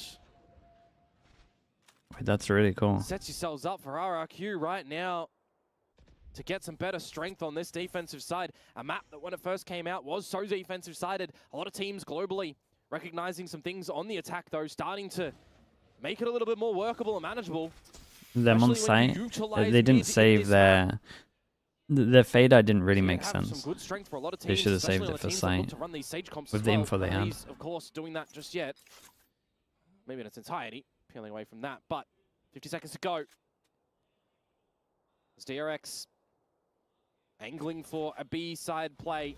But still, I mean, that combo was lovely, man. It's like one of the best we've seen. With these weapons. Currently being marked by Cushy. The sees someone early, so still a chance to get within range. There they go. Stingers ripped a piece, and it will be Mako getting the final one. Well, as I said, up close and personal. If we are going to go tit for tat here, this is going to be the way that DRX do it. Very patiently, with enough protection on the time for a split and utility that they hold and then throw in. They pilfer all of the weapons. As RRQ makes more noise, watch out for all the angles. Mako will swing. At that point, can't do this one as Jemkin, unfortunately. Not going to top deck the right card here. Just tries to go for it. Looking for some damage at least. Yeah, I mean, he needs to do damage. There's so many people surviving. By DRX, there's one. Shooting the wall instead of the hind up, but it's fine. He shot instead of utilizing. All right, it's like Icebox. We're going to go a little bit here, a little bit there, and then maybe one team to run away. Could be DRX now. Think about it, but maybe. Never know. That would be a tilter as a coach to witness in both occurrences. I mean, yeah, it goes both ways. Feel like had he been here, probably would have heard Alex. Okay, they do manage to squeeze out a buy. So they're all in, and they get the op out early. And then to back it, they've got a Sheriff, and they got a Stinger. If you consider it, DRX getting the pistol, and then let's say RRQ won the bonus round, and we go from there. Let's just handshake that duel of the Thrifties. Cushy, though, the piggy bank, just down to the Sheriff. And again, a really slow Without start DRX for DRX playing, in the beginning. There's a lot of space that Gem can find here. I feel like they're expecting him to be eco and not the op. You've lost your Viper. You've lost your mid-wall cut across the map now. Yeah, it's huge. 3-person stack over towards B. A great shot from him. Contending with an operator at A that is very so potent. fast. And even then, if it becomes a retake, I mean, Jemkin with the pass. RRQ shall look to tie it up here. And this is the site where there are two Phantoms as well. Relay bolt sent in. TP over the top. TP over towards Heaven. Everyone's dead, and they heard the double TP. My goodness, look at this game right now. 2 guns to upgrade. Crazy guys, too far away. Can't get an upgrade on this one, but this was lovely. A team like RRQ when it comes to Haven. Up the guts of mid, double TPing into B, making a good round work. Wait, do they now force back? This round, though, with the operator, what's going on? There is a reason that this team has the most operator purchases and the most operator successes. And you want to know why, Quack? You want to know why? Gotta enter better than that, for because sure. It's the name Jemkin. Okay, they can buy next. Kind of. With the shop. 2 force buys. I just don't get what's going on. We're all over the place. Headbutted the smoke as well. That's actually worked out pretty well. Prowler on. Does get broken. They're locked onto the play for a it is a little bit. force. If RRQ are aware of that, they know that Link is exposed. And I can already see the jiggling from Marco, having to be careful for the allocation of Jemkin's crosshair. But there's no one in main currently either. Little mid default, and then just wait for some kind of reaction. They're waiting for a push, or they were waiting for a push over towards B. Waiting for one over towards A, and then now call gets made to just split over towards B. Is it going to be another bit to go up mid and towards This is good from RRQ. Info over towards A main. Around. Means they can stack heavier over towards B. Confirming information. No one's going to split. Well, no one's going to go 5 through this choke. The operator, which is not going to be here around this B site. It's a great stun to help the team out. No one to swing off of it though. They might just get a free site. It might be 5v5 retake. Already realizing as well that the site can be quickly overwhelmed by this. Maybe they can spam the plant. Gonna be happy if it goes into a bit of a retake spot. You might they go for a riskier plant. Can be seen from Heaven, but you got to commit like out on the angle. Out of play essentially here. The team needs to do the effort. All Australia needs is 1 for the Nightfall, 2. All the positions are in place for DRX. RQ trying to set it up, especially with Paranoia. Well, Jemkin's dead. Might be in for a No way, hurts. my goodness. Yeah, that's the saturate still though. Buys a bit more time. They found out that it's weak over towards side though. They will. Flashback, yeah, and they know that the Viper has to push out. Back, especially with the toxic screen in his face. But Kushi not landing the flick. Now DRX feeling a lot more comfortable. Spring swings out. Xfero though taking the shot. 1v1 flashback. Has a potential angle for the wall bank. Slips on across. Really nice. Flashback was on top of this as well. Just it plan in the corner. Spam it over towards B main. Gonna sacrifice himself, but DRX managed to get the round. Gonna be a little annoying once it becomes more common. Very passive retake to come through from RRQ. Very delayed. Can't help but wonder what happens if they go a little bit earlier and just let Jemkin still play. Yeah, it's a weird one from RRQ because on a normal map, once you get that A control, you should probably pivot that one over from middle and get 3 over towards B. But it's just so hard to retake over towards A that I understand them going for the one middle. Over on the previous map, right? Just DRX, so trying to realize things early on this map. Good things from both teams, sure. Some bad things from both teams, yeah, sure. They didn't tab the spike. They didn't tab the spike for a long time, and I think they messed up their smoke as well. I'm pretty sure they smoked where they thought the spike was, but then actually realized it was planned for main.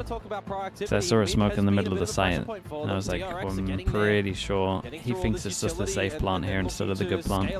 That's right. So there's some options here if they want to try and adjust. Going a little bit more focal in towards mid, perhaps. An operator, you know, you understand, can lock down a long line. Wait, Fio, is that true? That's wild. It's the reset scenario if RRQ do lose this one, and it's the same. You locked on him in real life? Right? We've got no Dude, that's messed up, man. in the bank. That's messed up. So this is quite the It would important scare the hell out of them, surely. Access to a couple of ults as well. I think they got some kind of superpower after that. More mid occurrence, just for a little bit from RRQ. DRX playing cautious right after the timeout too. Well, they're kind of just falling back onto what they normally do. Calculated and methodical plays. Let's start talking about money. 1, 2, 3, 4. Yeah, 5. Damn. There's 10 people that can't buy next round. This is it. Lining up his prey. This is it. Down by the mid cross. Oh. Yeah, the toxic screen. He tried to get ahead of it. Really well organized by DRX to do that one together as a team, and now Crazy Guy, he's going to falter too. This is looking much better for DRX into this A site. RQ will arrive by the back of Crane, but the Nightfall. Calling it. See the Nightfall, see the positions already found. If you recognize that no one's home here, I mean, the fade order is the one to do. Worth doing on this. Should as well, just in your experience, recognize on this map it's going to be awesome down to Nico. Good recovery mission of the op. The next round, another go. Save, yeah. I mean, you can't retake over towards A. Required item to take into the next round, really. Get that back into Jemkin's hand. Monyet can have the overdrive too. And you got 2 weapons still. Can call a bit more of a faster play if you want to for RRQ come that next round, right? Something that comes out into my mind. The B side of the map plays. You get your Paranoia out or your Fade Util out. Jemkin, he can just saturate and light speed over in B main. Look for those duels and get out. There's a lot of options that RRQ could still do on this defensive side with this double duelist deployment, which hasn't had its greatest successes, as we mentioned a little bit earlier on. For the first time in forever, we do get a secondary round in a row. DRX hold the lead. Seemingly to have really begun to figure out how to work around this op of Jemkins. Next round comes up, and you still have to hop back in. If this was that B setup, dude, I've only been recognized one time. I mean, the bodies were here for DRX. Could you imagine? CS is way more popular out here anyway. The operator at the correct spot too. And you're pushing Jemkin off the line. Are you steel gardening to get in? Okay, Jemkin managing to refract away. And now that you're in, you can use the pit as freeing as well. Flashback. It's a good go Second shot is insane on this one. Just feels very similar to the last round. Just lose 2 picks and then insta save, right? They've got some possible angles. Monyet just slides in. Steel guard and Rip though. And he quickly spots out to the next target, but swaps over their shorty. A double kill found, and it's the Viper's pick quickly ripped. On yet, zap around. Goes in for the overdrive just to try to trace out his opponents. So he's kind of spotting them, experimenting for a couple of more sprays as well. Fire support, and he knows where Freeing is. Swaps back, and around. Freeing comes over into the smoke, though, and Xpero This is an insane 3v5 from them. I thought the laser beams were going to be able to polish him How have they got but that? Just runs out at the nick of time, trying to get back in towards the pit. Kill on Heaven. We got sliding kill to entry over towards site. And they're still alive. It's probably too many rounds already against DRX, but that moment there, folks, 3 versus 5 deficit scenario for RRQ, and they 3v5 with a Vice ult and a Viper ult. An overdrive of their own. But just a more coordinated retake against the forces of DRX. Yeah, he didn't trust his Very well spam. positioned.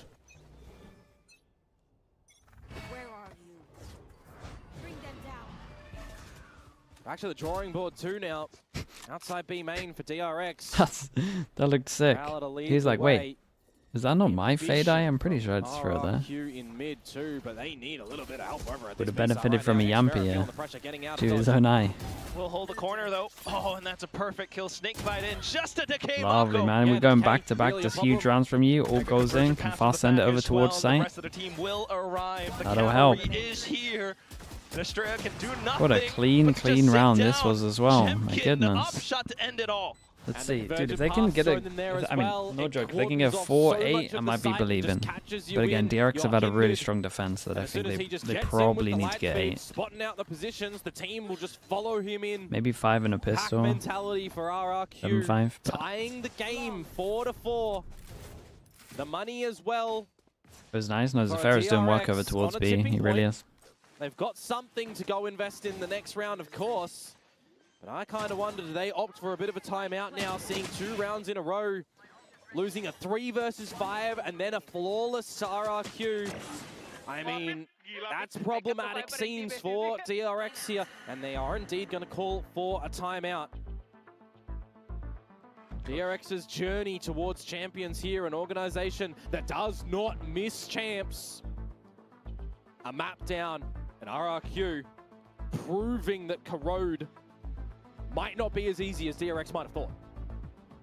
No, sir. It's hanging in the balance. That potential to go over to champs. Coach Termy definitely not happy the past 2 rounds. I mean, it's not as good as majority of the other ults, but I will say it's a little underrated, and it's definitely better on certain maps. It's gonna be a tough fight. Yeah, But I think it's an underrated ult. We've seen the convergent pass used just before. The rest of them, they're still kind of holding around with, and it's literally. I think I probably rate it higher than other people. Talk about the money state for DRX too. It's something that I said, you know, it's on the edge. They can't go for a full buy, but they're going to give it a good old go with the Stingers and a Sheriff for flashback. I think the 5th one probably elevates your percentages like 20% or something like that with the 5 Stingers, but anywho. See what they're going to be able to manage here. Bit of a mid-exploration early on. Bit more of a default across the board. Goes out, wall goes out. It's got Stingers, so taking mid control is pretty nice in this. I've been TPing here a lot. That stun didn't hit, right? Oh, it did. Really? Charge, but quickly nullified by Monyet. Now you got the C's getting tossed in, but Hyunmin just goes off the rip. Yeah, it's hard. Just got to spam there, I guess. But what are you still going to be able to do? A lot of space. Lose middle and reaction push over towards A. They've been doing this all the time. Once he cleared A last time, they did end up over towards B. So the B guys are going to be on full alert for this one. And tendencies to show through. DRX, what do you look to position? Back through mid. Again, it's expected from RRQ. Do you change your approach? Do you go top mid or not? You've lost Freeing. What a check by Crazy Guy. Flashback still in towards mid. You're into the site now as DRX. You got to look to get this plant down. Very necessary. Still though, with Crazy Guy right around the corner, you toss in that it's nice. So they have to go for the safe plant. Can't be doing that spam stuff. Good items to go into this retake with. Woman flash fade eye. The only way DRX makes their way out of this is if they win the close quarter battle. Paolo's gonna reveal 1. 3, got all of them. Every single player hit by all the utility. Oh, now it's the lovely to watch. Well, but the good flash though. Quite supporting, and just Jemkin and Xpero to dump yeah, in onto lovely. DRX. No chance for survival with Hyunmin. The Pharaoh, 12-3 over towards the B site. Not even really needed in the round on the retake. I saw a saturate be thrown on by, but the team of RRQ just coordinated in the retake. I think that was an expected scenario going into that as well, with the paranoia that I'm highlighting and the nightfall that goes on in, collecting on all three. Makes it a little bit of a problematic spot when you're in towards the site. You've got some stingers and some lesser buyers. You kind of need to stay there. Yes, Hyunmin got the Phantom, but he's only really good for 2 in the end. It's just too many numbers to contend with. Actually, I got lost in the source. Jemkin did get involved. Disregard what I said. RRQ as a collective effort, getting the job done. Getting through the timeout that comes away from DRX, but you would assume it's going to be for this round here. The Rifles back in possession. Passed over towards middle. Oh, again, another one. Again, first, it's a lot of mids. I was about to say, and I'm glad I didn't get to finish it. The DRX keep taking middle without getting punished. So it's nice that they actually got this kill, because it does feel like DRX get out over towards middle every single round. What you look to do here as DRX, you still just have Flashback over at the B site. He's never really had a contest. Now it changes in this dark cover. Can he find both? He needs. Well, this one's scary. Goes over to the corner, waits for the Do they need to make a play like this? Crazy I don't think so. First fall, but xFaroe quickly trades. And now they ramp up in towards this B site as well. You don't have any access to like a pit, for example. But an overdrive boy. you do. And that will take away xFaroe's pit. Still though, quick retakes online for RRQ. They're trying to go across. Ring shuts that down. Monyet not allowing to come online as well. Jemkin is the only one left, and he goes in for the wide swing. It didn't Ring shuts it down. They're tied up once again. Oh, we are back to equilibrium. I guess they want to get info on the sides, and they didn't have it over towards A, so that's their reaction. They've been taught to go get one of the signs. You're getting a little bit active. The double up in towards main. Yes, xFaroe gets the trade, but then it's another double up. It's a triple up from DRX, holding numbers, holding favor, getting some powerful I don't know. That's a hard one, man. Starting to get a little bit of these things working. Need to keep that going for DRX. Okay, 5 really is a lot on attack. Not too shabby, I will admit, but it feels like you need the lead here. Momentum-wise, confidence-wise. Make that defensive side a little bit better. DRX, you feel like this is a little bit uncertain, but you just have to go for it anyway. The flash, the Prowler spots up Jemkin. He tosses in the saturate, though, at perfect time. There goes the flash. How did the Omen flash miss everyone? The whole team is here to just spam through this one choke. DRX, though, still right around the back. You've got Flashback who takes some shots, but Crazy Guy fires through. They've got a small couple of it's absolute chaos. As well to get situated. They got double Omen ult. They get over towards the site. Pharaoh could ult. It's Omen v Omen. Viper v Viper. I think to make this map doable, I'm pretty sure RRQ need to win this. It's going to be the pivotal point. xFaroe. Ooh, yeah, and that makes it a lot harder. Now it's just Crazy Guy left, and he's already tossed his smoke in. Goes for the tap to try to flush them out. But with the edge of the smoke right around elbow, it's tough to go back in for the challenge. They will double peek into him. No, not quite. Oh, imagine he got the kill insta there. He's onto the classic and he's looking for the tabs. He finds it. 6 man, 6 is it's an insane attack in my opinion. Just before the half. Marco has the numbers there. Very patient. Bobo the Creeper, thanks so much for the 2 months, man. Appreciate the tier 1. Thanks for doing that. Backwards and forwards in this round, in this first half, yet again. 2 from this is over. RRQ, and an immediate retaliation. Maybe a pistol from RRQ. DRX. Like you could always snowball and get 4 freeing as well, I might add, but really easy ones. The clutch, it's Marco. Something we've been missing from him. Marco's clutches always paramount, you assume, with DRX. Gone by the wayside. Last round of the half, hit invested. Got that Odin out? Yeah, they spoke about middle a little bit. Maybe, or they either spoke about middle or it's their insta setup for their Viper. RRQ with a Guardian in play from Monyet and Odin from Crazy Guy. Surprised that we're only getting our first one in the last round of this half. He had a couple of them. He's the guy pinging this out right now. Assume you're dead here as Cushy. Surely they expect it. There they will go. Crazy Guy trying to spam across, but Mako quickly trades. Now Jemkin pushing out as well, though, and it's Monyet to receive! Quick trace into midair! Flashback's got to come away with this round. Jemkin did good, picked up his orb. If anyone's pressing tab, though, they know for sure exactly where he is, but... Experiment. He did get the kill relatively recently. Spot him out. Got him. Confirms. 50 seconds though. You want to not give him a 1 versus 1? Trying to keep him sandwiched so that Jemkin can come up from behind. Jemkin's taking his time though.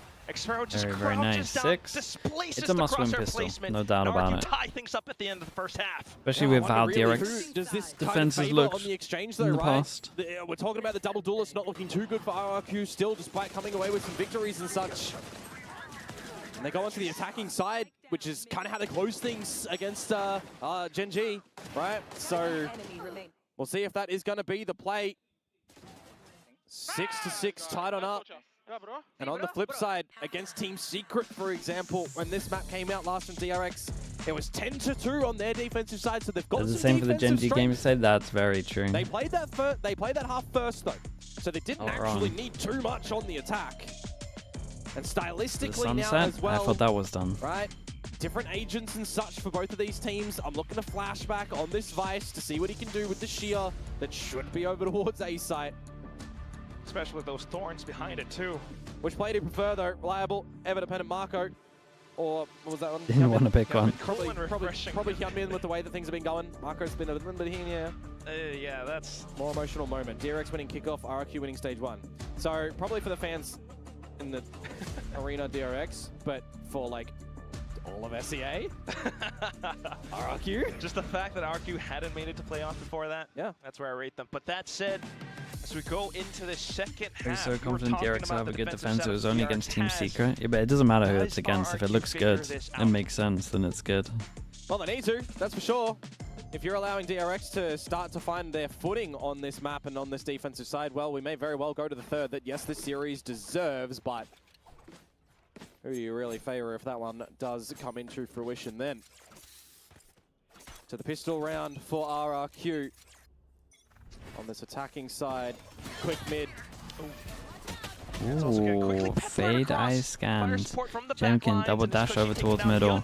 Do the pistol into a bonus, man, would be Changing it up. pretty cool. Players play over towards A main with the. This is very fast here. Oh, just hopping across, no chance, no shot for flashback. Freeing somewhat from the back, but his barrel has been spotted by Crazy Guy. More classic shots into the round. Just Estrella playing around the smokes. It's a 1v4. Let's play around elbow as well, and not fully aware just yet. With the spike down, this round is gone. He would triple his kills if he's able to find this pistol round here. You're just going to be strength in numbers as RRQ. Don't drop this. Probably not. Smokes down, hot back in. You know he's still around that corner. I don't think he's going to be tripling. Yeah, that is true, Lexi. That would Kill save count anytime everything. soon. You just go, yeah, they just play again in 2 weeks. Steps in. Spike beginning to tick off. RRQ certainly peeks in together at the same time. Doable. Will Very, deliver very the boost. doable. Well, it's Who another can pistol round they, going to RRQ. 3 out of who 4 can they in this snowball? series. They got I mean, the way two that the first half kind of candidates. was found. Two pistol round to candidates with DRX, the it snowball flips room. over immediately. So call that for What's what the it better is. one? A bit of a change up. Probably in the pistol Fatal, play to go realistically. in for RRQ. Actually, to be honest, with a Change up double of agents dive, in this map as well. Just leaving maybe the the Viper Waylay outside is of A better. main instead of the Viper and the Omen that we've seen from them before. For the eventual mid split from the other 3, this time backed up with 4, a little bit pacier with the double duelist.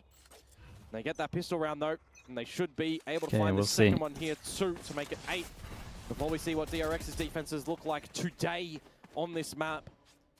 And what very well could be the last half, if they drop it, of 2025 for them. Maybe. That's a big maybe. I have to keep track of that. But that also hinges on how clean RRQ can make this. If they just group up together and play it as a pack, they should be all right now. The guns that have fallen on the floor, the gun that has fallen on the floor, be all good to get. But I do like, at least for DRX, that they are, you know, pushing the extremities of the map on the pistol round. Unfortunately for them, RRQ are just flipping the table into 8. This is where Manya is Do they go for kills or try and dodge spike? So quickly controlling things. No weapons retrievable for DRX. And if you're RRQ, just stay in the site altogether. You've got Relay Bolt, you've got Saturate, you've got Paranoia. These are very off-putting utilities. Stun and slows can be so annoying. And when you consider Pacific as well, and you consider Gemkin and Monyet piloting them, I mean... Where are they going to go save? Yeah. That's why Monyet looking like Spawn. His presence up around elbow as well. He wants them to maybe try. This is good from DRX, though. They don't want to. They don't want to go up against these Here ults. from RRQ as they take a little bit more of the control exit strategy through the crane. And they'll get the bird's eye view right now that they've won the round, surviving with the 4 weapons into the bonus 2. DRX will go up with the explosion. And we'll transition into the first round for DRX on this defensive side. Already seeing how quick and aggressive this pack mentality that RRQ has can be. DRX certainly needs to adjust quite a bit. Nice, guys. Take a breath here. Ali Odin. Oh, and I go, huh? In my exclaim of my breath because there's an Odin on Australia in the bonus round. It will shred RRQ though if they do walk into these walls. Oh my god! Oh, he's not even allowed to take a single shot. He beat him there because he's trying to fade eye. It's just not meant to be. Now his teammates are gonna have to guard his body He's as trying well. to fade eye jump to the corner. He didn't even slide for that. He just straight up. No way, double entry. Oh my god, it's actually happening. Let's do into the bonus. He needs to find more than just those 2. Incredible from Mako how he's done that. DRX. It's still an insanely hard retake for them. This round, you would assume, but as I said, the heavy investment from RRQ with all the rifles. They've got the plant down now for a 3-3 post plant. Flash, pretty big. Not too bad. Look at what Jemkin's got. Saturate, snake bite, fast lane. Cover off the side, Omen flash, so Hyunmin can start pushing through. Control around Crane. Hyunmin. Oh! How did he get the transfer? Despite getting stalled and second kill is insane. Well. You gotta Dude, look at that replay again. How have they done that? Chair, put my hands on my head and Beasts, just say, man. what? 2 beasts. How's he done that? When you think the DRX are gonna not have a way in this round, when the Odin of Australia just gets removed immediately, and then you lose another member too. Over to that A side of things, flashback. 5 versus 3 that they're managing to come back in towards that marker with the 2 shots. Wait, it's a lovely shot. I need to see within the saturate just that flick too. I mean, we saw throughout this week when Achilles was here a monstrous flick earlier on. That one there. Slow it on down. I mean, single bullet. he's the saturate come from there. He knows where he's at. You saw that's where the saturate came. Yeah, but it's like a needle in a haystack. Still just insanely fast. Happen. Well done, DRX. Get They've the got that Odin over towards middle, and this time he insta-spams instead of dropping down. An Outlaw for Xfero in a pivot to B, just freeing in the back lanes and in the open. That one's Horns get popped, 2 go out. Jemkin tagged a little bit of damage and Monyet from the Thorns, but the tether. Has to back off Hyunmin. It's like a poison chalice at the moment. You cannot just hold straight an Odin up on this map. Straight up sight hitting, and this one should be similar to the first one in terms of pretty hard. The Outlaw got a chunk, and you just have to call straight up it. save. Oh my god, that's incredible for RRQ though. When they're already into the site. 3K, I wouldn't even be hunting here.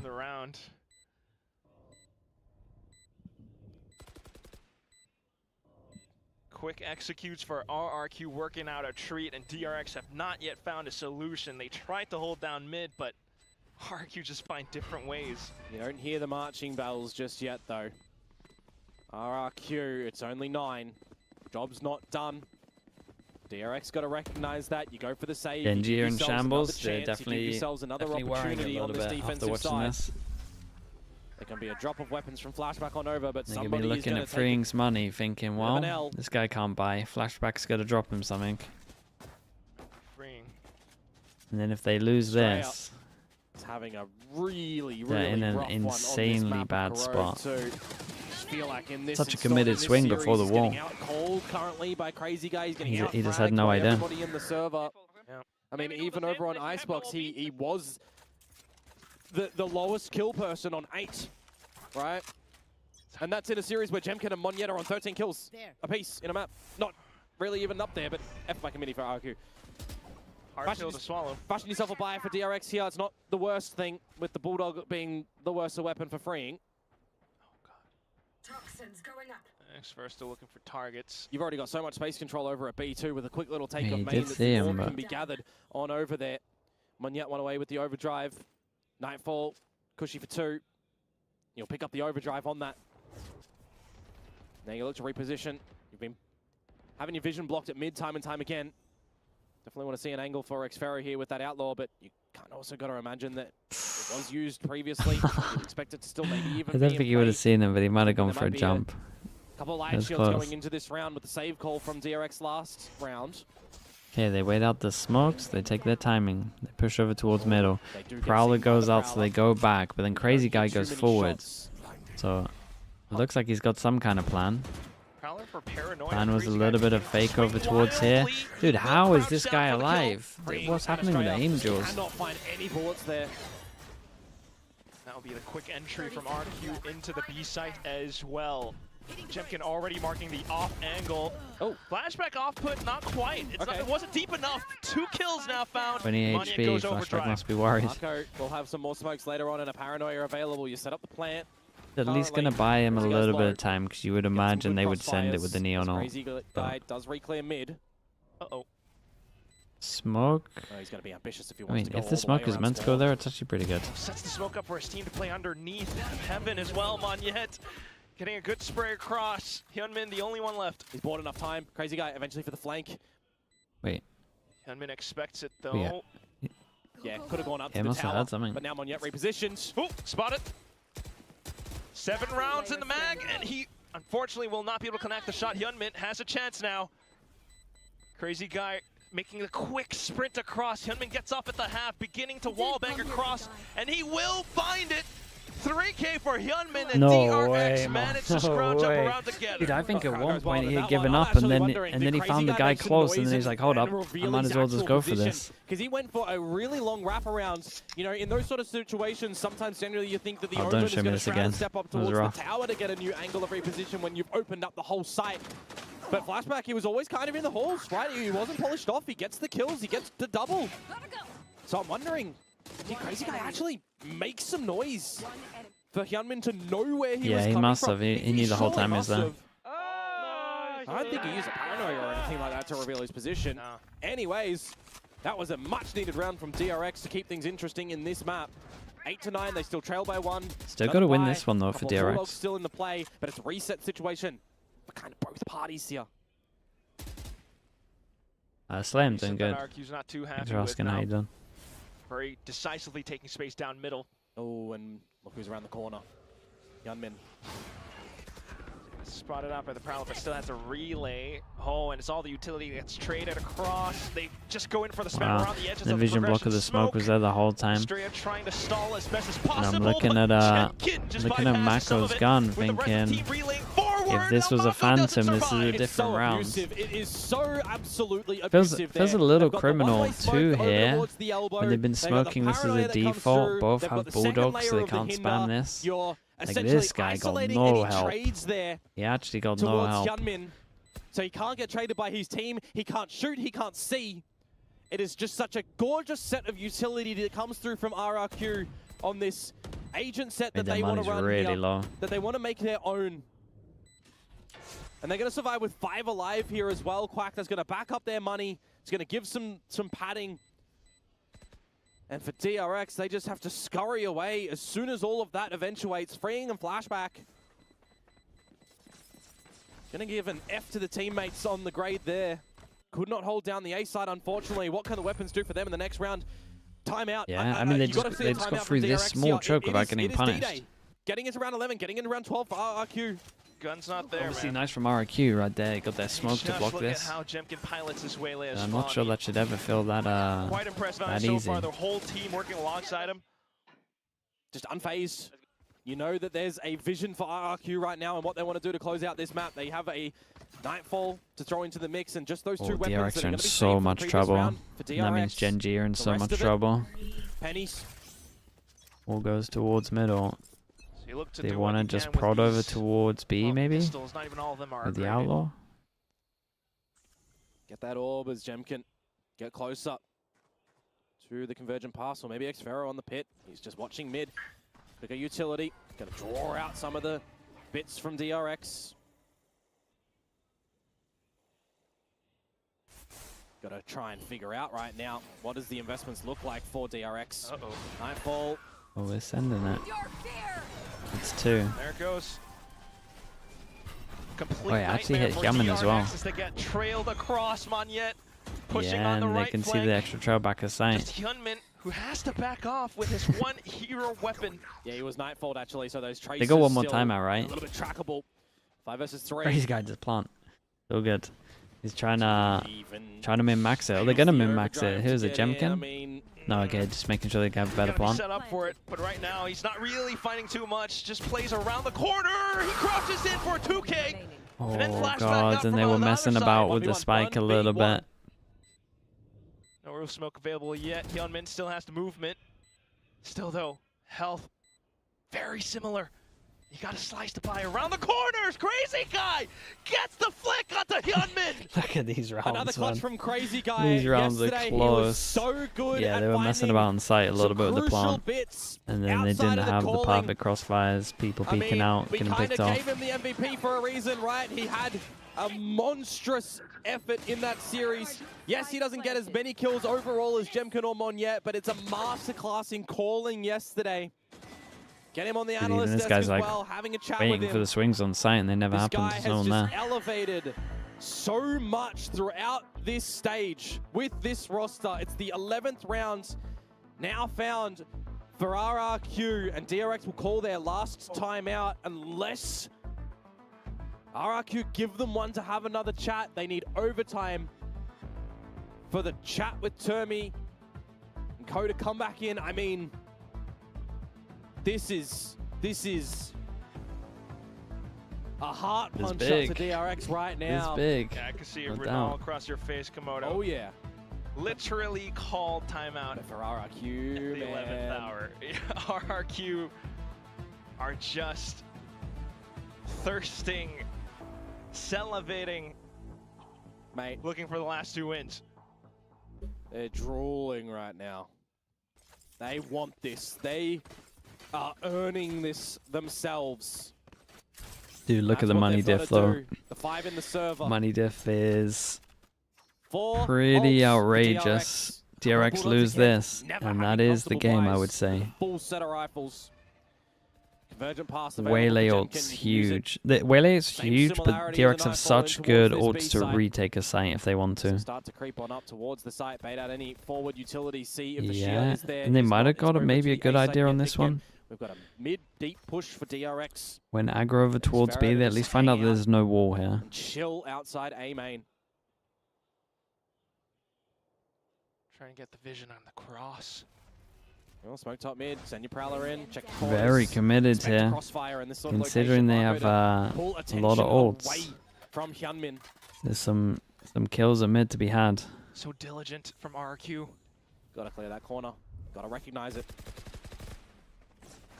Shot the first, they didn't Bait goes in. consider the second corner. Oh boy, actually Gemkin checks checked it. Mako though, still with a shot out from Link. Big jewel. He continues to swing for a double. Yeah, and they taking down got the Monyet and wall Crazy over Guy. towards A as well. Some good options now for DRX to try and close out the rest of this round. The Shia kind of gives up the information. You didn't able to light speed over it, but the shots, it doesn't matter. Xfero finds Marco, you get out of dodge. You 30 dodge the steel seconds, guard, you guys 30 could seconds go to to the other side. You're You open and just Crazy about Guy's make dead, it. So you can't quick repause in towards the B site. You are locked in towards A. Dude, they got like getting ults out of them though. Oh my god, they're getting ults out of them and it's somehow it's a 2v3. This flank's really fast from freeing. There will be a Viper's Pit.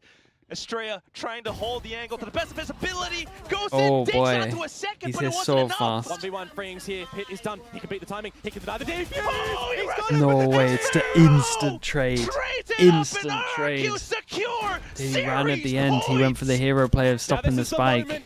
Ladies and gentlemen, No and folks way. around watching this one, 12-8. It's 4 4? series points for RRQ. It's 4 series points for their first. What was the time when he killed the spike? Champions appearance. That's the real question. Toronto, be damned. A stepping stone. We'll see. Performance, but they have extremely turned some heads throughout this stage. 3? Yesterday's game, Yeah. I mean, so many words to describe it, I can't even think of one right now. Ecstatic, extravagant, whatever you want to say. Here we go. Well, we go fast over towards the middle. The TP in the corner from Mako. Just insta gets spammed. Man, these trades are crazy. 2v2. does as well. Still, though, freeing off towards the back, doesn't have the range. Man, thought he got spiked B, first but it's swing. all gone, but not. Freeing and flashback, sorry, again. Had to run away earlier to get a save, to have another chance at a round for DRX, and it didn't come into fruition. A judge without a pit as well now. Leads into a problematic spot. You got to get close. You got to get in a duel. Monyet and Xfero. Now, Get to this judge. I mean, he's not in together. the best position with it. They literally have to want to try and push and take space. It is looking like Monyet wants to though. It's gonna have to be dirty. Makes it clean though, just holding the corner around elbow.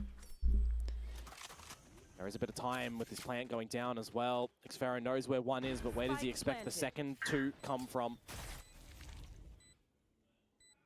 Just a stink bike to work around. Plays around the site.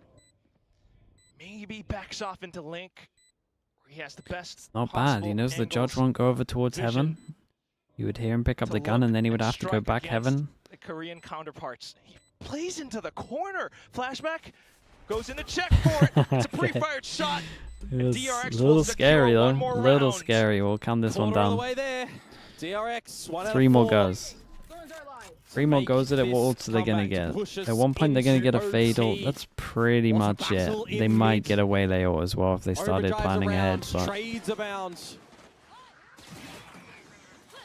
Disgusting shots. yeah, I mean, he just had the TP and he's like, well, there's a chance. Had to securely find a kill, and it does on Monyet. Not expecting that position. Flashback clearing corners.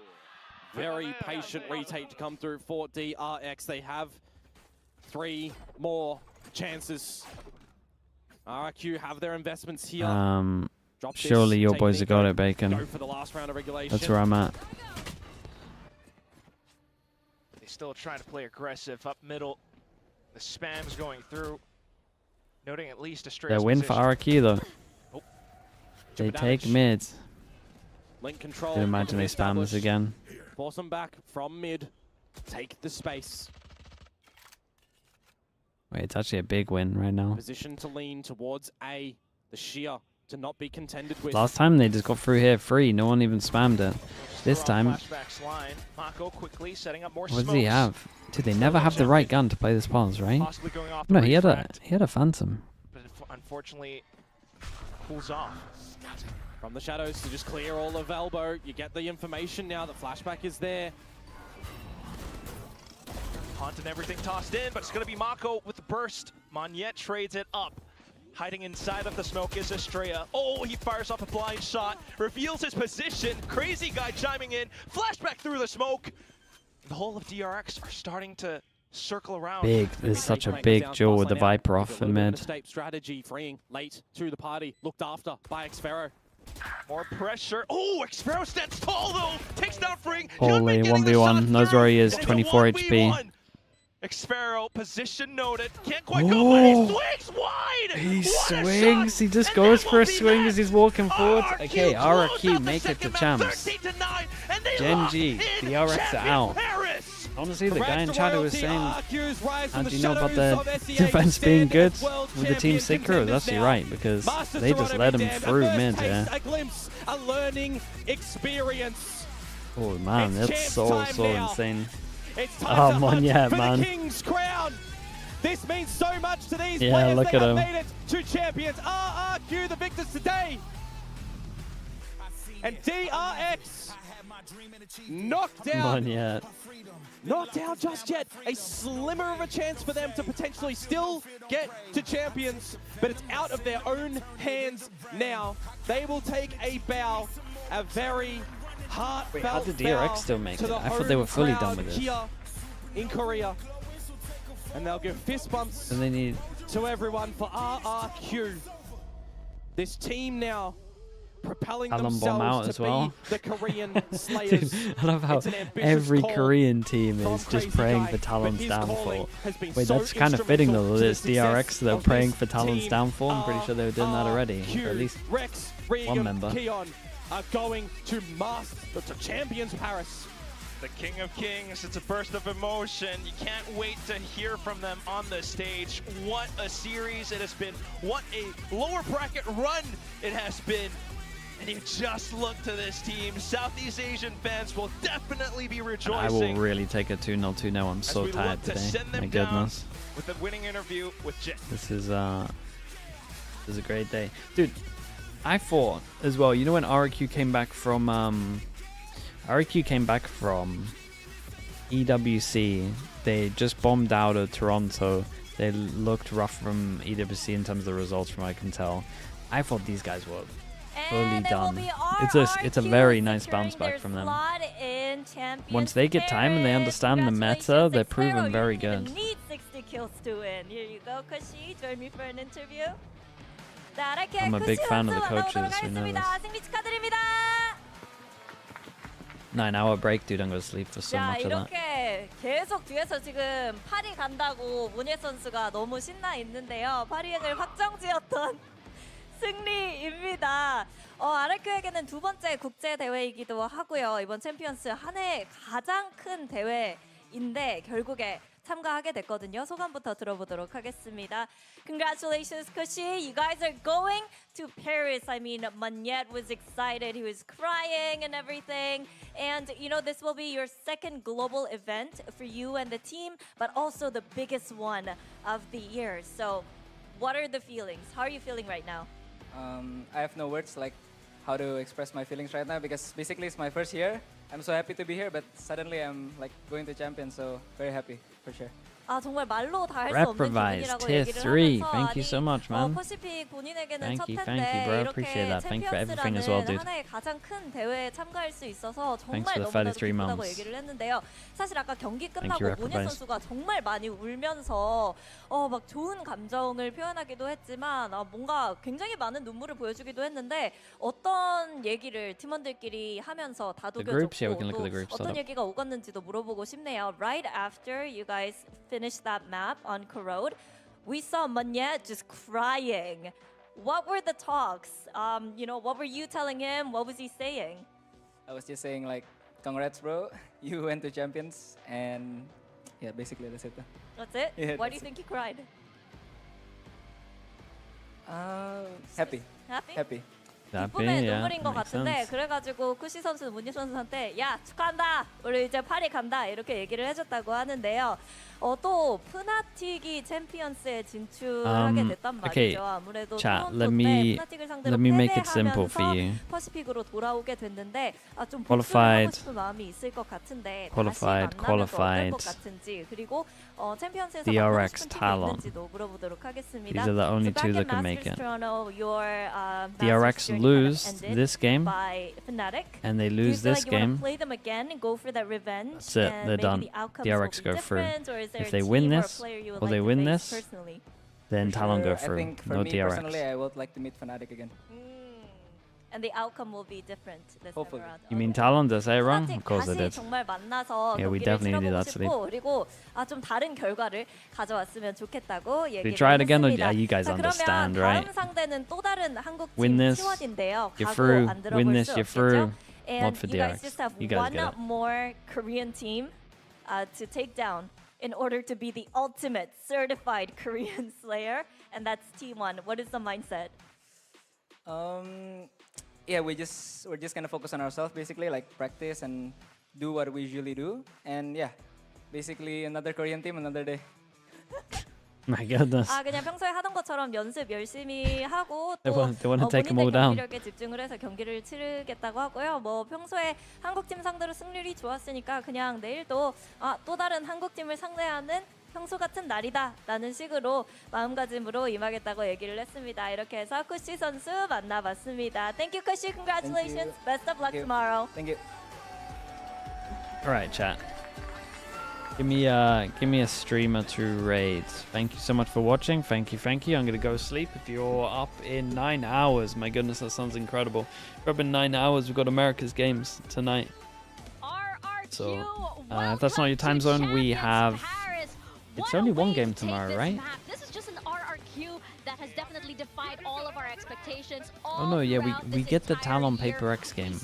Okay, yeah, it's only the two that are at was a little bit shaky, and then Tokyo. becoming champions over in the Adele? Pacific, Yeah, we can raid Adele. Let's do that. Making it to the first international and now sealing the deal with champions Paris. I mean, it's just a Was he playing massive, CS? massive Must be playing performance from CS, this surely. team today. 2-0 last time by DRX. Today, it couldn't have been more different. Okay, I appreciate everyone watching. Thank you so much, guys. Thank you, thank you.